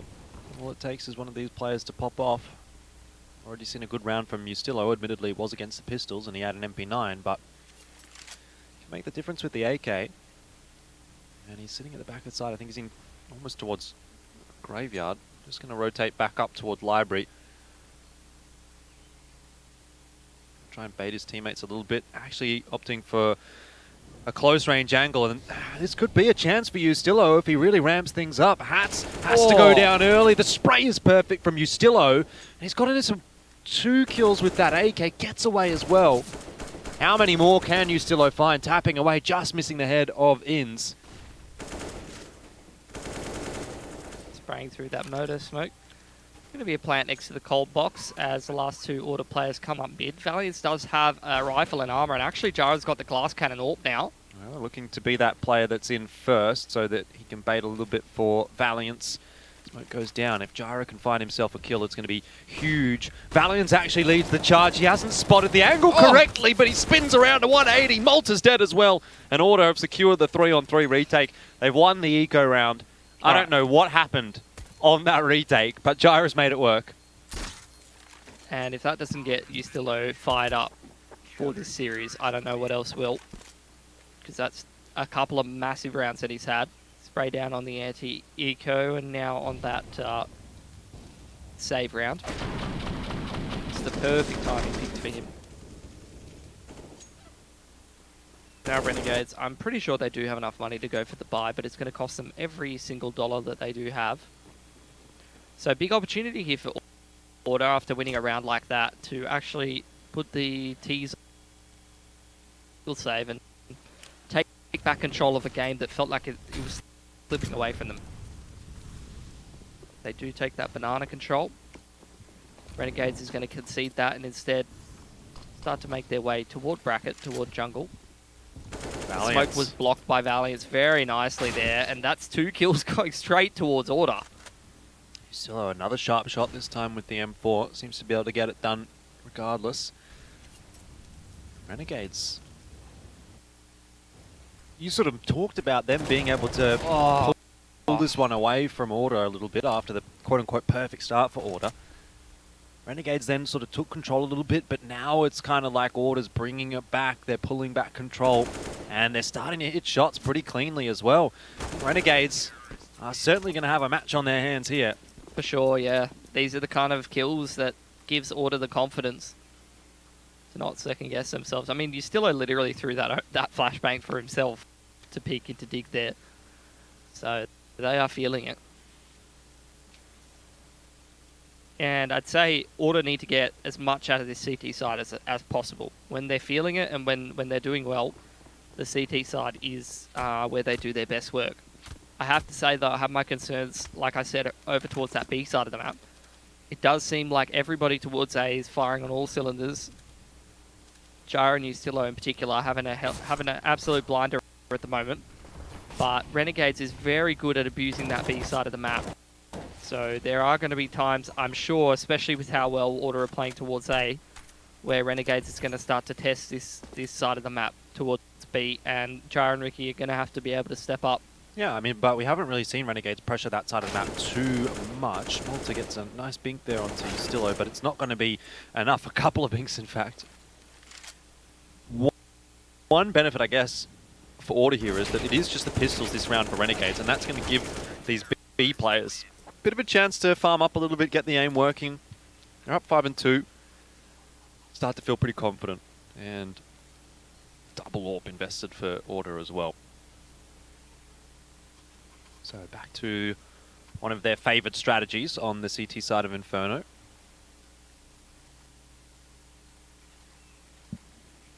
No AWP for Renegades either, and a bit of a lack of util, particularly in the flashbangs. They only have 4 flashbangs across their whole team, which going up against the double AWP setup is a bit of a nightmare actually. Another quick one straight up Banana, and that AWP's gone fantastically. Well, you talked about maybe the B site needing to get warmed up a little bit, and I think it is slowly getting there for Order. You still might have a problem though, because Malta's creeping up. Trade perhaps to come in from Alistair, but he might be overwhelmed as well. That's excellent work from Malta. 2 kills. And it leaves Valiance on his own on the bomb site. Malta's shooting his teammate. Valiance is given an opportunity here, but now he's got to watch 2 angles. And Zico and Malta will just run him down. That's just explosiveness from Renegades. Yeah, it's just a great round out of Malta, and the rest of Renegades after, I mean, losing that opportunity in towards Banana. I don't know if that necessarily incentivizes Malta to speed up towards Carpet and actually try to take matters into his own hands, or whether that was the intention all along. But either way, it works out great. Renegades being denied that Banana control, but they go towards the plan B. It works out great for them. The individual play and the rest of Renegades, as usual, ready for those individual plays, ready for those mid-round plays, and they react very well off. Not enough to get the better of Order right now, though. Like they still have to deal with another bye here. In fact, maybe even another 2, depending on what happens in this round, if Order can save guns, you know, that kind of thing. There's still a fair bit of money in the back pocket, actually, for Order. So the job's not yet done for Renegades. That's one good round, but how often are you going to see Malta get a double kill in Carpets and then be able to explode out onto the A-bomb side as well? Like, that is a round that I don't think you can bank on every time for Renegades. No, definitely not. But that was the situation where you wanted a round like that to happen. But if the response is good from Order, it does mean that it's probably not as worth as much as you would like it to be. And already a good start for Ricky, getting a headshot with the AWP. More than enough. Hats is down. I mean, both of the rounds where he's brought that AWP in towards B, he's capitalized. Still though, Renegades grouped up towards B. Malta being very passive in Carpets, as he was punished in that part of the map by Alistair before, so that's going to give him pause for thought as to what to do in that part of the map.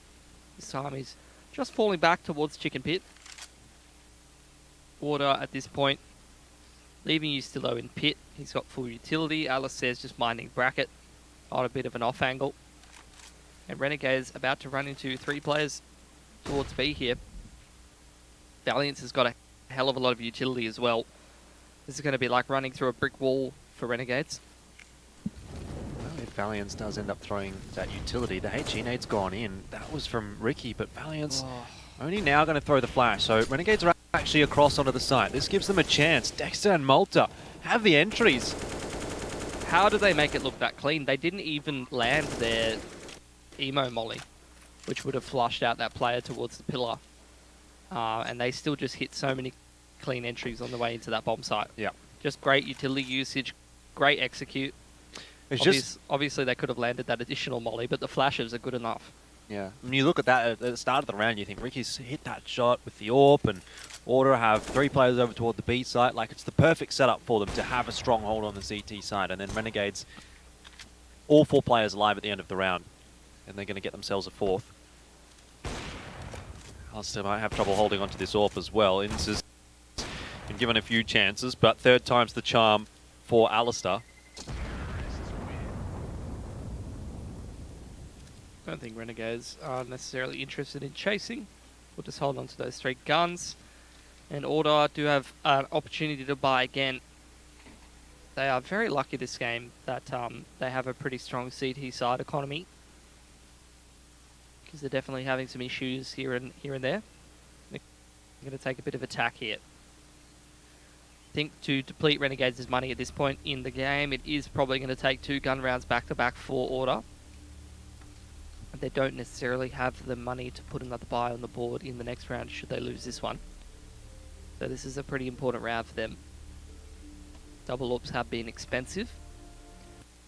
I'd say the double AWPs have been pretty effective at putting them in advantageous positions, but if Order can't capitalise on that, and they suffer the same fate as a lot of teams do on Inferno of just losing that B bomb site when the hit comes in, even from man advantage situations, then it's not really going to matter too much.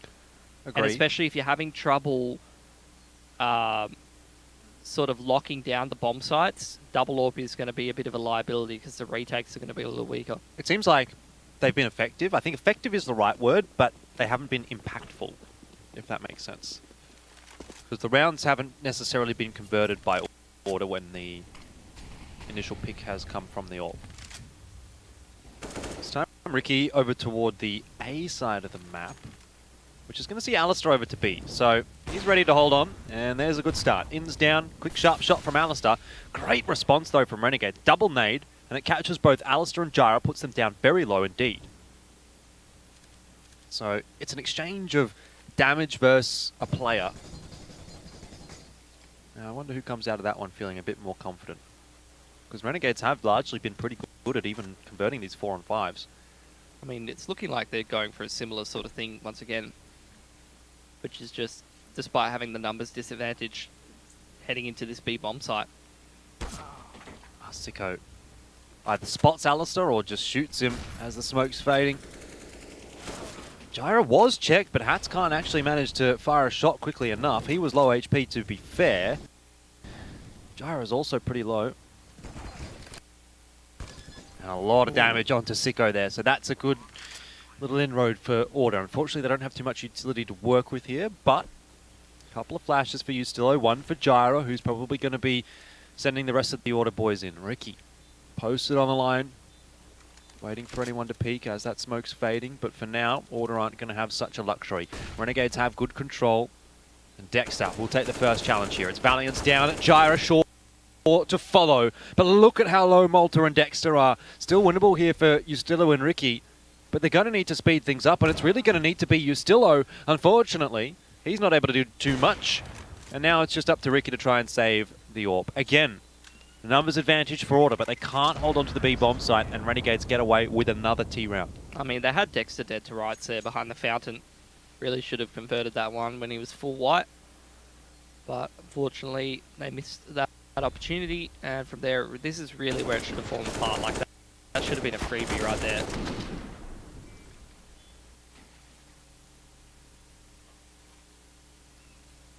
And that's an opportunity gone begging for Order now, because they've had to go down to the Deagles. Bit of a half buy around the AWP. And they haven't been without their chances here, Order. I agree. But again, it's just been that B bomb site.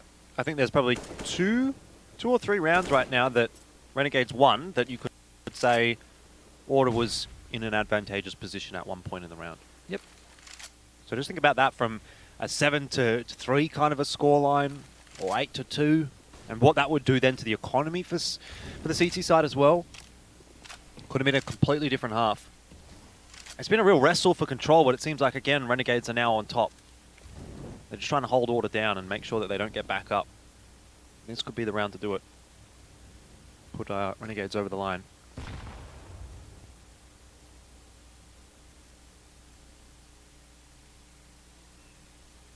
Ricky not playing over aggressive. Just trying to catch one of these T's off guard. Going a bit over aggressive, but after taking that banana control, Renegades now starting to settle back towards the A side of the map. Re-smoke on bracket side. Pretty solid stuff from Malta again. On the lurk over towards in apartments. There goes a chicken. Mods is not too distracted by it, and we'll deal with Ustilo accordingly as well. So, just Valiant on the bomb site here, and with a Deagle in hand. Look, anything can happen, but this is relatively unrealistic. 1 for 1 is not good enough to keep Order in the discussion. So, I dare say Ricky will just want to save the AWP, and Gyro will help him do that. So Renegade's going to go up 6 and 5. This is where I start to get worried on Inferno for Order. I feel like their CT side is the one that needs to be a little bit more solid, a little bit more strong. Unless that they're feeling it a little bit more on the T side this time around. I think once again, going to be Renegades in this next gun round, seeing if they can test that B bomb site. Decent job from Order here to hold on to some extra guns. Will definitely help boost their economy going forward. And they're keeping things expensive for Renegades. Yeah, I'm not sure that's a huge factor though. Look at how much money Renegades have got. And being on the T side as well. Straight back into the double AWP though for Order. Seems like they want to persist with that strategy. Ustilo hasn't had much luck. You know, a lot of the presence has been over towards the B bomb site in recent times for Renegades. So the impact player for Order has been just left high and dry, kind of out of the game. He's having to rotate across to B and try and retake the site after the advantage is already there for Renegades. And I guess if someone like Ustilo, who is firing at the moment, can't get into the round early, it doesn't really matter whether they're firing or not. Alistair chiming in with a few opening kills with the AWP and very close to getting another one there as well. But even with the numbers advantage, time and time again we've seen Renegades be able to win this round. Has to be consolidated by Order. Ustilo's in the pretty key position once again. Renegades looking to test this arch side though. Alistair unfortunately cops the wrong side of that one way, but it's incredible that he's been allowed to survive there. So Order going to huddle up into towards the A bomb site, try and hold down multiple different angles. Gyro's starting to mind that jungle wrap, but Valiant's going a little too over aggressive into Sicko's AWP. Now Renegades speeding things up onto the site. Well, do they expect one more? It seems like Dexter does. Ustilo can't survive at all. Another pretty clean entry from Renegades and another round, by the way, that was a 4v5 favouring Order.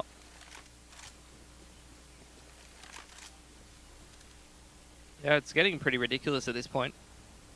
So many opportunities where Order are favoured in a round and it's slipping away from them.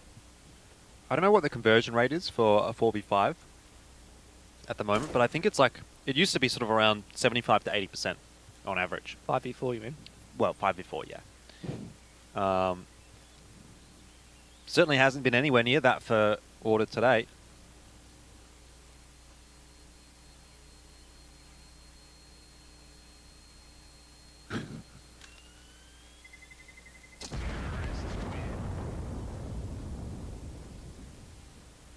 Well, good money on Order, especially because of Gyro holding onto that AK a few rounds back.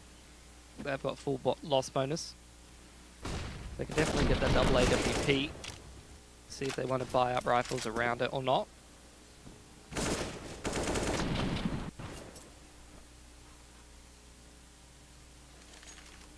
It's a pretty good buy for Order. Renegades have built up quite a lot of money for themselves as well. I'd say they're going to be buying through the rest of this half.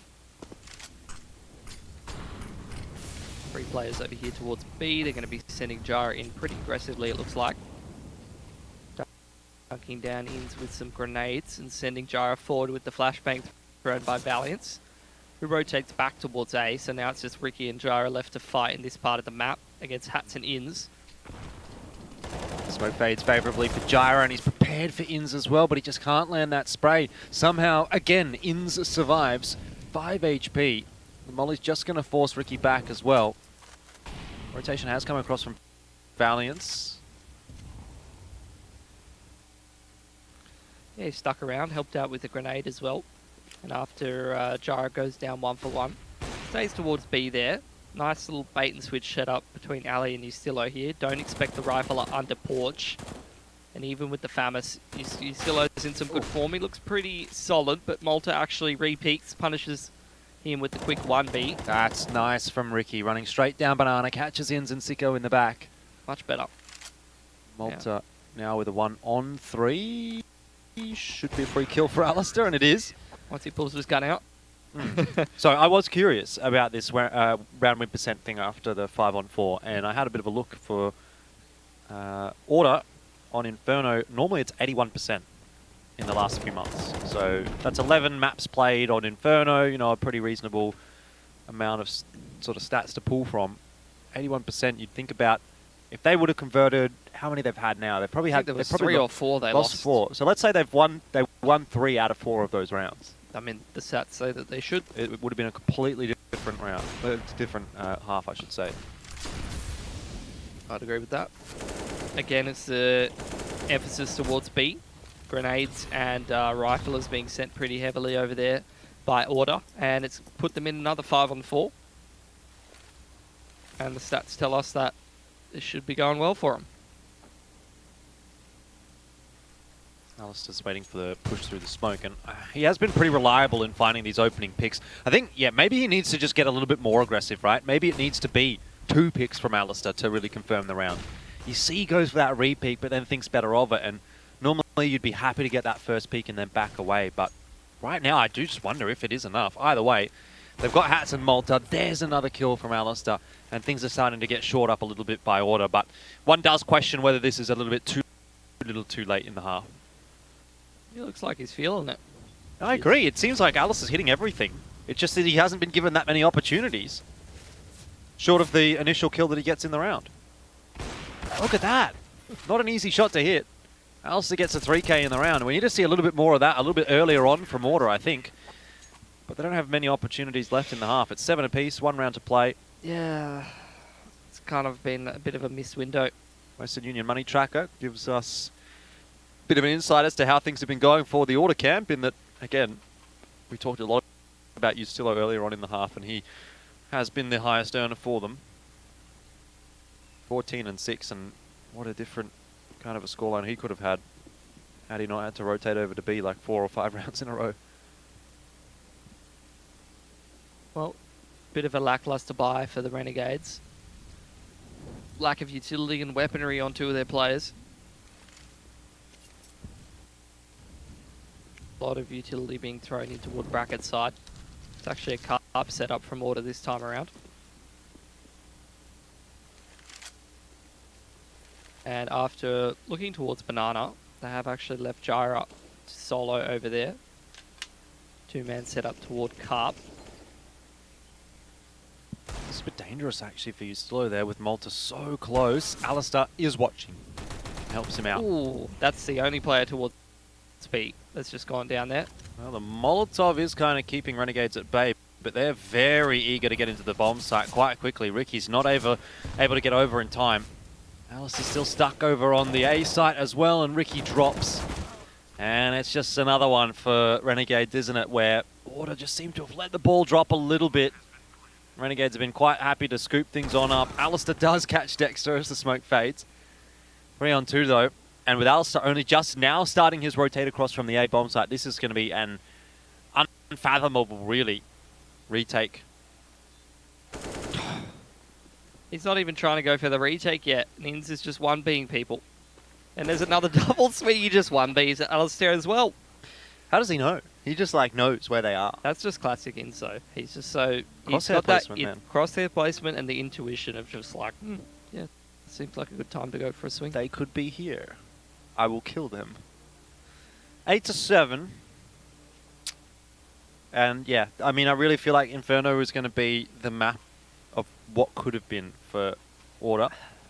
Yeah, I think Order has a much better CT side than a T side on this map usually. See how it pans out, I guess. Could give you the stat if you want. Sure. Let's have a look. Looks like it. It's 56% on the CT side. The thing is, though, that at the same time, you'll usually have a much better T side against some quote-unquote noob teams.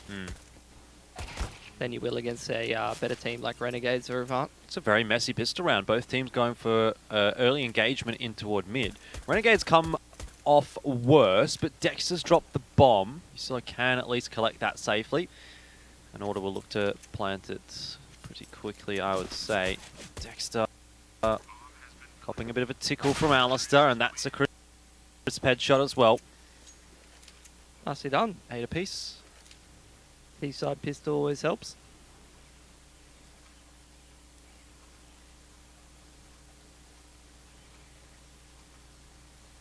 Will it be the force up from Renegades? Looks like it will be.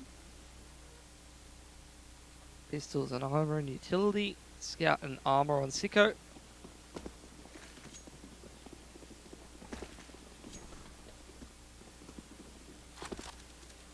The wide swing straight across, but Sicko has just got dunked with a nade. Hasn't really been given the opportunity to get rolling with that scout as Order takes control of Banana. Not really too much contest.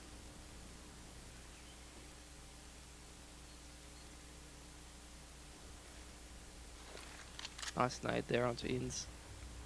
Yeah, every little bit helps for Order here, especially if you've got a Mach 10.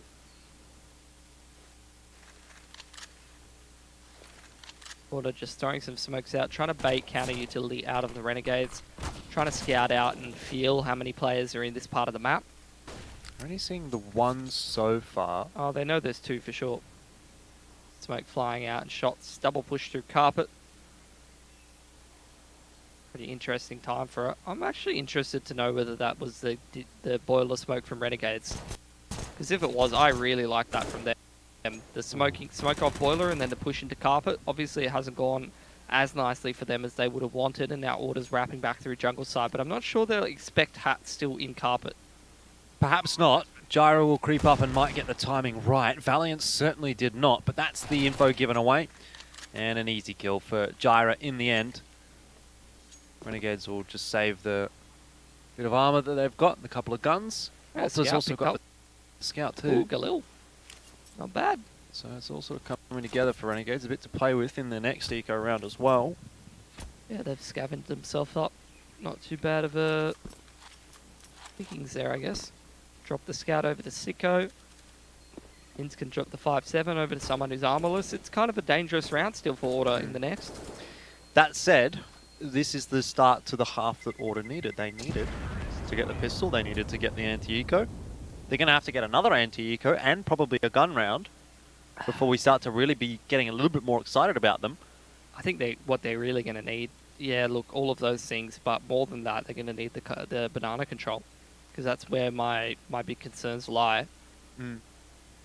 You always see ins, and I think is it Hats over towards that B site? Starting to get a little bit cooked. I think it's ins and Hats, and they usually do a pretty good job of locking down that B side of the map. Time. It's neither. It's going to be Dexter solo on B. Renegades electing to stack A with all the weaponry that they've retrieved. Inz is going to go for a bit of an eager peek in toward middle. He does have Galil in hand, but shut down by Ustillo before anything gets too exciting.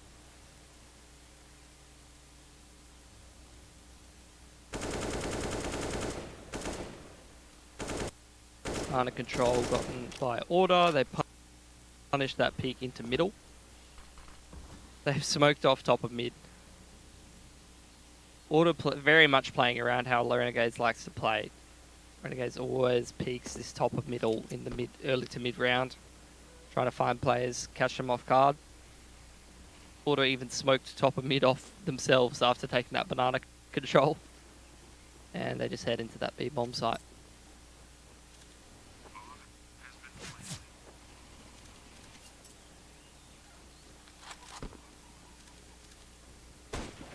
Bob, having a good time. It's just running around.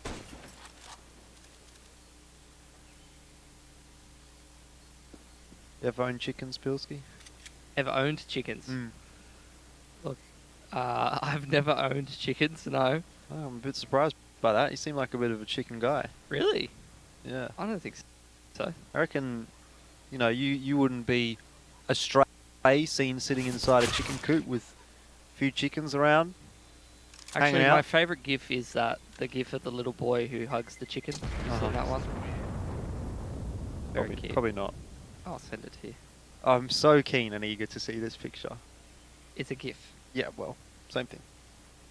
One just moves. It's a moving picture. Wow. You know they do that now.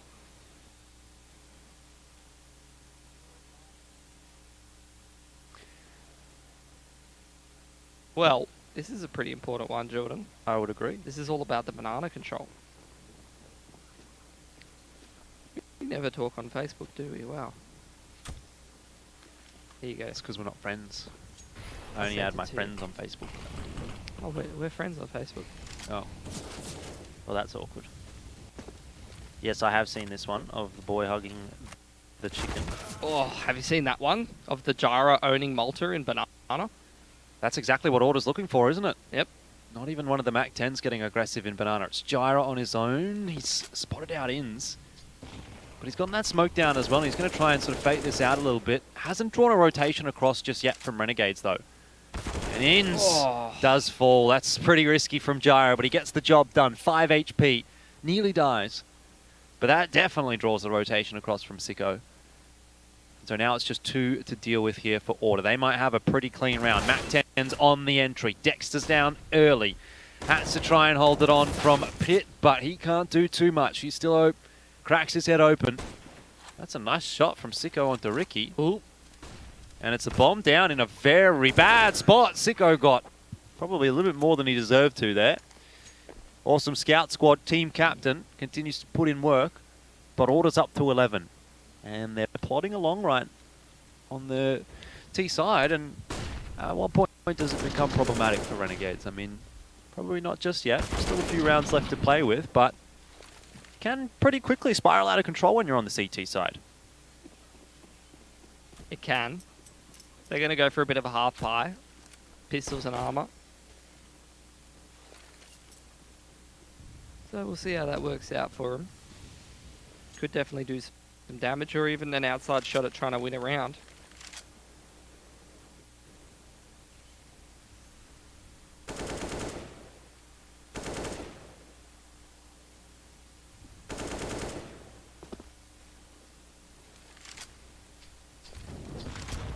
Ooh, good grenades from Renegades. Softening Ricky and Gyra up, which is quite critical given the fact that Renegades do only have pistols in their back pocket. Going to be wanting to use the smoke for hats as well at the right time. He's over toward the A bomb site. That's where Order is sort of lining up, so they can potentially slow things down a little bit here, Renegades, and just put a bit more of that time pressure onto Order. I mean, they haven't taken any damage yet. They're softening up a lot of these players. Balcony flash coming out there.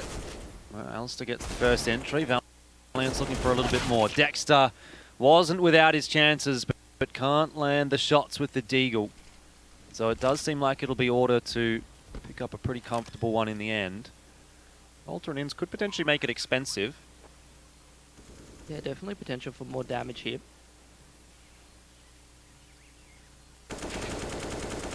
Nope. Well done from you, Stillo. 21 and 8. He's having a very good map so far. And that's the one I think that now starts to put this into pretty interesting territory for Order. 12 and 8. All it takes is one more round here. Renegades drop another gun round right now. Money's going to be weird. Order's up 13-8. And I think that's where Order can really start to think about actually finishing the map off, as opposed to taking it one round at a time. They've got a pretty insane economy right now, is the thing. They can definitely buy out a lot of this half for sure, because they've got cash behind them, and then even if they do start to drop some rounds. But they'd want to do it cleanly here, Order. Oh, the nade, the utility in general towards Banana is sort of just shut out Order, and that is the problem when you're playing ins, you're playing Renegades towards Banana on this map. They can very much shut a team out. It's just constant utility pressure. Him and Malta was not hats. I had a feeling I might be wrong about that. That's why I was questioning it.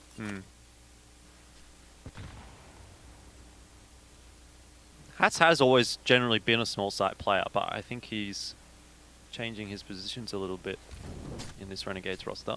He might have done it in Order. I can't really remember because I think Justillo was always that fit player for Order. Oh wait, I did he remember it being replace him? like Hats and Liaz back in the day.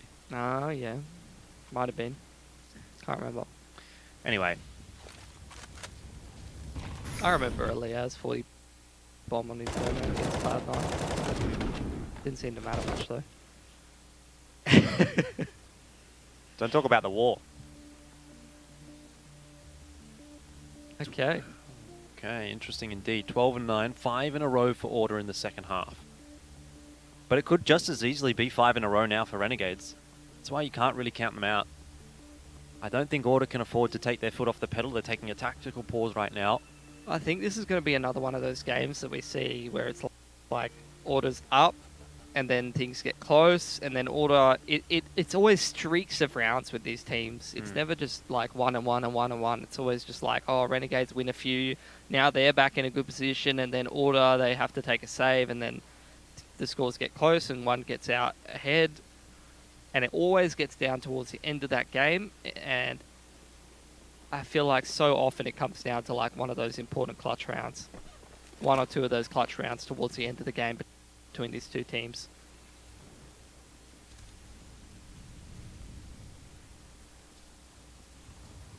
Bit more respectful towards Banana for Order this time around and flash thrown out. Ricky's gotten the better of Ins, which is a very good start for Order, responding well to that Banana aggression in the last round.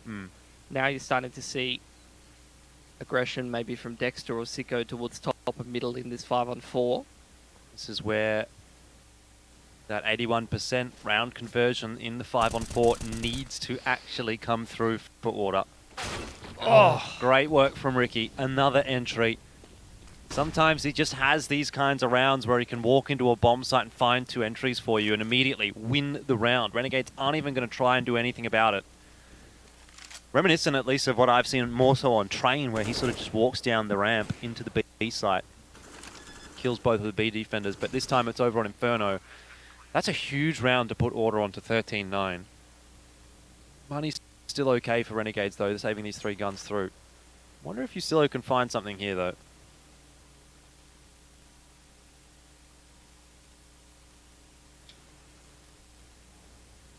Trying to hunt down these last couple of CTs. Renegades wouldn't do too bad to hold on to these guns though. They still do have a little bit of money in the bank. A little bit of loss bonus built up as well.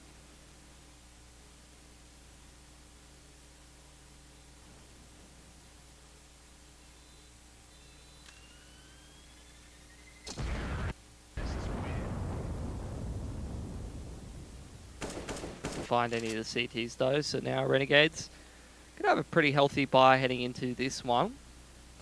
Order's up 13-9. Renegades got pretty good loss bonus now.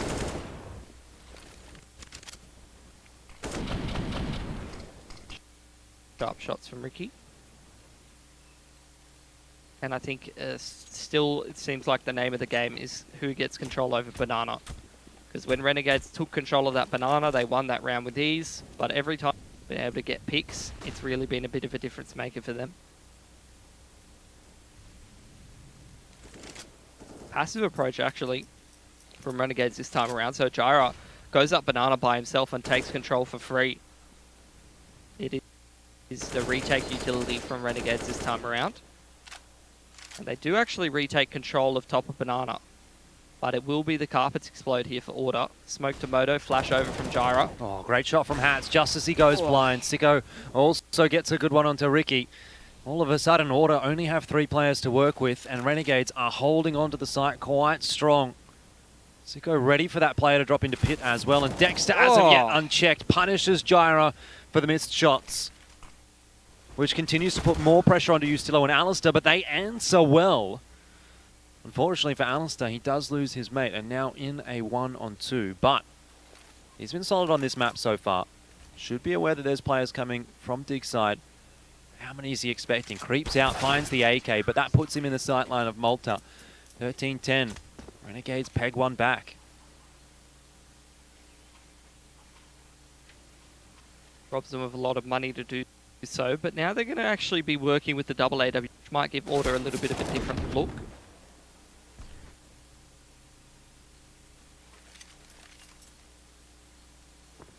Still money for Order left over. So they're going to continue to buy. No AWP for them. So against this double AWP, they need to tread carefully or they're going to be dropping players right and left. Flashes are going to be key as well. Push individuals off the sight lines. They definitely have heard that AWP towards the B side of the map. Retake utility there for Malta, ready and waiting.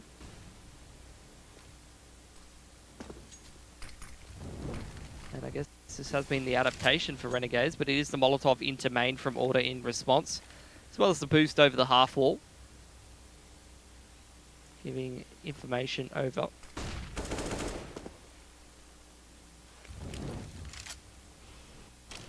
But that is definitely full banana control this time for Order, who are looking to go towards this B side of the map. They've had a lot more success over towards A, but now they're going to get their execute ready.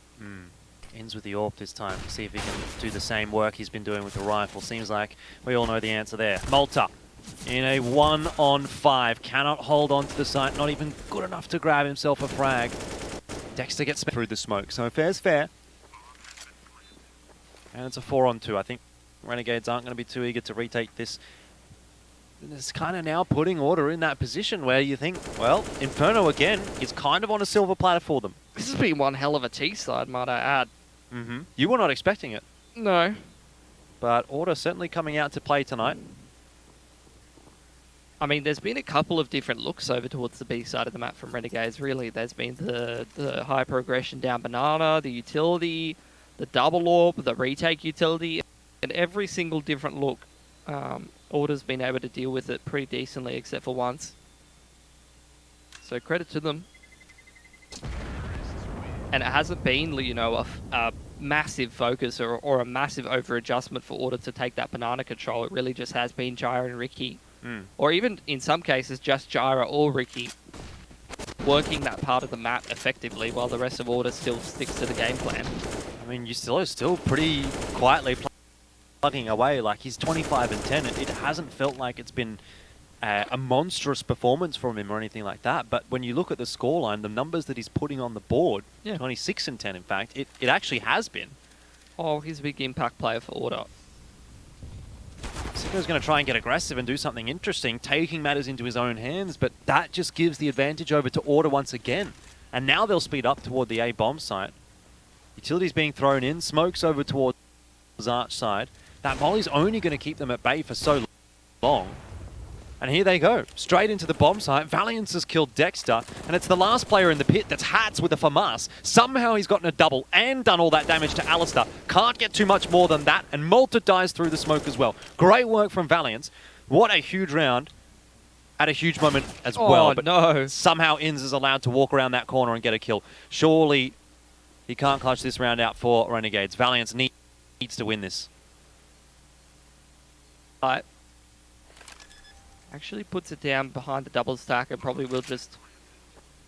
thought he was going to jump up there, but moves back towards Mini Pit. I don't know if Inns actually caught a whiff of him there. Doesn't look like it. Did Valiance see Inns? No. So neither knows where the other is, but Inns is going to walk right into Valiance's crosshair, and that's 15 for Order. They now have a map point on their hands. Oh, Renegades' money is terrible. Speaking of money, we'll take a look at the Western Union money tracker, and it is, of course, Ustilo leading from the front for Order. Ricky's been spending the most money. Never mind, it's Dexter now. Love the live updates. 15 and 10. And if Order gets over the line here on Inferno, this feels like the setup to the series that they need, where they could potentially get that 3-0 over Renegades. You think about Vertigo being the next map. Even in what is it, Nuke after that. Not a bad little lineup of maths for Order if you think about it. Nuke and then Mirage. I think Mirage is the one I'm less confident in, but I haven't really seen either of these teams play Mirage recently. Either way, it's the aggression down banana dealt with nicely again by Gyra and Ricky. Even though they cop a lot of damage, they grab that numbers advantage. HNA gets pegged back in from Order, but Malta and Dexter won't be hurt too much by that.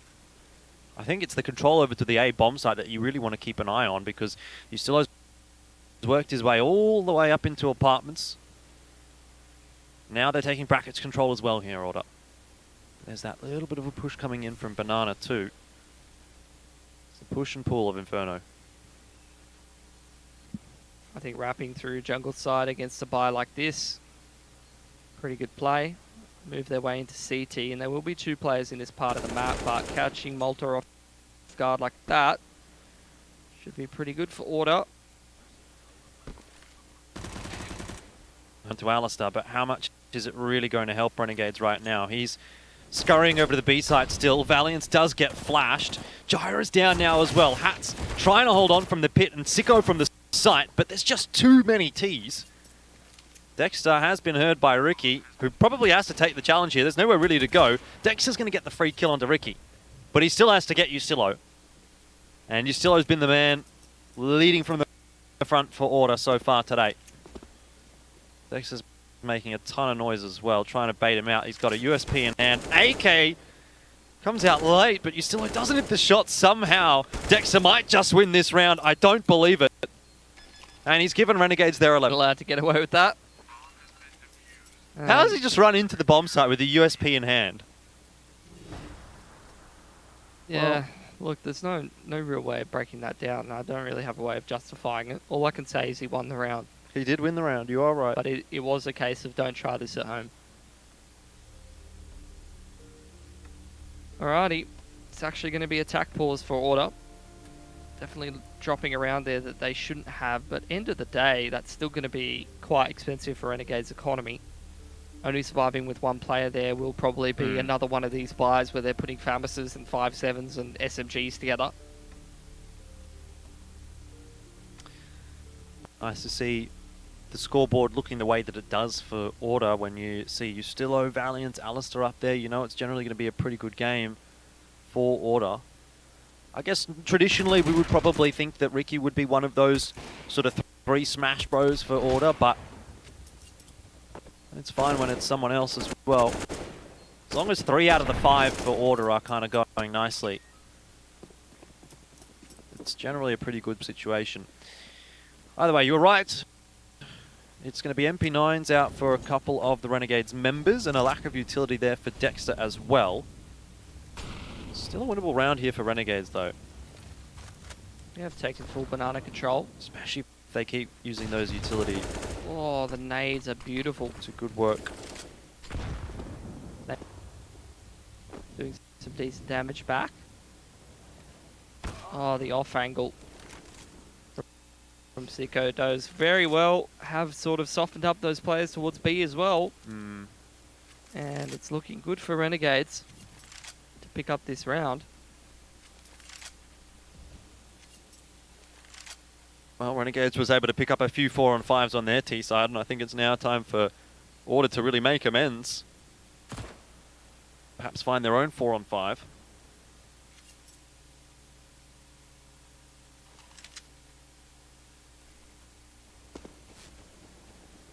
In spots the players coming up banana.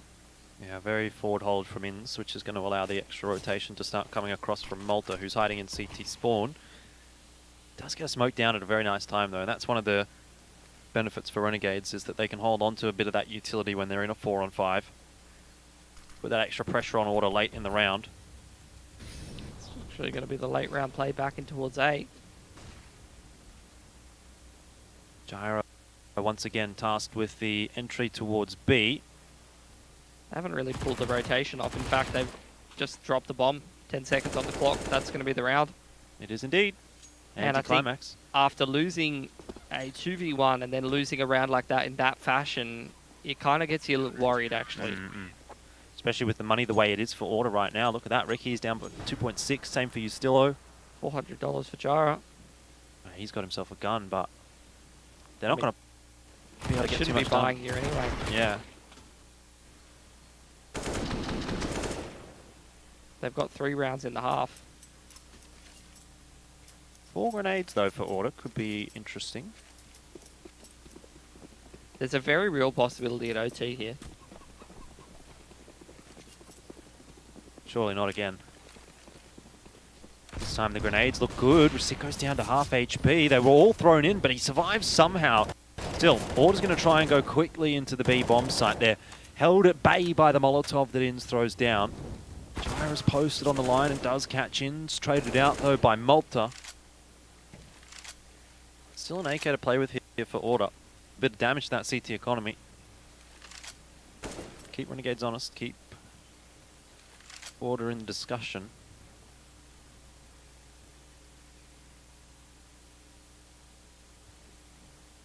Well, things have significantly slowed down after the initial flurry of exchanges. Order just seeing if they can find any CTs pushing, grab an extra gun off of them. But we'll settle back towards Banana. Alistair's going to smoke off CT. If he's got a deagle and he loses that aim tool over towards B, which is where Renegades are sending a lot of players, you're going to be in a bit of trouble. It will be Ricky that will lead the charge this time. He's Full burning. burning alive. That is a lot of just utility survives. damage. Oh, the nade to... Oh. Inns does it again. Every single time there's someone low, just he gives a little tap through the smoke and seems to always be on point. Well, Gyro picks up the AK, so the weapon disadvantage doesn't actually end up mattering, really. But the numbers disadvantage definitely does. And Order going to try and consolidate this 4-on-5 by heading into the B bomb site late. Malta's got a smoke, Inns has got a smoke, Malta's got a Molotov. A Molotov? I was thinking that, but I wasn't going to say that because I was like, that's kind of cringe. You shouldn't say that on broadcast. Alright, cringe man. Malta's down low. Gyro almost checking the correct angle. The trades do come in from Order though. Probably not cleanly enough. Malta's done really well again. 2 kills from him, 2 kills from Inns. Which leaves Inns in a 1-on-3, but he's able to creep back into Banana. Trusting that no one from Renegades will push the smoke. Holding close here, trying to isolate the duels. That's big from Valiance. Hats and Sicko down, and he's finished it off. Dexter's done it as well. 16-13, and it is going to be Renegades to drop map number 1 and Order go up 2-0 in the series. A surprise for us all. We're all caught off guard by that. Wow, what a clutch from Valiance. Look at Pilski's face. I think a picture tells 1,000 words. I mean, I was thinking to myself, like, if anyone's going to actually clutch it, it would be Valiant. So easy to say in hindsight. That's a pretty massive play. At the same time, though, it did feel like Renegades was creeping that one back into OT. So to see a massive play come out like that to push it over the top, that's pretty big for Order. And I'd say they were up and down at points in that game. It felt like they were slipping, losing control, but a very nice T side that put them in position to actually get that match point. And then a big clutch to bring it over the line and actually pick up Inferno. And now you're looking at the maps coming up: Nuke, Vertigo. You know, Vertigo, Nuke, Mirage is Vertigo, the order. Nuke. Yeah, I mean, well, I'm just saying, Vertigo, Nuke. Those kind of maps could be an opportunity for Order. Yeah, I have to agree with you in the context of how this series could well plan out from this. Sometimes this is now where you're going to think like, okay, Renegades could actually end up dropping this series. They could end up dropping this series 3-0. I'm not 100% confident in their Vertigo. I think Order's been playing a little bit of Vertigo here and there as well. You know, we've already seen Renegades drop to Truckers, you know, earlier on in this split. Yes, they beat Paradox on Vertigo yesterday. Yes, they picked it yesterday as well. But I don't know necessarily that it's going to be a clean and comfortable victory here for Renegades on Vertigo, and we'll see how Order can do there. We are going to head to a break shortly, but before we do, I'll remind you, you can get yourself a bit of a cheaper dinner with Menulog, one of our supporters here at the ESL ANZ Champs. They're giving away free delivery on orders over $25 with the code ESL Orange. So I would encourage you to grab yourself a cheap meal. I mean, it's getting a bit late for dinner maybe, but always good to have a snack, a midnight snack, late snack, something like that. We could have a long series ahead of us, so you might need the energy, I reckon, Pilski. Yeah, you're definitely going to need an extra meal because I would be surprised to see it go 3-0. You know, it wouldn't be surprising to see Renegades pull one back, even if it is Vertigo, and make this a 4-mapper. Yeah, have to agree with you. Renegades are a team that we always associate with solid comebacks, but they're down 2-0 in this series against Order, and there has been no better chance for Order to get an upset over Renegades than what they have right now. It's going to be Vertigo, the choice of Order, where they'll try to do that.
We complete 25 money transfers every second around the world. Send money from our app,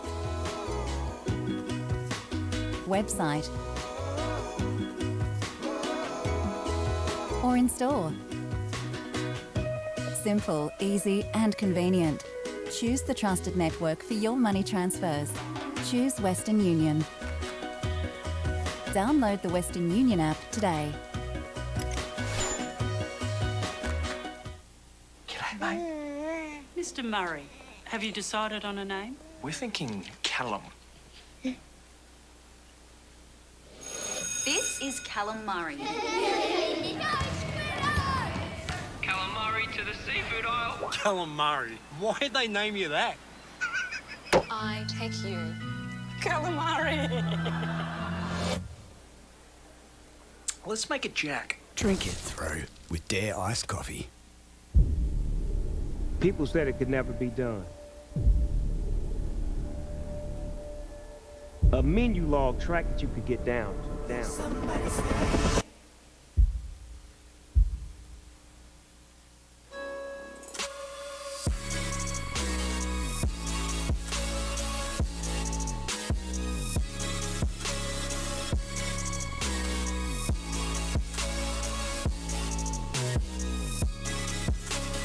You love it, you wear it. What's your style? Get your merch at shop.eslgaming.com.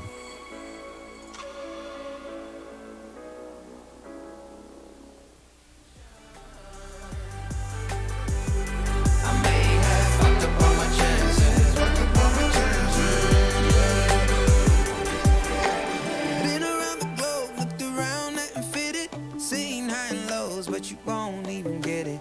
Been around the globe, think it's time to admit it's not the end, but the road, and you won't even get it.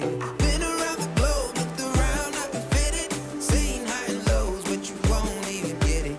Been around the globe, think it's time to admit it's not the end, but the road.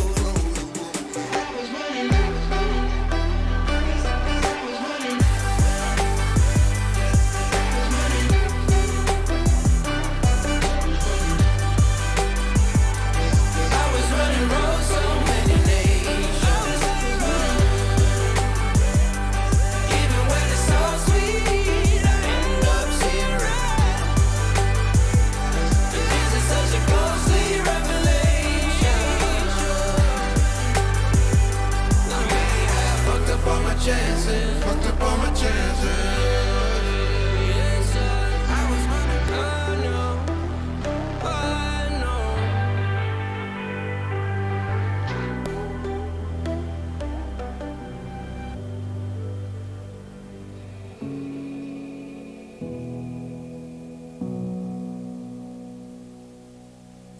Sitting on a bench, waiting for the time to pass, dreaming of what happens next. I see what I wanna be, questioning my destiny, only knowing what I see. I don't even realize I've already made a path, and I can change it anytime. I can't take it back. I know what I want, but it seems so damn far away. I know I sound crazy to the ones who said oh. I know I empower those who dream like me. I know I sound crazy to the ones who said oh.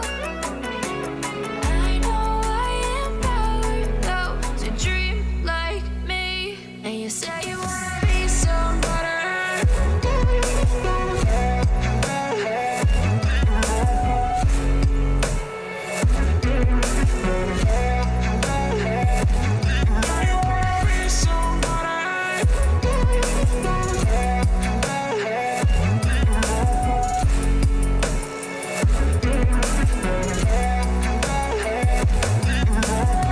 You got a voice, then you better use it. Tell yourself day after day it's time to prove it. No days off, keep the hustle moving. Wanna see you be what you wanted to be, prove it.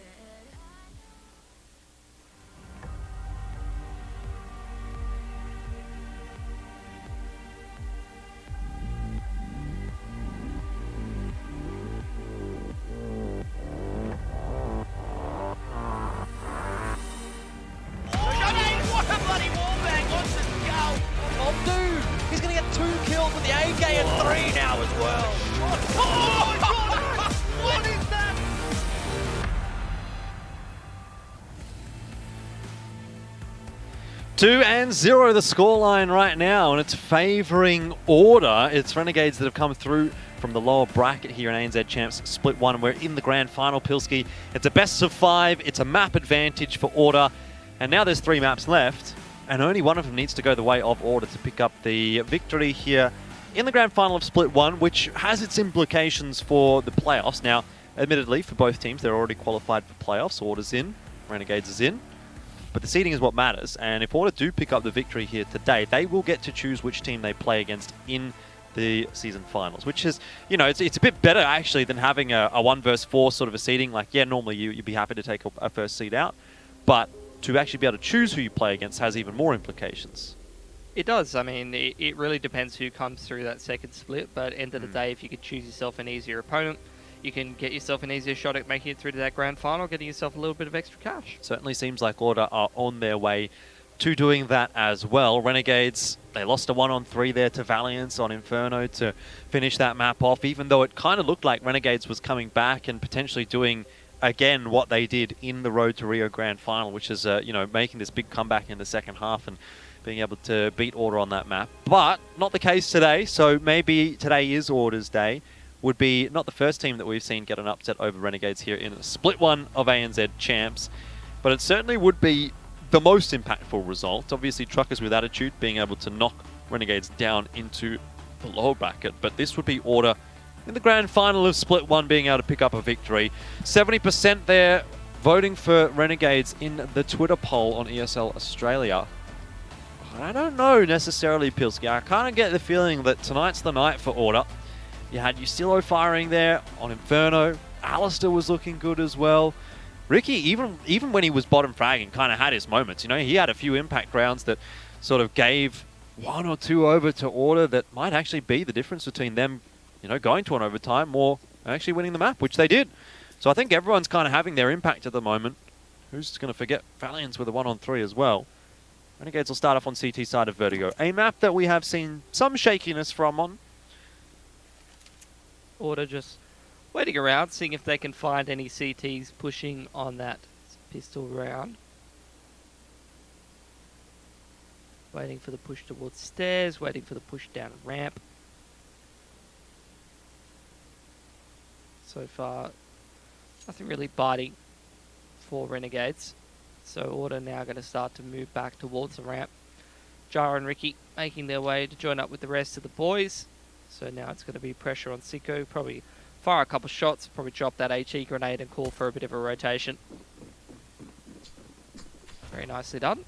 Nice grenade, but this is going to be an equally nice Molotov. Hats will be forced to peek. Timing on the flash was nice from Sicko, but Valiance does get the kill either way. And Order make their way onto the bomb site. I want to say unscathed. Alistair almost dies, but they do get there with 5 players alive. Valiance drops to the nade. It seems like Renegades are very, very much enjoying the utilities today, but they have to make a 4-on-4 retake work. Utility is there for them though. The smoke's going down, flash is coming through, and Ustilo, the only one to take a challenge so far from Sandbags. He gets a push onto Malta, who's down. Sicko trades back out onto Ricky, but still the numbers are there for Order to really challenge this and make life difficult for Renegades. Look at the work that Ustilo's being able to get done. Alistair, though, in a 1-on-2 with 1 HP, surely not possible. Time has actually run out for Renegades. They don't have a defuse kit. Alistair's done enough. And Order's going to win the pistol round. Nicely done. Quite a comical end to the round there, actually. Edens holds onto his armor and a flash. Keen to see if they will be going for that force in the second round. And it will be. Scout comes out. No surprises there.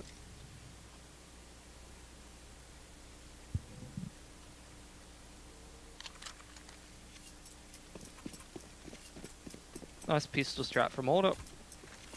I like to see them just holding, waiting for the pushes in the early round, and then go straight into their planned execute in the mid round. And so far, the anti-force looking pretty decent for them.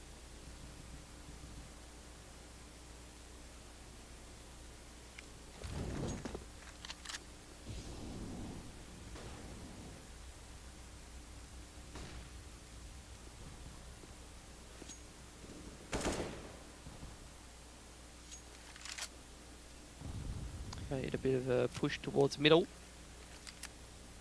Now I think Order's moving back down the ladder, back towards ramp here. Surprised Dex is able to stay alive there. MP... Which one is that? MP5? That's the 5. That's the 5, yes. Oh man, there's so many, Jordan. There's just so many.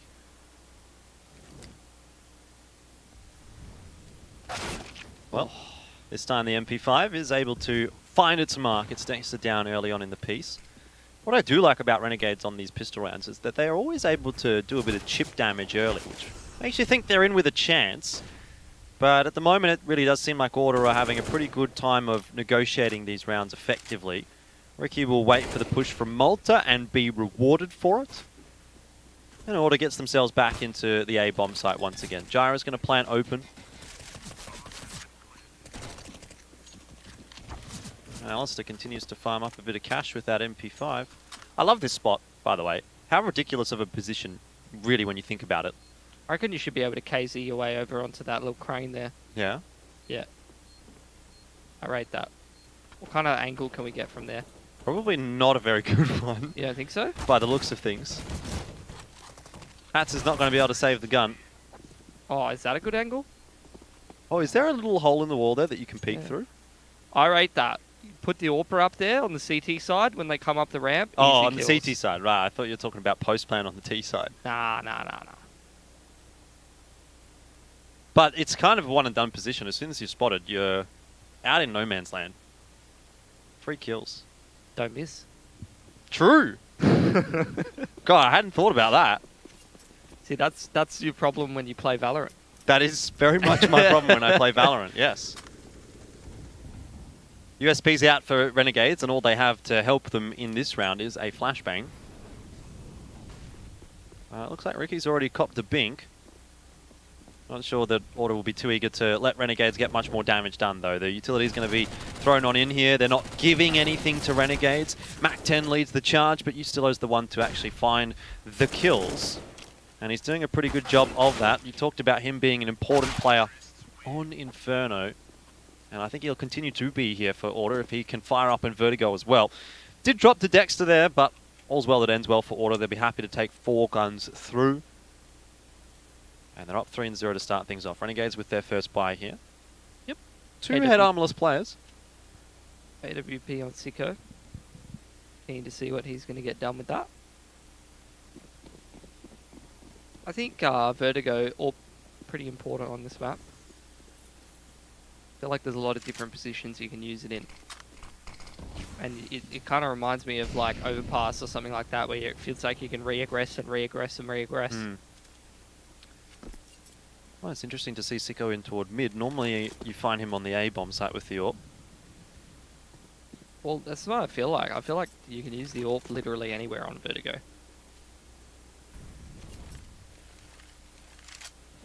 Especially with the way that mid works now.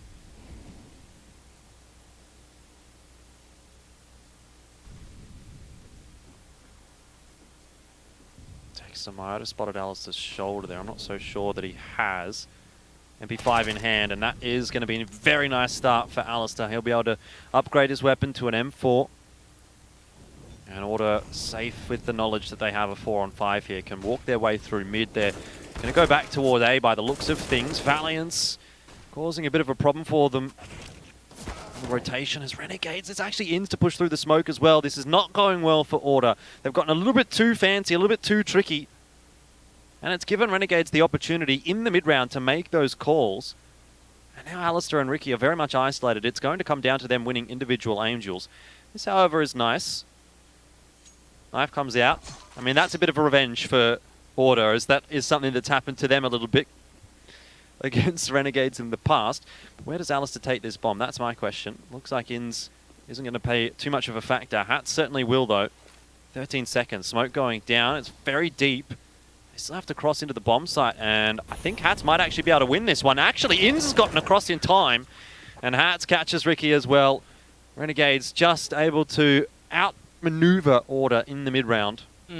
But Order's got a strong economy behind them, and Renegades with one player surviving there, here's a potential chance for them to get single reset. Even after buying up here, Order's still got a little bit of cash left over.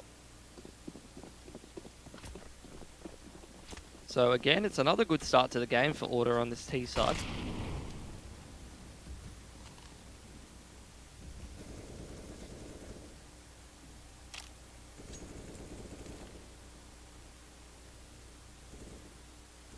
Walk through middle here. Alistair's going to get that pick. He's been pretty good on this rifle. And just the wolf pack straight towards middle is very effective here for Order. And this is looking like where Renegades is probably going to get reset here. Man, I'm really liking watching Alistair just lurk towards this A side of the map, towards the ramp. Oh my god. That's going to be the single reset on Renegades, and Order likely going up 5-1. So the perfect start to Vertigo. Yep. It's actually even better than the start that they had on Inferno, which quite frankly sort of had me scratching my head a little bit, because Order, they started well, and then Renegades came back into it, and then Order came back into it, and the first half was just very backwards and forwards. But right now it's actually Order sort of running away with things a little bit here on Vertigo. Admittedly, Vertigo tends to lean a little bit more towards the T side than toward the CT side, so that's probably to be expected, particularly when you get the pistol round, particularly when Renegades aren't able to get their money in line. But this is the kind of scoreline that starts to put pressure on the team that's at a deficit, particularly when they're down 2 maps. Doesn't matter whether it's Renegades or any other team.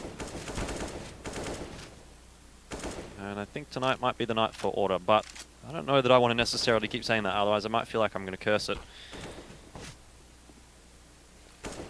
It's a good shot. Valiant's really shaping up nicely for Order right now. Good clutch to get them over the line on Inferno, and having some nice rounds right now on Vertigo as well.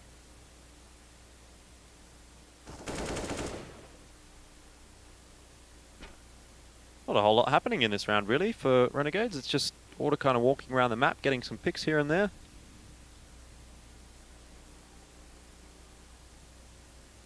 Good anti-eco.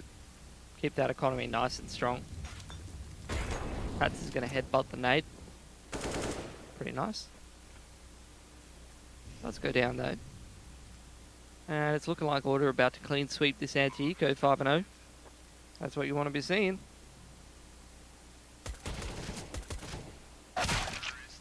Very nice.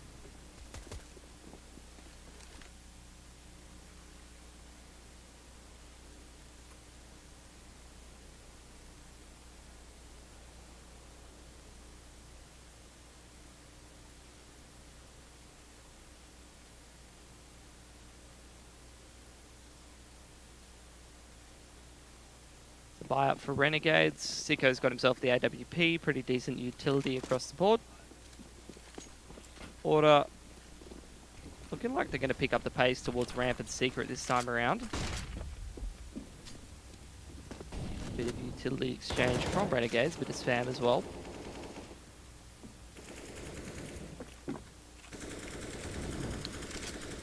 I'm liking watching Alistair just getting up in there with the rifle. Indeed. He's another one of those AWPers that's pretty handy with a rifle. In fact, you could probably put him on one of the top 4 teams as a rifler, and he would still deserve his spot. Dexter does get the timing, though, onto Valiant. Whether he spotted him or heard him, I'm not sure. But either way, he gets the kill. And that's what's important for Renegades. Back to the 4-on-4. Both teams have a very low HP player, and now Yusilo has to be prepared for what Dexter's going to throw at him, because you know Dexter's going to push as soon as that Molotov does fade. Yusilo does check it, but he won't win the aim duel. So now that job, that onus is onto Alistair.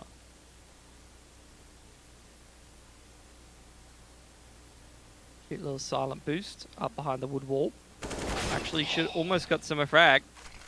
That's a tough shot. Bit of user error with the aim. Alistair can't get too much done over toward the A-bomb side either, and this is a round that looked like it could go kind of either way, and it's actually very quickly fallen out of control for Order. At the very least, Gyra wants to get some economic damage done, but he can't. And Renegades survive with 4 guns, which is pretty big for their economy, considering they're down quite substantially right now. Still a couple buy rounds for Order though. And really the name of the game is for Order just chipping away at this CT money. Forcing them to continually reinvest, keeping things expensive. They can take 3 or 4 guns away from them in this round, and then they lose it. If they win the next after that, they're going to completely cook their economy.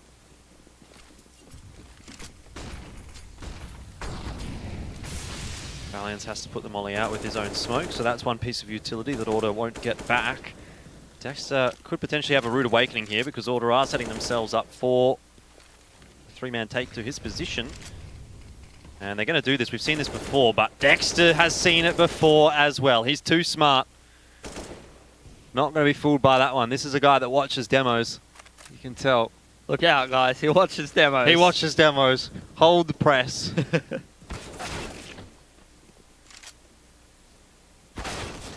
So it looks like Renegades are going to be sweeping away with this round.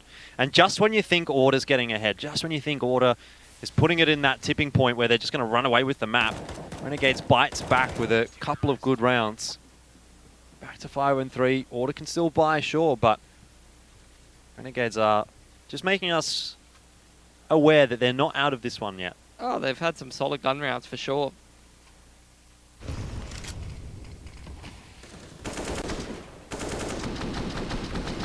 Jordan's really leaning into the monitor to see if he could see anyone in the smoke. I'm trying to see whether the smoke was fading or if he just... It was fading and he refreshed it. No, but if he saw through the smoke as it was fading, but I don't think so. I think he just spammed it. I mean, he could have spammed it. I have to say, Jordan, well, we'll hold that thought. Okay. Order's just running straight onto the bomb site. Alistair? And again, Alistair's literally just taking the role of entry fragger. He's over-AWPing. That's fair enough. It's working pretty nicely for him. Couple of kills in this round. Dexter's down now as well. Mollies do come back through from Renegades to try and deny the plant, but it doesn't look like that is going to work out. I mean, he literally is bullying this A bomb site with a rifle. So, I mean, why not just keep doing it? I'm loving watching it, and that's going to be Renegades on the save. Look, as I was saying, Jordan, I hate to break it to you, but what you see through GoTV is not what the player sees. True. So you leaning into the monitor is just a little bit cringe, to be honest. Wow.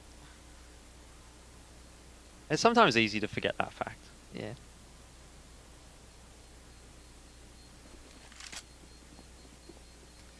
You know, people with different resolutions, play stretched.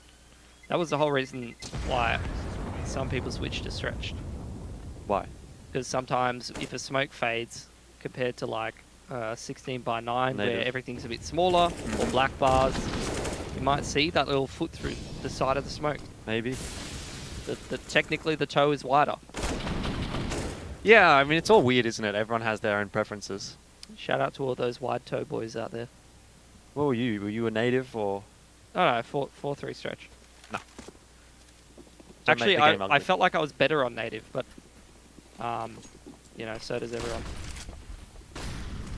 This time it's going to be Dexter that pushes through the smoke, and the flashes are very nice. It's Malta to help out with the assist, but only goes 1 for 1 for Renegades, so not sure that Order will be too displeased with that. Now Hats is going to have his try. Gyra decides to aggress as the smoke fades. Ustillo good for the trade, and so far it's working nicely. This time it's a flash that's been thrown in from Ricky that gives Ustillo the opener that he's been looking for. Ricky and Ustillo against Inns and Sicko. Still a belt of utility on Ustillo. So bomb will be put down. Ustillo's going to rain in the flashes, try to create the space for Ricky to get off the bomb site. Which he will utilize quite nicely indeed.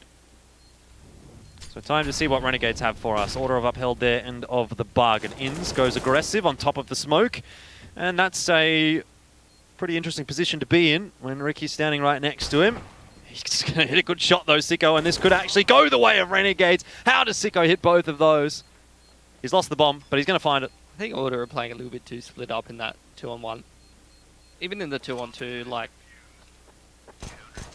Did they know both of the CTs were there?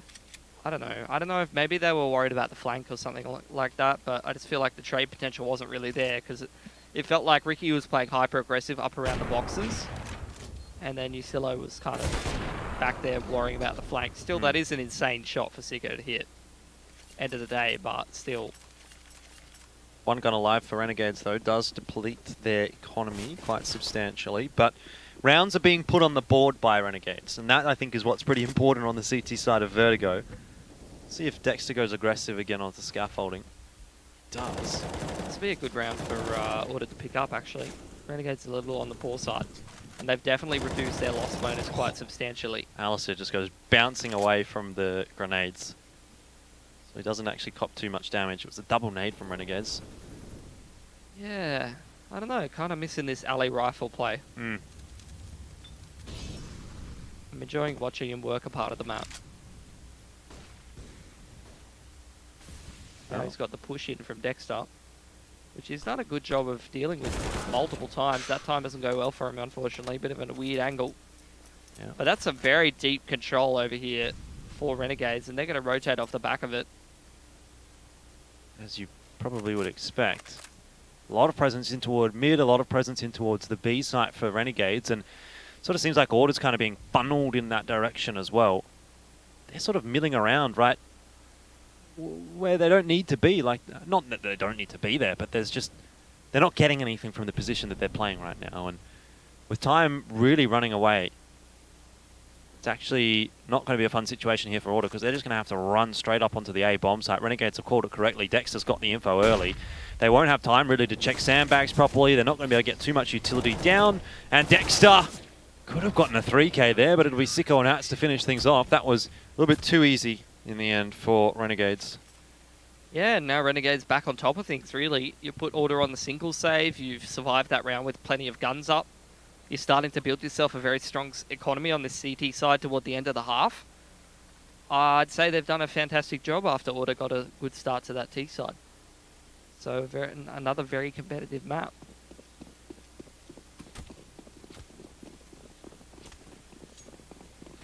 Five grenades. What's Order going to do with them? I actually want to say, like, to chuck all 5 of them up into Dexter's position probably wouldn't have been a bad idea, because he's consistently been pushing this. And he's actually consistently being able to get value out of it as well. Valiance should be a free kill there too.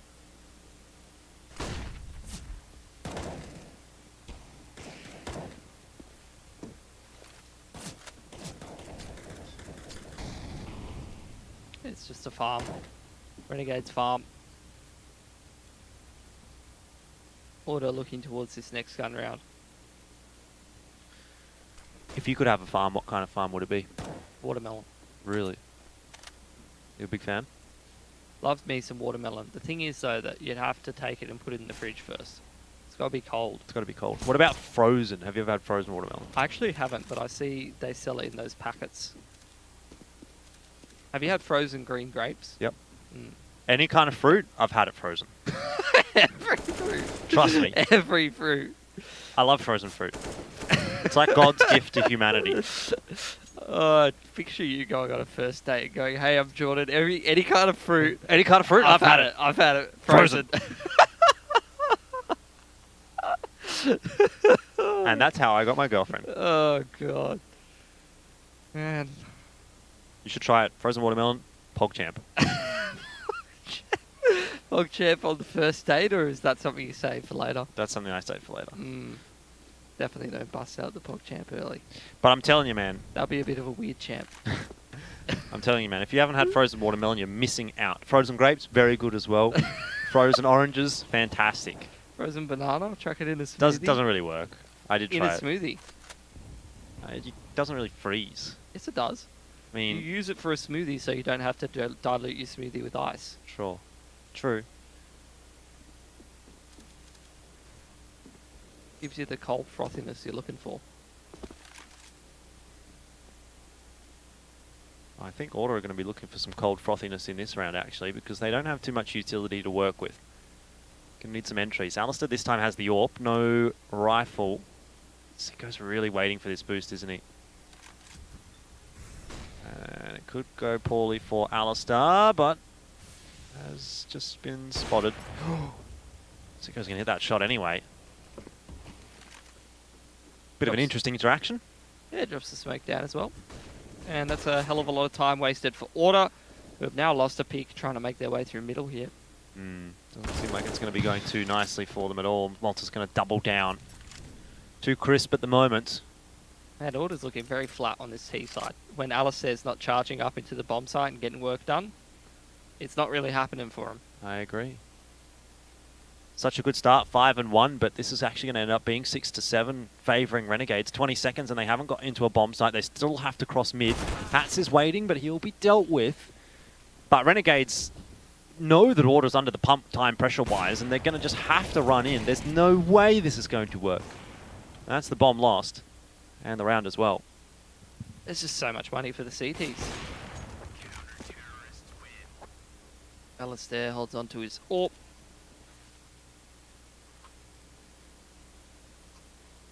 Wow, that's going to make their money very weird towards the end of this game.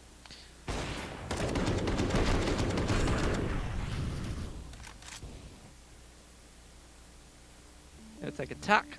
Probably a good time for it. Do you force around the AWP, or do you take the pistol armor buy and then buy up in the next, and then one Alistair has to go for a pistol and armor? Man, words are hard. And what kind of fruit are we going to put in the freezer tonight? I bought a pear, but it's not ripe yet. I don't rate that. I don't reckon that's good. As a frozen fruit. Best ones are grapes and watermelons. And raspberries. This reminds me of like my nan used to make fruit punch, and she would put the diced 2 fruits in the freezer, and then like peach and pear. Yeah, and then just instead of ice, it would be like frozen fruit with fruit juice. Nice. I rate that. Until I remember one time they were trying to get this frozen can open and just like cut open their hand. Nice. Love it. I think there's probably a better way to do that. Maybe take it out of the can first and then freeze it in like a container. Actually, that makes a lot more sense. This is 25 years of frozen fruiting together. Wow. You were freezing fruit when you were a baby, huh? I was. I was freezing fruit before you were born, mate. Okay.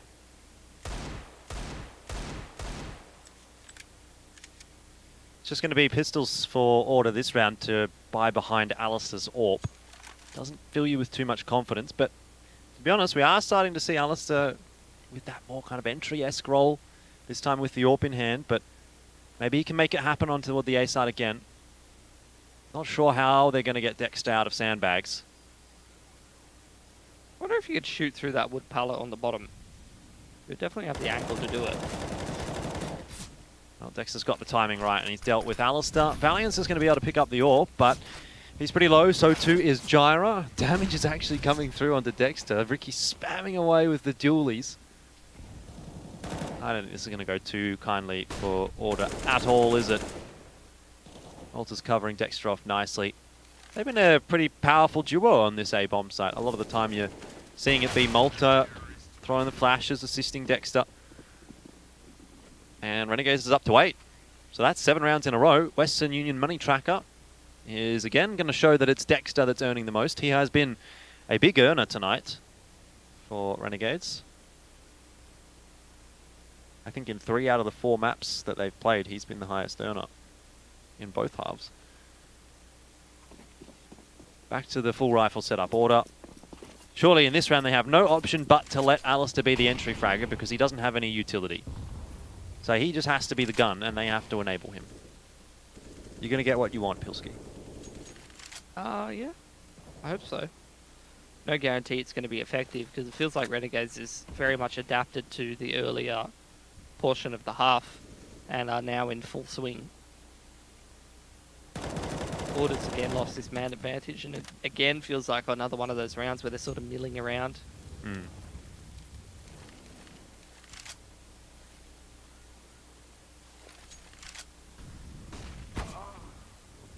This goes from bad to worse. Full white, Gyro goes down. Alistair, he's getting work done over in this part of the map. Once again. But we need to get a little bit more work done. Order are picking up the pace toward the A side of the map. Utility lined up right now by Ustillo and Valiance. Unfortunately, Alistair's quite low on HP, so I'm not sure how eager he's going to be to kind of be that first man in, at least with the expectation of getting some frags. Order have thrown all this utility, but what are they going to do with it? They have to clear hats out, and that's well done by Valiance. Bomb plant can go down now. So, 2 on 4. It's a tough ask for Order, especially when Malta's coming behind. It's all onto Alistair now. 1 on 3. Smoke's going to fade favorably for Renegades because they're sitting in it, and they'll get 9.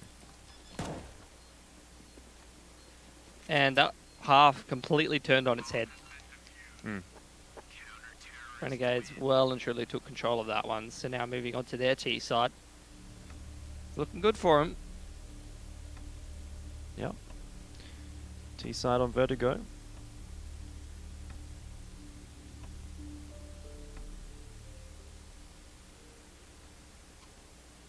Straight into the pistol.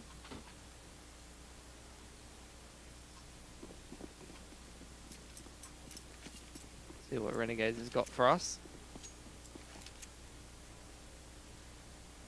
Looks like they did Order even go to this bomb site once? I don't think Order even went to this bomb site. They did, but not with the bomb. In that one weird round where they were all split. Anyway, this is exactly the start that Order's kind of looking for. 2 quick kills from Jira and Valiance, and Alistair clean with the USP. He has been the shining light here on Vertigo for Order. Look, maybe it's going to be the same story as Inferno, where first half, bit backwards and forwards, maybe a bit lackluster for Order after a decent start. And then second half is where they pop off. What do you reckon? Maybe. Maybe. That's about as good as I'm going to get from you, I guess. Yeah, well, I mean, I'm a fortune teller. I'm a fortune teller, and I know what you're going to do later on today. You're a fruit freezer, mate. You're going to put fruit in the freezer. That's not ideal. That's not allowed. One beat him through the side of the box. Jara was shoulder spotting for the info. Can't just do a man like that. He's just trying to put his fruit in the freezer. Yeah. M4's retrieved at least for Ustillo, so there is that to take solace in. But 5 players with head armor and upgraded pistols. Renegades have a couple of smokes as well. If they're given the opportunity to get close to a bomb site that they can execute on, it could actually be a problem for Order. I think Order has a lot of information over here towards the A ramp. So it's this middle area where they need to make sure they're not having a bit of a liability. A nice 2-man spray down. It's pretty well done from Ustillo, to be honest, to sort of salvage things. Because it could be just as easy for Ustillo to die there. Nice double peek off the back of that flash as well. Good recovery from Order. Dicey starts of the round. They survive with 4. Yeah, indeed. That's good for Order. Now into an anti-eco to even things up 9 apiece. Still a lot of work to be done. Even if they do win this anti-eco cleanly, first gun round, probably second gun round. There's so many things that can go wrong for Order. They just don't have as much of an advantage as what they did on Inferno when it started to look like they would get over the line. So this is still kind of hanging in the balance, and I actually say it's probably still leaning towards Renegades, being that they're on the T side of Vertigo. Anyway, a bunch of quick flashes up A ramp. Doesn't look like Renegades want to be sticking around in this one for too long. The HE nades are the answer from Order. I love how you get the blind icon on the HE grenade, Yeah. as if that would have even mattered. Alright, dude. Sounds like you're salty. What are you so mad about? Nothing. What's wrong, man? You could talk to me. Just I'll keep anything confidential. Forgot to put my fruit in the freezer before I left. Oh no. Molding. Absolutely molding. Unforgivable. First gun round of the half. Renegades have opted to go for the full rifle route, which I dare say is something that we might see a lot of on this T side. Straight toward the A bomb site is where they're going to use the majority of their utility. Alistair ready and waiting for a push up on the ramp, but he's not going to get it. This is continuing to be a rifler. Pats and Malta have just spammed Alistair and Ricky through walls, and that'll potentially be the end of the round for Order if Ustillo doesn't go huge here. He's going to get 2! How's Ustillo done that? I think if Malta hadn't already made it past his sight line, it's debatable he might have kept holding that one down. Yeah. Now Order scrambling to get back towards the site. Bomb goes down. Malta's going to play aggressive up in the smoke. I don't know how confident Order will be to go for this retake when they're stuck behind a smoke. Could just save these 2 rifles. Yeah. Get a good buy next round. You're talking them into it. You're talking them down. Mm-hmm. Step back from the edge. There's frozen fruit waiting for you.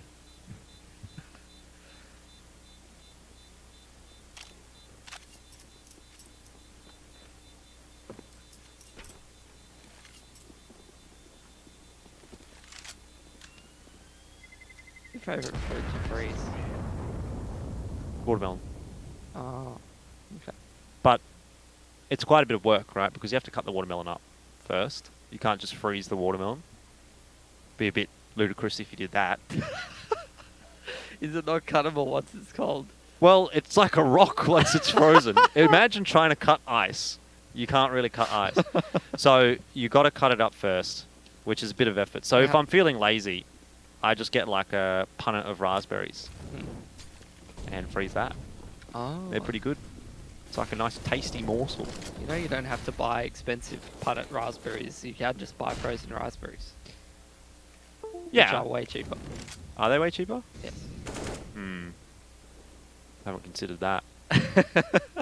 You save yourself.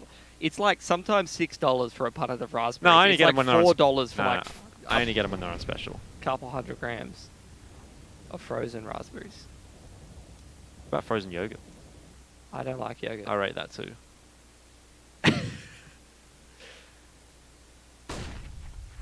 Renegades are going to explore the B-bomb site once again. They like this one, don't they? Well, it's just fair enough as well, because Order has just totally played retake on it. They've gotten in, they'll get a bomb plant down. And this doesn't look too fun for Order all of a sudden. They don't. I think they're trying to play old Vertigo. They're acting like this bomb site doesn't exist. It's But a full doesn't. save, actually called from Order straight away. It does exist. Yep. Bit rough on Order right now on the CT side.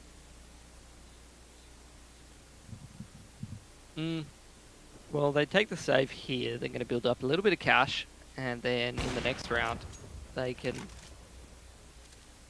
probably buy as well. So, like, in theory, they're kind of getting themselves 2 buys by doing this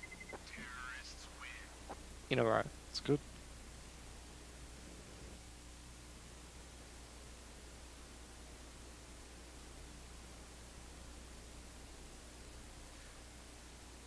Second one definitely won't be as good as the first, though, which is kind of the issue. Looking at Alistair and you still lose money, it's a bit bad.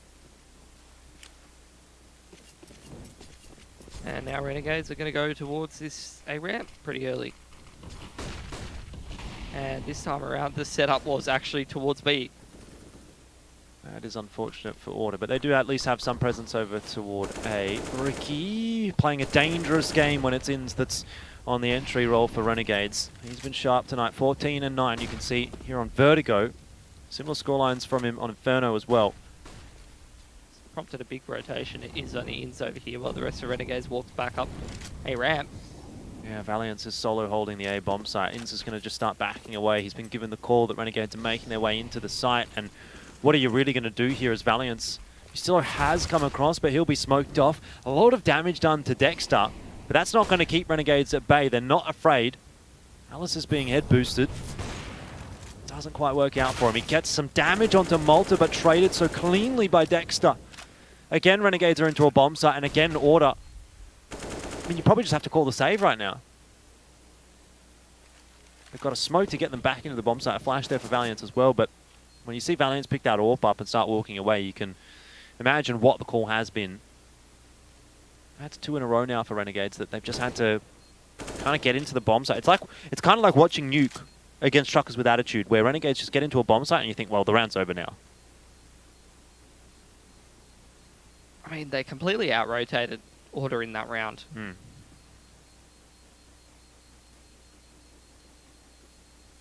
they've survived with 5 alive. They've got so much cash. Order's saving, and they're building up their money, but they're losing rounds, and Renegades is doing the same, but they're winning rounds. So I think one of those is better. You might be onto something. That's why they put me on the desk for Champs Finals.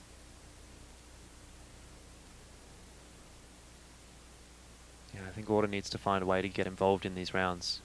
Kind of just feels like it's Renegades that are dictating how this entire second half is being played out.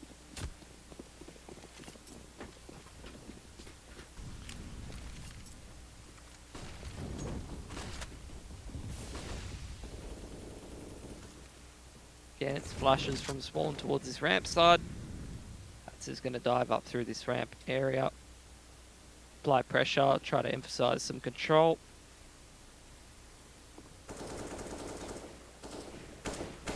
Keeping Order guessing about the whereabouts of the rest of the team, and Csgo punishes the push down ladder.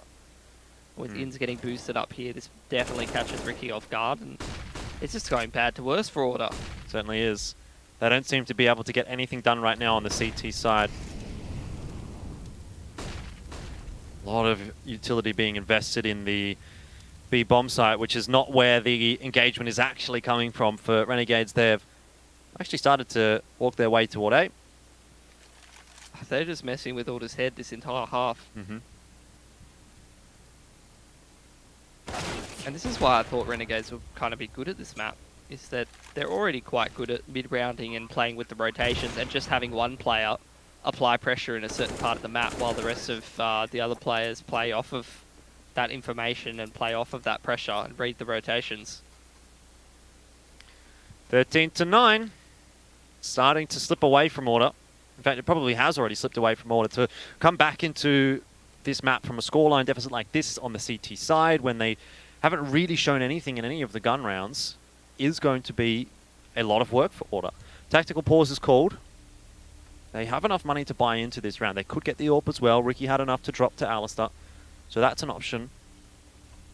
But doesn't really seem to matter what Order has in their back pocket. You know why, Jordan? Because Renegade's T side is like frozen watermelon. It's rock solid. That's right.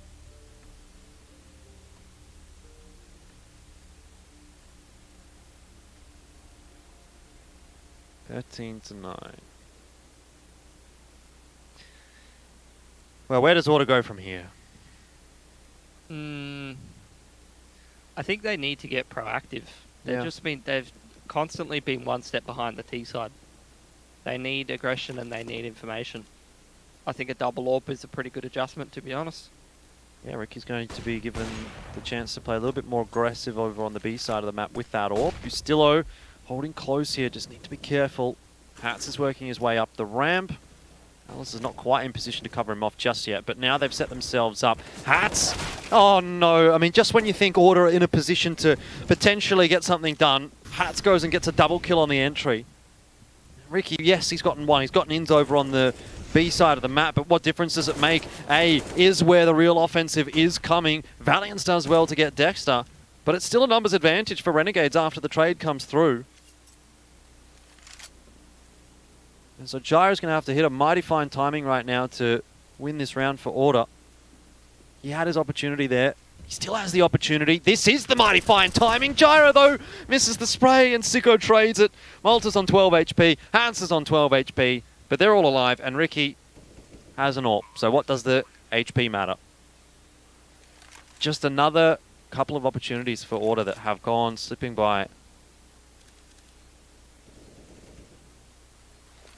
Ricky has spotted the shadow there of Csgo, so he's going to try and do something with that. But thinks better of it, wants to save the AWP. Fair enough, but you're in that dangerous spiral. And I think they're probably not going to be able to get out of this spiral, Order. No, I think they're about to hit rock bottom. Look, they 1-for-1 in map score in terms of the actual maps played, but they've still got that upper bracket advantage. So technically they're still up 2-1, and look, Nuke and Mirage still not a bad shout. They're going to take a half save and try to play for OT. But with the way that this T side's going, I don't think anything's going to be happening in Order. Great entries from Hats. 14-9 the scoreline now, and Renegades really have just swept away with the second half. Pistols out for Order. Deagle's armor. Not a whole lot to write home about, though, unfortunately, and it really doesn't seem to matter whether it's guns or pistols or anything. Renegades still make the right decisions, and at the end of the day, that's what's getting them into bomb sites. Ins continues his solid work here on Vertigo, and he's up to 17 frags now. nothing in this round for Order, unfortunately. Valiance is armorless, and now teammateless and headless. 15-9. Renegades 1 round away from finishing off map 2 and putting that scoreline to 2-1. We do see the Western Union money tracker is going to give it to Malta and Hats on this map for money earned in the second half. Alice has certainly been spending a lot on that CT side, probably reinvesting in a few AWPs. Ustillo overtakes him though with all of the utility that's being purchased in this round. Well, this is the last chance for Order on map 2. Into that double AWP again. Renegades picking up the pace towards ramp. As always, Sicko holding lines, and when he's holding the angle and you peek into him, he doesn't miss. One traded back by Valiance though, so into a 4-on-4.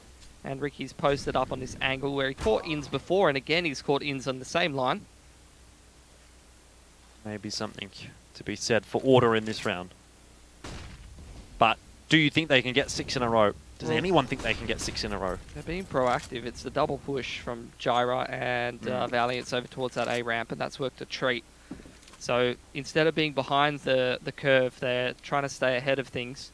Yeah, but I think it's maybe a bit too late. So even when they are, as you say, ahead of the curve, it still sort of feels like they're behind the curve. This should have come 3 or 4 rounds ago. Yeah, it's too late in adjustment on this CT side. This is what Dexter was doing all half on the CT side, and that's the first time we've seen anyone from Order really try to get some control of ramp, get some control of scaffolding. At least in the mid-round. Yeah. 10-15. Order are going to need 5 in a row from here to make it to overtime. Not impossible, but highly improbable.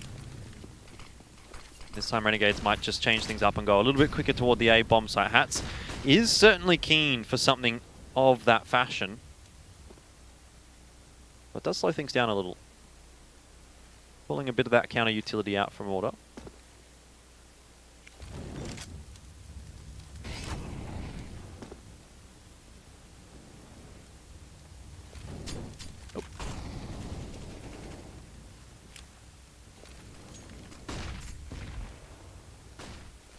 Malta's found a pick over there towards this B site, and the rest of Renegades straight in tow.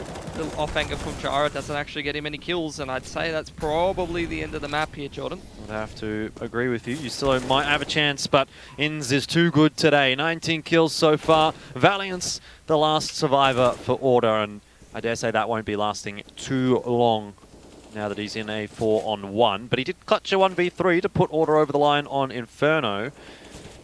See what he can do here. Time is starting to run out, and so is the HB. Sicko will finish it. It's 16-10 on Vertigo, favoring Renegades.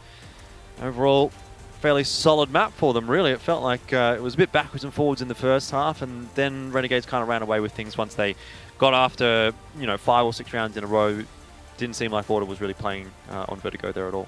Yeah, I think the only time Order really looked that competitive was actually on that T side, the first couple of rounds that they were running away with, and once Renegades actually adapted on that CT side, and then throughout the entirety of their T side, really, they looked pretty rock solid. I'm really enjoying them watching them play the T side of that map. Yeah, I mean, you look at that from the perspective of Order, and they were up 5-1 at one point on Vertigo. Things were looking great for them. They'd won the pistol, they'd broken the CT economy, they're up 2-0. This is the map that could potentially give them a 3-0. Not today, though, and Renegades, as always, are a solid contender. So you can't really count them out when they're at a deficit. They are still at a deficit. It's still a 2-1 scoreline favouring Order. But how many more maps are we going to go to, I wonder? That is a question that we will be answering throughout the course of tonight.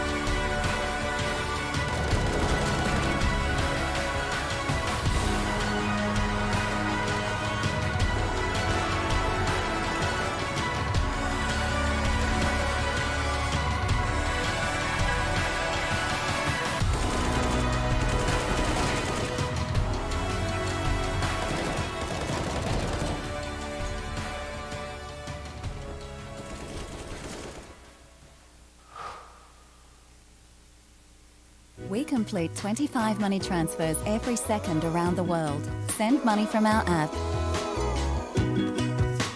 website, or in store. Simple, easy, and convenient. Choose the trusted network for your money transfers. Choose Western Union. Download the Western Union app today. G'day, mate. Mr. Murray, have you decided on a name? We're thinking Callum. This is calamari. Calamari to the seafood aisle. Calamari. Why'd they name you that? I take you. Calamari. Let's make it Jack. Drink it through with Dare iced coffee. People said it could never be done. A menu log track that you could get down.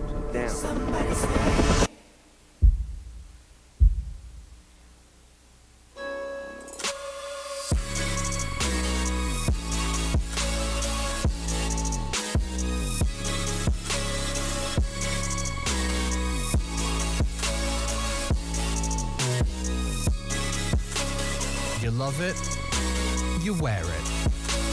What's your style? Get your merch at shop.eslgaming.com.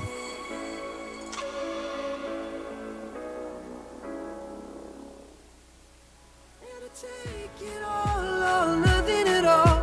Driving through the night till I'm at your door. Go outside. Stay up all night. Sleep through the sunrise.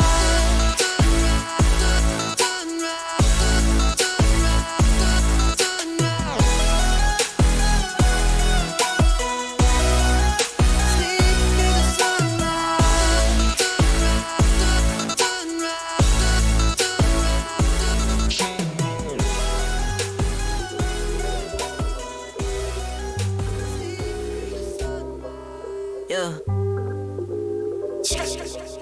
Ay, push start, ay. Ball so hard, ay. Raise the bar, ay. Turn into a star, ay. Play my part, yeah. I aim too far. I do it big. I keep it large, okay. Live it up. Cause it's fake, better give it up. Young, but I feel like I've seen enough. Numbers going up, better keep it up. Ain't slowing down, better live it up. About too hard, ayy. What about too hard, ayy? What about too hard, ayy? About too hard, yeah. I'm killing your favorite rapper, it's minimum effort. Yeah, your corpse getting severed. The industry dry, it's a desert. Do whatever it is that you think that you're doing, I'm doing it better. Straight W's, that's my letter. Don't got no snakes, only ladders, ayy. They tryna figure out what's on our plate. Infinity sideways, we already ate. Skipping this basic, skipping this classic. Stay out of trouble, now I can relate. Nevertheless, I'm doing great. I just finished this thing, ain't no debate. You ain't my dog, you ain't my family, and sure as hell, you're not my mate. Yeah, I take my place at the summit. I can't wait till we counting them hundreds. I cannot lie, I ain't rich, yeah, but when I say my time coming, it's coming. And some of y'all got ahead of me, to be honest, I wasn't even running. But very soon I'ma run it. I demand it, man, I want it. Push start, ayy. Ball so hard, ayy. Raise the bar, ayy. Turn into a star, ayy. Play my part, yeah. I aim too far. I do it big. I keep it large, okay. Live it up. Cause it's fake, better give it up. Young, but I feel like I've seen enough. Numbers going up, better keep it up. Ain't slowing down, better live it up. About too hard, ayy. What about too hard, ayy? What about too hard, ayy? About too hard, ayy. They not gon' like this. Don't like surprises. I cause a crisis. Man, I'm a scientist. With the music, I spice things up to my liking. Man, I want nice things, nice things. This not an AK, it's a Uzi. I pull up and shoot it to movie. I'm chasing the bag, not a coochie. Cut ties with the fake, now it's Gucci. Word of my niggas from the 021. You count 6 shots and I count 2 guns. Some people still think I rap just for fun, but soon they look up to me just like the sun. Yeah, you can come over here. Swear it's like no career. Swear you got no idea. Soon you'll have no career. Take a good look in the mirror. They need to know that I'm here. Don't you act like it ain't clear. Yeah, push start, ayy. Ball so hard, ayy. Raise the bar, ayy. Turn it into a star.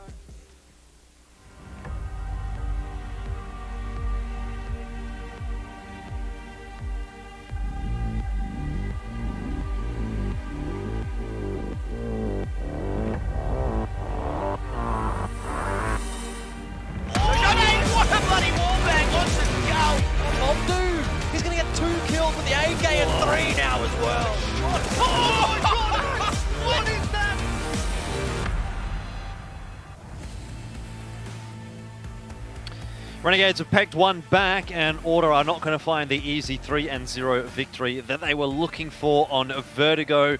It was their map choice. They've dropped it, and now we're back onto Renegades' map choice of Nuke. Things were looking so good for Order. They won map 1, they're up 5-1 on map 2, but Renegades, as they are always kind of heralded as the comeback kings, they do just that on Vertigo, and now we're in for a potential really long series. I would agree with that, yeah. I mean, heading on to Nuke, you know, this is a map that Renegades has looked pretty comfortable on, felt pretty comfortable on, even though they've been tested here and there by Avant. By the same token, though, Order not too uncomfortable on this map either, so definitely could still go either way. And Mirage is a big question mark for me. The only time I've seen recently either of these teams play Mirage is Renegades playing it up against Avant, who kind of looked like a non-factor on that map, to be honest. It wasn't really a good representation of Renegades being tested by a good Mirage team, and I haven't seen Order play it for a while either, so this series probably still has a fair bit more to give, I would think. Well, we might just get that as we head into Nuke. It is the third map in this series, although it'll count as the fourth because there was a one map advantage for Order, who are still on match point, at least as far as the maps are concerned. They're up 2-1. They only need one more. Starting on the CT side here of Nuke, though, can be a blessing. It can be a curse. Renegades on T, generally pretty solid, and we'll see what they've got for us this time. It's a different pistol round immediately, I can tell you, from what they ran against Truckers with Attitude. Straight out onto the bomb site. Valiance, he's cleaned up 3. That's huge. How many more? Unfortunately, not many. The Renegades do eventually overwhelm the bomb site, but they have a numbers disadvantage. They haven't been able to get the bomb down. They've elected to drop down the vent. I think Order would have heard that. Yeah, Ricky's in position, but the smoke will obscure his vision. Spots Hats crossing to the site. Malta's going to clean out Alistair in the back of the vent, and Hats makes it back to Deacon. Smoking kits available for Gyra. Gyra's very low HP though, so he can't really go for a defuse in the smoke too reliably. Has got the headshot onto Malta, but Hats is going to get himself a knife kill. Is he? No way. No, he's gotten off the bomb! Are you serious? He would have had it, Pilski! I can't believe it. What am I watching right now? He might actually still get this though if Hats doesn't find the smoke fading favourably. Gyro, he's run out of ammo! My god, what a pistol round. Expectations subverted. You know, like when you're watching a movie and you think something's going to happen and you're like, I'm ready for it, I'm ready for it. And then the exact opposite happens. That was that round. And your whole mind's just like, whoa. Oh, that happened actually in a movie recently. Missus wanted me to watch a horror movie and the twist was not good. That pistol round was a bit of a horror movie. Yeah. That's what that reminded me of. What movie was it? I can't remember the name. That's a funny name for a movie. Oh, Clinical, I think. Haven't heard of it. Don't know. Either way, Order's going to buy into this round. They've Don't got, watch it, by the way. Do not watch Clinical. I won't. If you're in the chat. I will not. They have some armor. They have some weapons. Deagles. So far not going too kindly for them. Valiance needs to hit a few heads. Very similar to what he did in the first pistol round with the USPs. This time with Deagles. Yeah, 300 ADR after one round. What do you think of that? Good. I like. This time Renegades is down into the B-bomb site pretty comfortably. And I think for Order, you know, it's probably not a bad idea just to save this pistol and armor. You ever jump over those poles I as a kid? just was thinking about that. How has he jumped up there, man? Like, have you ever been able to jump onto one of those poles? Not with my feet. Exactly. Usually you put your hands on it and you leapfrog leapfrog over it. Yeah, but as you get older and, you know, certain things start to droop a little lower, it gets a little bit more risky. Sure, whatever you reckon.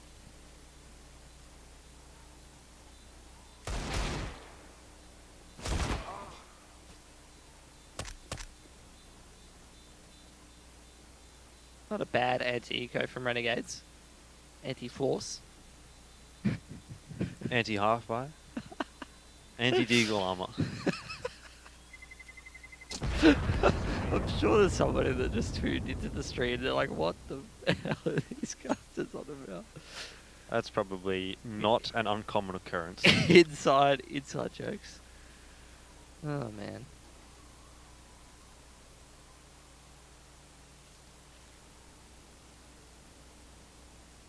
Well, it's going to be another save for Order. What would you call this? Anti-half buy. I would just call this an anti-eco. It's like an anti-save, isn't it? Because it is an eco, but it's also a save round. Anyway, Dexter's got the Mac 10. The Mac attack about to not do too much, actually. That's a bit of a money man as he's holding lobby there. He's spotted out all the... He's still made it into lower. One quick one tap onto ins.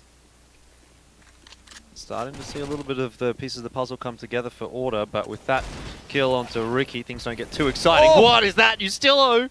He's just charged right down on top of him, and Hats dies. It is going to be a one-on-one. Malta has all of the advantages, except he doesn't know where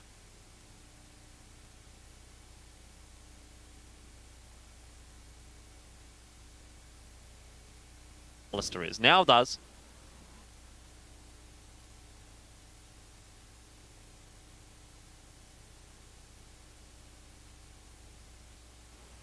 And can potentially get back into the bomb site, but Alice is very quick into decon. He might deny the bomb plant. Malta's 1 HP. Alistair knows that he's done that huge amount of damage, and how on earth have Order won that round? Alistair's very pleased with that. He's certainly letting Malta know what he thinks of it. That's pretty good for the CT economy. And Valiance again is just... How is he connecting that many shots? He still has gone flying through the air. I love that when you see that from Valiance's perspective, there's just this CT like flying through the air. I'm going in. I'm going in, sir. I think that's the point where you don't even comment. You probably don't say like no, you never anything like that. No. And you just do it. And then if it works, it works. If it doesn't, you're like, oh, I was flashed. Don't calm, hold W, and don't miss. Good combo. Good. Alistair sort of lurked himself into this smoke on outer. Could be very problematic for Renegades in just a second. Smoke is fading, and Alistair only able to get one, but look, one's not too bad. Molly's gone down for Ricky as well, but he's going to have to exit in toward Megaton. Back down into the B-bomb site. So Renegades are taking map control. Dexter works his way up to rafters, but Valiance quite safe in hut for now. Listening out for the footsteps, might hear some of these T's dropping down, and Jara controlling things from CT spawn. Yeah, he's seen the bomb as well. But it's not a particularly fun position to play from for Jara, so he's going to put himself a smoke down, work some space. So goes low. Dexter gets cleaned up. That's a little bit more like it from Jara. Felt like he was maybe a little bit off on Vertigo, but now starting to get rolling here on a nuke. Still, the round is becoming expensive with the kills that Sicko and Inns are being able to put together. But Ricky swings one back in the favour of Order. And it's just Inns with 22 HP to work with. We'll need some pretty crisp headshots to make this round work. Gets full wided. Ricky's going to give up the bomb, allow him to have it. That's fine. There's not that much time actually for Inns here, so he's just going to have to hot-foot it up towards the A side or down to the B bomb site. And so they're going to know either way. And it's an easy round in the end for Order, but taking two guns through, kind of the pass score, you know, it doesn't help them, it doesn't really hinder them too much. But at least it puts them back to a piece. And now it's a full save here for the boys over on the Renegades. And I'd say that's about as good of a start as you would want for Order. You've traded back rounds, now you've got control of your economy, heading into an anti-eco. Provided you don't lose too many weapons, you're probably feeling pretty good heading forward.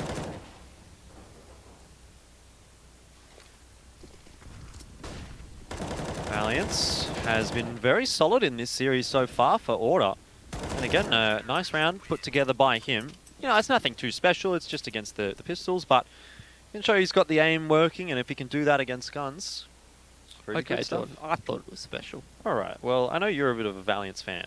Yeah. So when we do an AU Dream Team? I feel like if we do an AU Dream Team, too many people are going to get hurt. Too many egos are going to get burned. The thing is, I want to put Valiance on an AU Dream Team. Do. But he plays the same role as so many good players. I mean, if you're making an AU Dream Team, aren't you really just putting Renegades together? I don't know if I agree with that. Okay.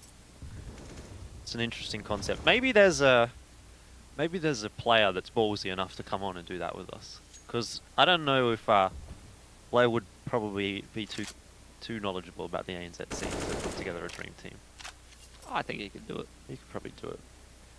But I'd love to hear from a player what they reckon their dream team would be. What player? I don't know. It would have to be one that doesn't mind getting offside with people. Either way, Alice is in a great spot here, and Renegades are just going to try and creep up past him. Could have potentially got that second shot as well. But it's going to end up being a 1-for-1, which was enough for Order to win the last round.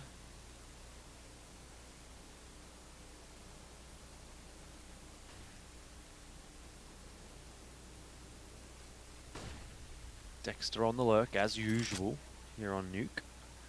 Quite interesting how they sort of share the lurking duties on the Renegades roster, depending on the map.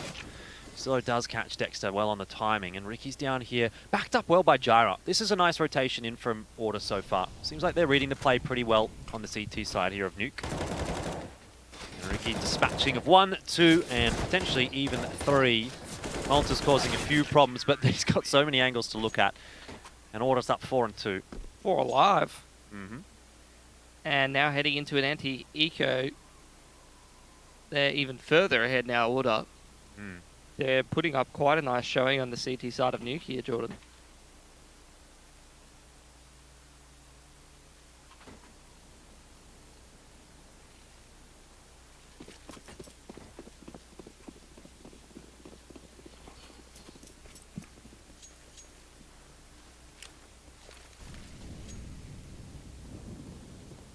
It gets a little bit harder to play the T side of Nuke when your opponent has a lot of cash, because a lot of the time some of those quicker strats into upper can be a little less effective.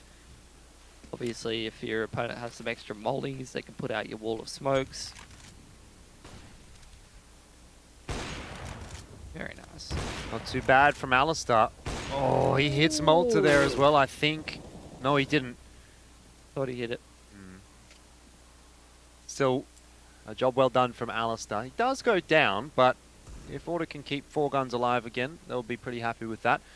Or might be irretrievable though, depends if it's dropped down. Jyra can potentially pick it up. Either way, Valiance has fallen as well, and so Inns has given himself a bit more of a shot in this round, but not with Justillo waiting there. Now let's see, does anyone manage to grab that AWP in time? Doesn't look like it, so they're going to have to reinvest into that Order. But they've got plenty of money in the back pocket, so not a huge deal.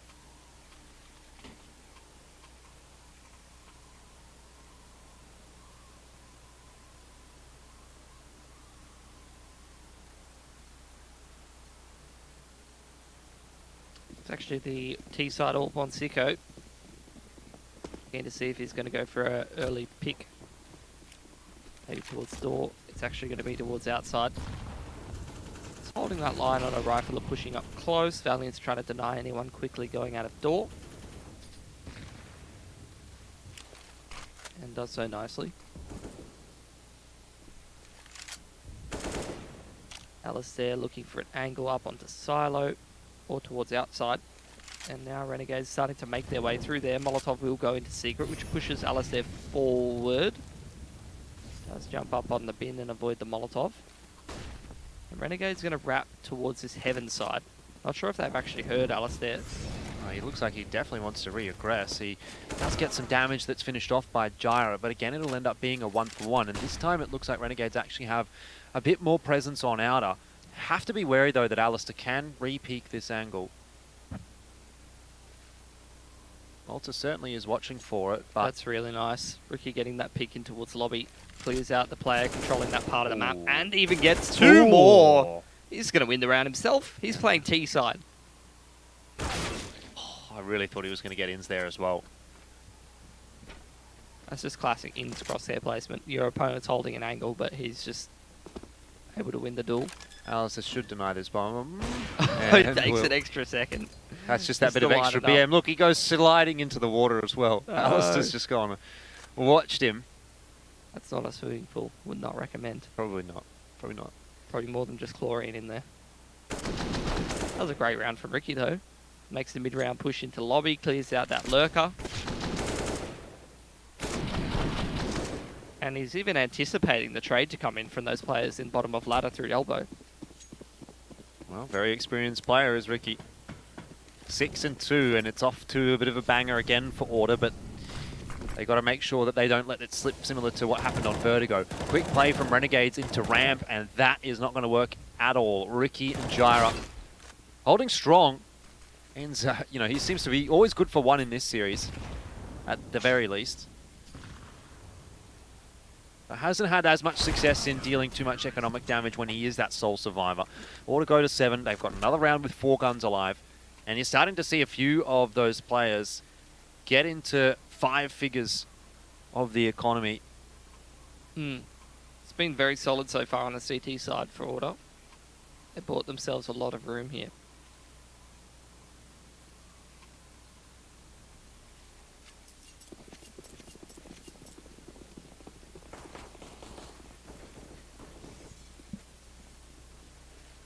Another buy for Renegades though. They'll continue to try and pound down the door. Smokes go on to outer for Ustilo. This is similar to the smoke that we saw Alistair hiding in, but doesn't seem like that's going to be something Renegades will be too worried about. They were quite quick to the position. They will have to be wary of Alistair's AWP. A lot of utility from Renegades, clearing out Secret, clearing out the crate. Ustilo can still be lurking in warehouse.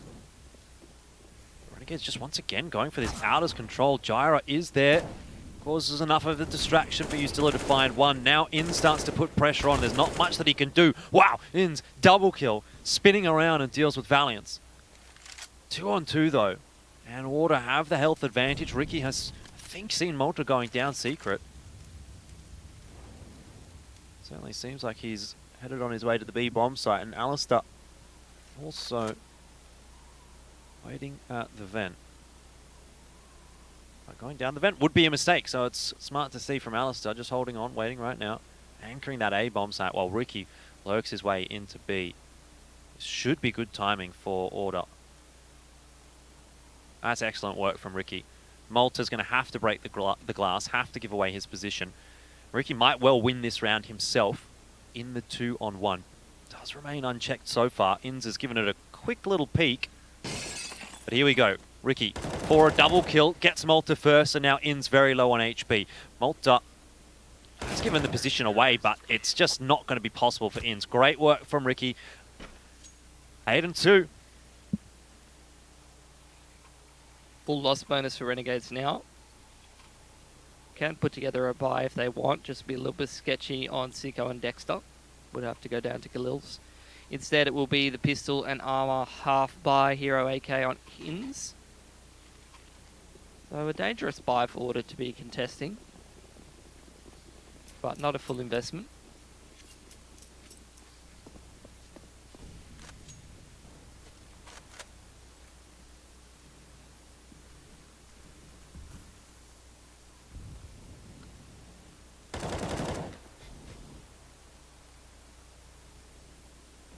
Jaira and Ustilo have set themselves up a nice crossfire, and it's going to work as intended. Maybe not as perfectly as they would have liked it to, but hey, a 1-for-1 is about as good as you can expect. Renegades have set the wall of smokes up, and they're working their way down into Secret.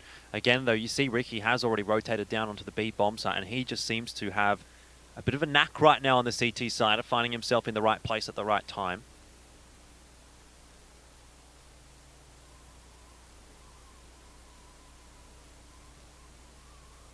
Playing that ramp rotator role very well, but he is going to be pressured by 4 terrorists all walking through window, and he really doesn't have a whole lot of help. Order's only just now cleaning out lobby as he hears all these T's run onto the site. 1-for-1 is not ideal actually for Order, especially when it gives an M4 to Dexter, who can be a huge impact player. Yeah, there's 3 sets of armor, and there's deals in very close ranges. It's also a long rotation for Order as well. They didn't have players anywhere near the bomb site. Valiance is going to have to move quickly, so he's going to give away his position here. Dexter does get cleaned up. That's good. But Hat's on the trade, gets Alistair. Valiance now has to do a bit of work himself, expecting Gyro to help out sooner or later. Smoke goes down. Someone's going to have to defuse in the smoke, and it's going to have to be Gyro. Hat's spamming away. We've seen this before. We know how it ends. This time there's a bit of a difference as Hat's gets the shank and blows up with the bomb. But who cares about that? Renegades win the round. It's been a long time coming, but they've got themselves a Deagle Armor round win, which is going to do wonders for their economy and sort of puts Order back to square one. Gone are the days of the 5 figures. Yeah, still a lot of loss bonus on this T side here.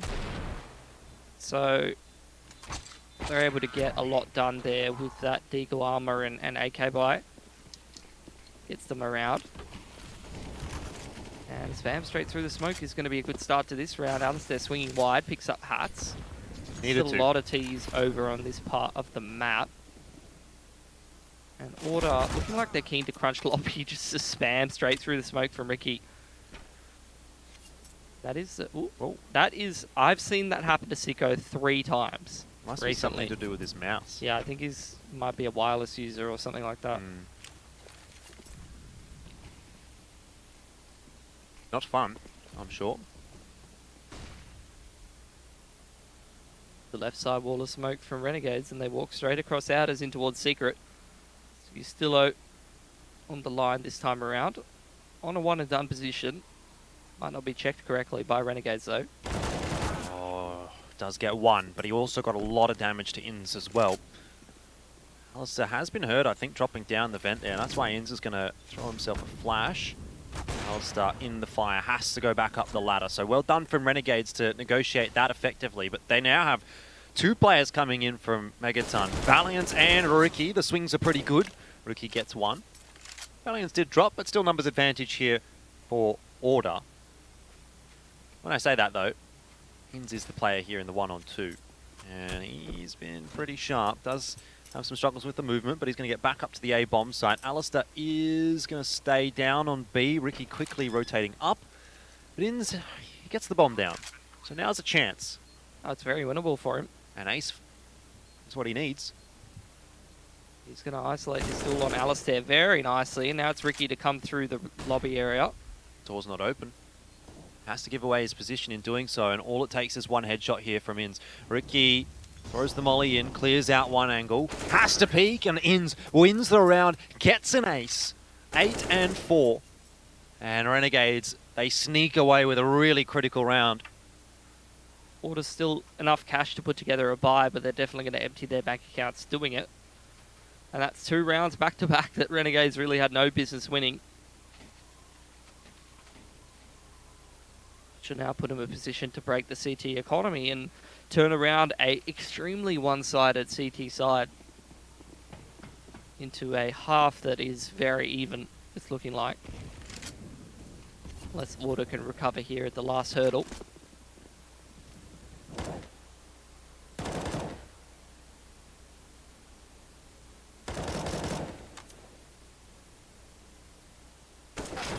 Ooh.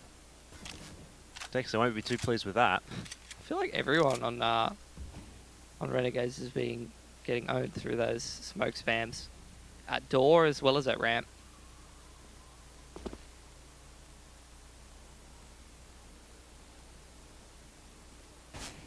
Oh.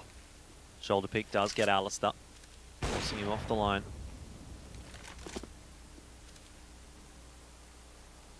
Quite a critical round hanging in the balance right now. Order still able to run away with the half if they do win it, but if they lose it, could be Renegades to really get a solid T half put together. Again, it's this left side wall of smoke. Utility thrown into the boxes as well, which means that no one's going to be able to peek that for Order, and Renegades are across safely, down into the site safely. Alistair misses a shot this time, and this could well be the undoing for Order because they have yet to rotate anyone down to B. Quickly into the site is Renegades, but Gyra does well to dispatch of Hat. The swing comes in from Ricky and Gyra at the same time, and that'll net another frag. Ricky just does not want to let go of that B bomb site, but inevitably he'll fall. Double drop down the vent from Order as they rotate in Definitely not expecting Dexter in that position, but the recovery, the Galil doesn't get the job done, and now the double retake through Decon. Well, Csgo is going to be pretty sharp with this orb in hand. Valiant's pushing across. Csgo under pressure, but it'll be ins to win the round for Renegades once again. 20 frags in the half, Pilski. What is it about Nuke? What is it about Nuke and ins? I mean, we talk about Inferno. Let's start talking about Nuke. 46,000. I reckon, what do you reckon? 2 aces to get a 30? I reckon he's got 30 here. Easy. I'm going to go for 23. It's an easy 30 bomb from ins. Look, it's an eco round. He's got the Mac 10. Come on. Tell me, it's happening. I'm going to go for 23. You're going to go for 23. How can you go for 23 at a time like this? This round is at least 5 frags. Maybe. I'm starting to lose my voice. Cold weather. Might still have another map after this. Yep.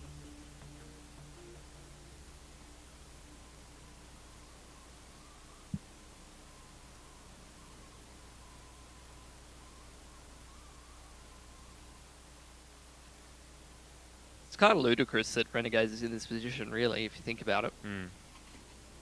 I think they were down like 8-2. And then it was a Deagle half buy with a hero AK into a clutch from ins into... What happened last round? It's funny that last round's the one I can't remember. Oh, it was that lower bomb site. Mm. That was a pretty solid round into resetting this economy, and now on an anti-eco. Actually, the AK is going to be thrown over to ins, so he's not going to be the first man, and he's actually kind of lurking right now on outer. Still with the CZ, he's able to get 1, not too much more than that. A bit of a tickle onto Csgo, which could help someone finish him off. 2 aces, huh? Well, not much you can do about that. There's actually a lot of CTs here. Yeah. Molly's not going to clear anyone out of position, and Gyra, he's got a clean shot onto Malta there, waiting for Dexter to peek as well. I don't think Ricky's given away his position just yet, but doesn't quite get the timing right, and Dexter is ready to deal with it. Shots aren't quite connecting for Valiance with the 5-7, and so Renegades go up to 6. This is another one of the halves that could have been for Order, similar to the first half of Inferno. I would have to agree with you.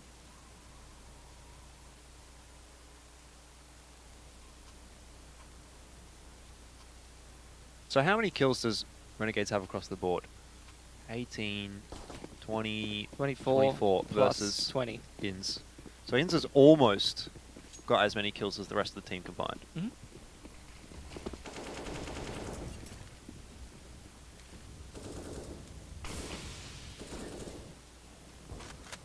Carrying Renegades about as hard as I carry you on the broadcast.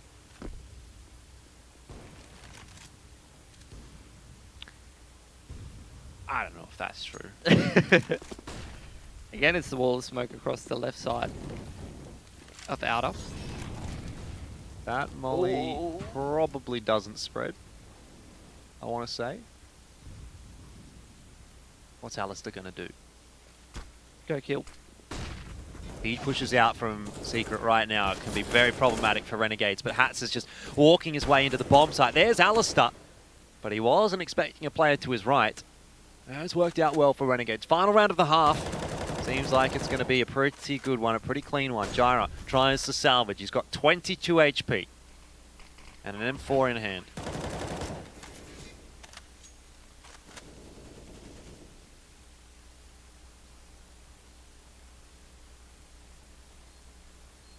Well, I dare say this isn't going to work too kindly for Gyra. He works his way out onto the bomb site, and Hats gets a 4K to finish the half off. So Renegades will be very pleased. 5 on the trot to make that an 8-7. Ridiculous. This series should have been done and dusted after that CT side start.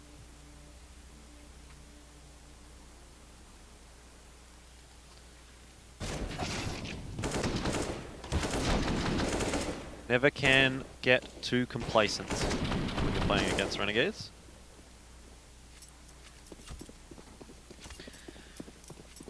Still, we've seen Order win a map from a scoreline like this. It was Inferno, one where we weren't too confident about their CT side. How are you feeling about their T side on Nuke? I think it was their T side that we weren't confident Sure, on. yes, that's right. So, yeah. More confident on their T side and Nuke. Okay. I think it's going to be Molotov into heaven, flashes across outside. They're going to stream out towards ladder base, but the smoke is not quick enough into Annex. And some heads are really being popped by the USPs. Then to a 1-on-3. And Alistair doesn't even have 3 HP, so he's going to have a bit of a rough time killing 3 CTs.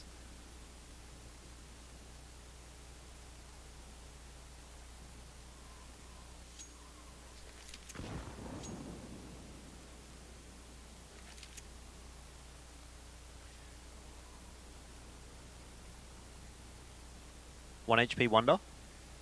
No. Knife kill. Yes. Let's go. Yes. Yes. You could see it, right? You could see it coming. They were so ready. I feel like it's a bit of like a back and forth now between Order and Renegades in that any opportunity they can get to get a knife kill, they're going to do it. It's actually pretty big on the CT side to be getting that knife kill. For sure. M4 on full util makes a difference.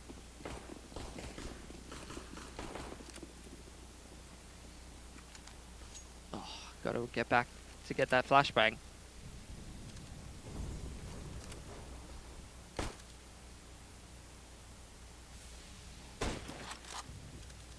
Csgo with the scout. Love to see it. Wonder how much damage he's going to be able to do. Bit of a peek, a cheeky peek from Order here, but they don't have a whole lot in the back pocket, just the Glocks. And so, unlikely that they're going to be able to do too much in this round. He always buys a P250. That Csgo. white P250. Yeah, because if you have the scout and you're missing a few shots and people are sort of running you down, you kind of need a P250. Yeah, if they got armor. Maybe.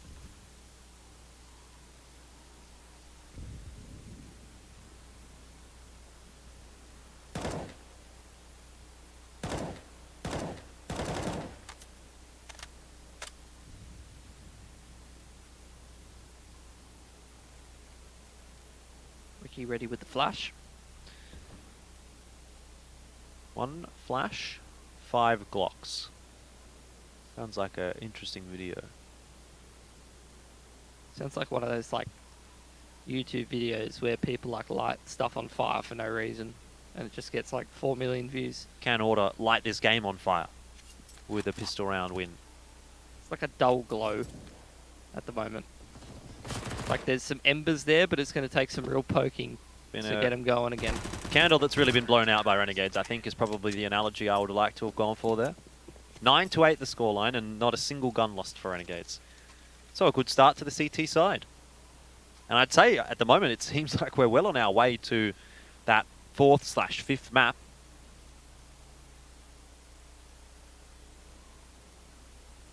Renegades are going to take the bonus round here, but they don't have a huge amount of money in the back pocket.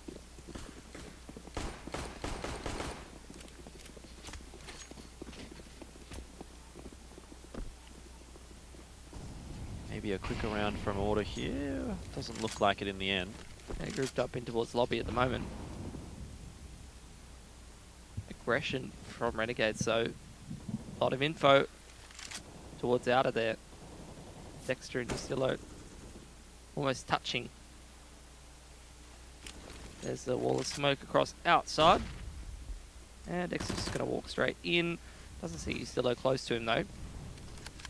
And he actually gets out of there. Incredible. But the thing is that he didn't spot any players there, which could be important, but could actually be a detriment if someone like Distillo slips into an important position. Yeah, certainly could be false information for Renegades. No shot connected this time from Sicko, but he'll have at least one more chance. Has the help of Hats, who's good for one. Meanwhile, Sicko takes that opportunity to head down into the B bomb site and post himself up on another angle. Gonna have to hit some ridiculous shots to survive here. Alistair runs him down. It's 8-9. Order, get the utility down, get the smokes down, and now look to get the bomb plant down as well. Dexter's position probably known courtesy of that Molotov thrown, but he can't do too much with it there, Gyra. Inns and Malta have found the frags that they've been looking for. Dexter spins around, Alistair hits a headshot, and all of a sudden we're into a 2-on-2 with Ustillo, full HP, lurking around the back by Decon, Alistair causing a bit of a distraction, and sooner or later, Ustillo is going to be the man that has to clutch this round out. Highline, he gets a 1-for-1. And it's Alistair with 1 HP that somehow still continues to survive. Malta defusing the bomb. Alistair has to peek, and he doesn't. He was banking on Malta, faking. Renegades come away with the round, but it's a costly one. Yeah, chips away at their economy. It was a... Well, actually, I lie. It was a bonus round, so it's not that costly, actually, for Renegades. Oh, it's pretty costly. They're running out of cash. Both teams kind of running out of cash a little bit. So it's going to be an important one for both of them. Not going to be the end of the game yet, but definitely an opportunity for either Order to even up the round count or Renegades to sort of streak away with things a little.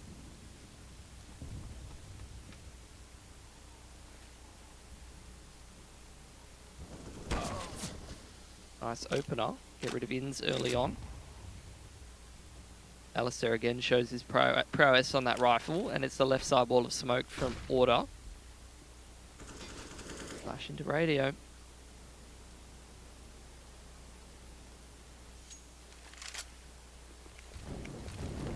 And now it's time for that annex split. Catches Malta completely unawares. No one else on this upper bomb site. This might just be a save from Renegades. And I think with the money that they're looking at, wouldn't be surprised if they do.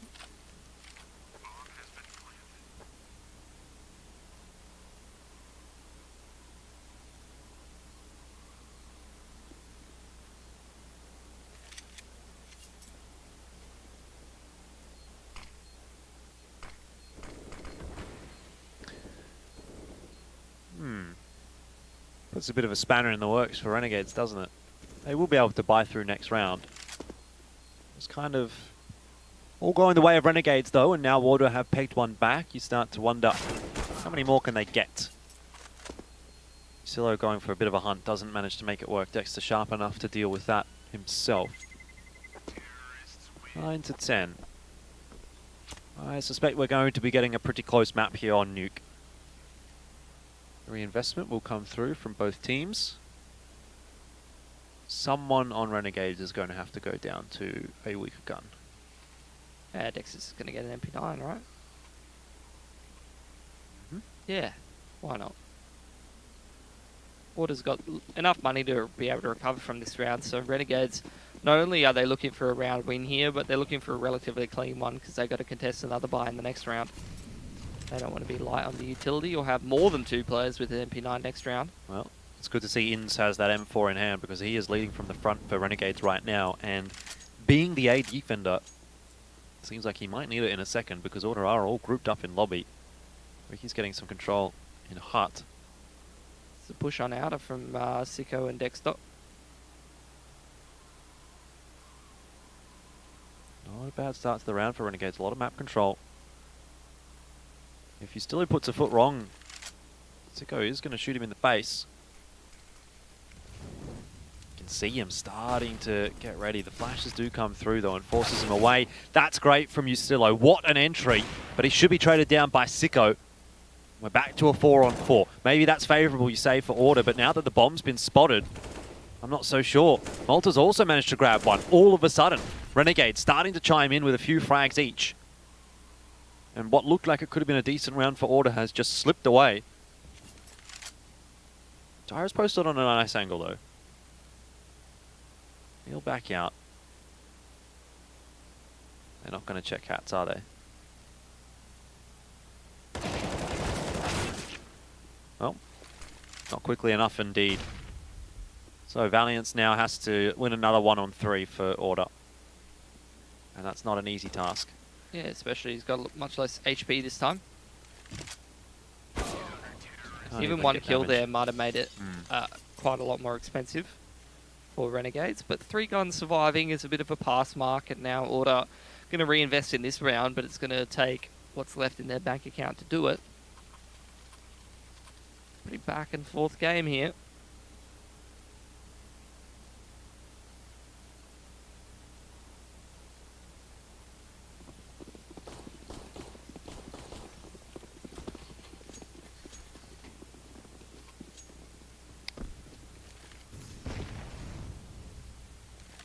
I think we just need to see a little bit of pizzazz from Order, you know, something to spice things up a little bit, because in these slow, sort of prolonged kind of rounds, it seems like Renegades is just given a little bit too much room in the mid-round to make plays. But if Order can get on top early, start to dictate things a little bit, can still close it out on this map. It's tough, obviously, down on the T side of Nuke, but Renegades don't have a fantastic economy built up right now. It's not out of the realms of possibility for Order. Csgo's doing very much what Alistair was doing in the first half, holding here in secret. But Order are negotiating that quite nicely. They've gone through the warehouse. Dexter takes a bit of a peek. Still no info there. This is interesting, actually. It's a bit of a standoff. They're kind of just waiting until it has specified time in the round. And it's actually kind of working very nicely for Order, interestingly enough. I wonder if this is something where... Oh, wait. Dexter's POV, please. Oh, he's going to go up the ladder. I thought he was going to walk out ladder base. I just want to see him see 4Ts right in front of his face. Oh, no. Csgo's actually found them. Yeah, Csgo's got the info there. So this is going to be the speed up for Order that they have been waiting for. Dexter does manage to grab one on the rotation there, though, and so now it's Order that want to get down into the B bomb site. Smoke blooms at the right time to stop Malta from doing too much. He will not push through the smoke. Ali's got to hold on to Windows here, because if they lose Windows, they're definitely losing this retake. It's a nice smoke to put down. Gives Jyra and Alistair a little bit more room to work with. They're a little bit more comfortable. Look who's waiting on the other side of it, though. It is Inns. And that's an aim battle that you expect Inns to win right now. The form that he's in. Big spam through, though, from Alistair, and he does catch Inns. That's huge. Malta's down as well, courtesy of Jyra. And all of a sudden, Csgo and Dexter had a numbers advantage, ripped away from them. And Ricky will finish it off. A crucial round, a big round for Order. Money is not good for Renegades right now either. So, T side, this is where they start to come into their own. Much easier to complete that retake if you've got control of the windows. So the fact that Order holds onto that makes it a lot better. Makes the retake through Decon there much more one-dimensional. And like you said, that's going to put Renegades on what's looking like actually a double eco. They've invested quite a lot into this round. So if Order can actually deal with this without taking too many losses these next couple of rounds, then they're looking at potentially taking the lead in terms of economy and round count, but busting straight out the door. Nice timing. Didn't think it was going to work for them. 1-for-1s, they're not great for Order, but at least it's giving them a round. Maybe not. Maybe I speak too soon. Ustillo has to win the 1-on-2. He's under a lot of pressure, but Dexter creeps out and gives him the 1-on-1. Csgo with the Deagle can hit a fine shot. It could turn the round on its head, but Ustillo with the weapon advantage is certainly getting it done at the moment, and he has finished it off for Order. A close thing, a near thing, but they get up to 11. It's expensive, but now Renegades is going to have to take another save, most likely. So as long as Order deals much better with this anti-eco and keeps much more guns alive, then they should be cruising, heading up to 12-11 here. But if they lose, I would say 3 guns, it's going to be a little bit too much. Might have a bit of a domino effect going forward.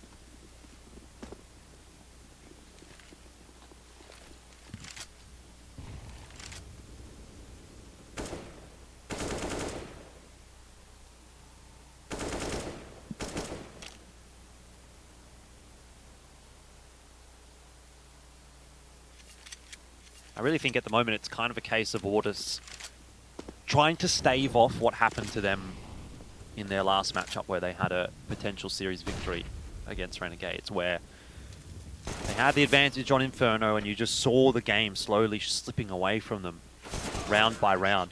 Right now, Order are doing a good job of that. They're up 12-11. They've had that spree of rounds that went the way of Renegades and they've dealt with it.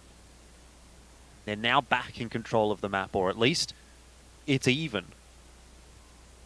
I think they're in control of the map. They've got the route advantage and the economy advantage right now, plus they're on the Teague side. So it's a case of not letting Renegades back into this. Yeah. Once the boot is on the neck, time to push down a little bit harder. Try to keep Renegades from being able to stand back up. It's a pretty slow approach from Order. Most of the time they've just been waiting around, taking their time, moving through lobby and outers, throwing the left side wall of smokes. They're throwing them again. They're very much just working a play time and time again and just running different variations on it. Mm-hmm. I think right now Order have that nail in the coffin, but it's a case of trying to hammer it in. Not quite there yet. But it's starting to come together right now for the T side. Bit of a lack of utility for Renegades right now, but they're holding on to it well late into the round. Here come the flashes. Order charging into all parts of the map at the same time. Jyra and Ricky do get a killer piece. Now Inns is going to go for some re-aggression, and that has actually caught Valiance off guard, but luckily the spacing was good from Order, and they made the entries happen into Squeaky, into the A bomb site, and it's just Csgo. They've elected to navigate past him. On down to the B bomb site, and Ustillo, well, once that shot is missed by Csgo, he's going to find himself an easy kill. 13 is up for Order as they creep ever closer. Yeah, it's a single reset on Renegades economy as well, which will give them even more cash if they close out a clean anti-eco here. And put them on 14 rounds with enough money to probably buy out most of the half.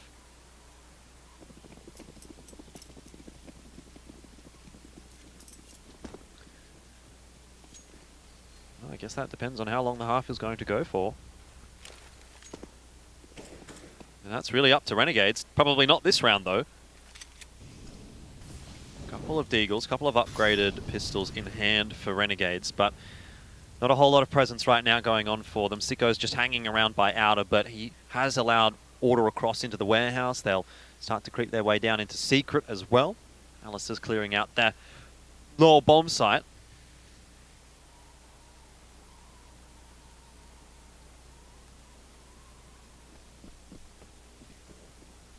Dexter with a 5-7 and armor. I wonder how much work he's going to be able to get done. I think he'll really be the difference maker here for Renegades, if anyone. And he falls pretty quickly by the wayside. So that'll be the end of that, I'd say, for Renegades. Malta can't do too much with the Deagle as he tries to creep through the smoke. And Ustillo continues to put a pretty good game on the board. A nice final kill there on Dahats. 25 and 16 for him. Definitely the front runner for Order at the moment, but it's kind of an across-the-board effort from the Order roster. Whereas for Renegades, it's quite substantially one man leading from the front. Inns 28 and 18. Two different schools of thought, I suppose, and right now it's favouring Order, 14 to 11. They have a ton of cash in the bank. They have 3-round advantage. They have every opportunity to close out the series right here.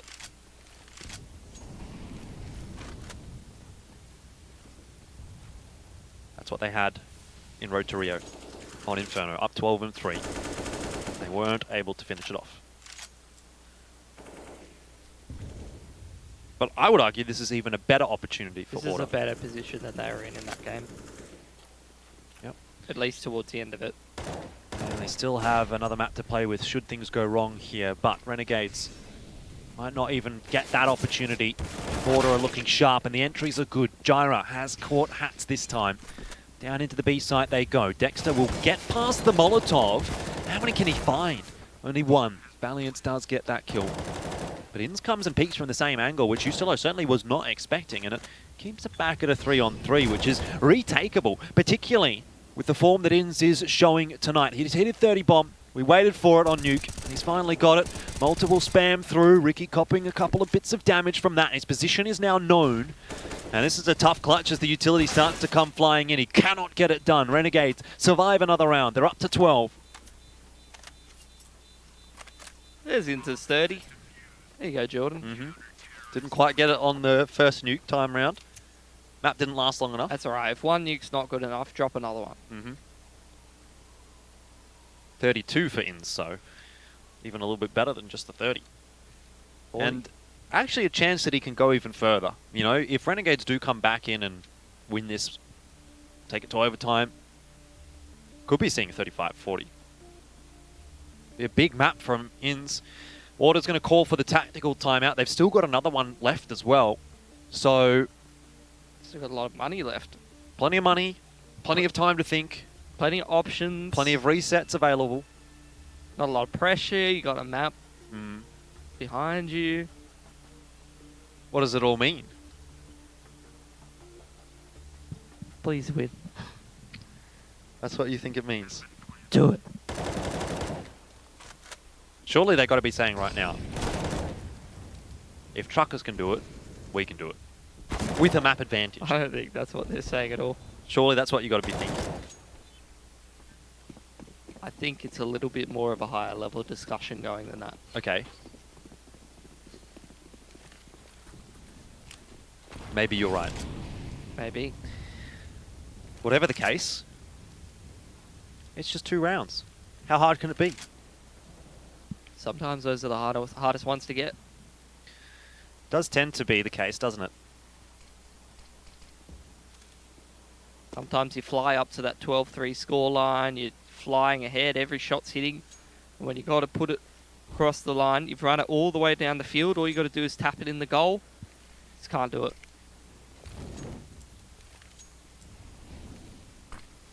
Outer smokes being set up for Order. They're deep outer smokes though.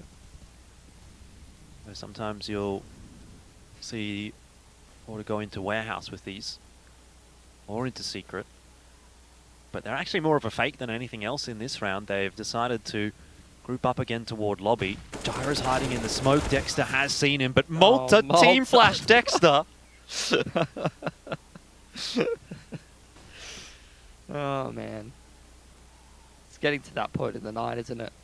Too many maps of Counter-Strike for these lads. That's not something you ever see happen for Renegades. Well, he's made amends for it. Does get the kill onto Ricky. Can't get much more than that, though, as he's mollied out of position. Has to run right into Alistair's scope, and you're not really going to be able to do too much about that. 25 seconds here, though, for Order, and they do need to pick up the pace. They're going to have to go straight into Inns, who really has just been dominating them over the course of Nuke. But Valiance has had enough of that, and Alistair will finish hats off. That is now series point available for Order, 15 and 12. Yeah, and that's kind of cooked Malta's money, Hatz's money. Dexter's not doing too great in terms of the cash. Probably going to be seeing some MP9s and Famises in this round. Deagle, not ideal. Surely where Order's going to be doing it. Has to be. If they lose the map from here, that's where the series just disappears. Yeah, and this is going to be good going forward for Order. Indeed. Get to pick their opponent in the finals. Something they've been searching for such a long time, but how easy is it going to be? Apparently, looks like it'll be potentially pretty easy. Inns does peg back Valiance, but with the pushes coming out for Renegades right now, it's a 4-on-2. It seems like it's on a silver platter right now for Order. All they have to do is pick that apple up off of the platter, chuck it in the freezer. Ustillo waiting behind the smoke. It's 4-on-2. Here we go into the A bomb site for Order. Not a whole lot to really work with for Inns and Hats either. No utility at all. Inns is low HP. Hats only has a FAMAS. He's mollied off. And Inns is killed through a smoke. That's got to be it. FAMAS retake, 1-on-4, mollied off. Say Order's done it. Well, let's see what Hats can do. It's not over till the fat lady sings. He's going to go walking on up into rafters and get his head blasted off by Ustillo. And that is finally it for Order. They have looked for this result so many times. They've been really searching for it. They've been really grinding. And finally, they've got that big series victory over one of the top teams. They've struggled against Avant. They've struggled against Renegades. And now they come out a split one in ANZ Champs as the first seed. A big win for Order and a 3-1 victory as well. In a best of 5, I think that does lend credence a little bit more so even than a best of 3 victory. So congratulations to Order. They picked up a super solid win today. Yeah, good to see them get that victory over Renegades after that Road to Rio result, which was a little bit disappointing. Look, there's a bit of an asterisk on it, obviously, in terms of what was on the line for that game, but still just the fact that they've been able to put it over the line, they've been able to actually beat Renegades, it's a good result. And actually, it's going to, I think, matter when it comes through to the finals time, because Order's going to be able to pick their opponent, which means that, let's say, Avant makes it through in Split 2, plus X-Team, Truckers, someone like that, Order can potentially avoid a matchup against Avant and pick an easier opponent, and maybe that gets them through into the grand finals, gets them a little bit of extra money and a little bit better of a placement, and that's earned. Yeah, what the beauty of it is it's going to mean you're able to put as what you would at least think, the best two teams, aside from yourselves, against each other on the other side of the bracket. Yes. So you can dodge both of those teams until the grand final. Theoretically, you'd expect if you get to choose the series, you'd be imagining that you can get through to the final because you'd be choosing the weakest team of the four that get through to playoffs. Either way, that's what the Order boys have been able to pick up for themselves today. Not only that, but also handing Renegades their first loss in a best of 5 in I don't know how long.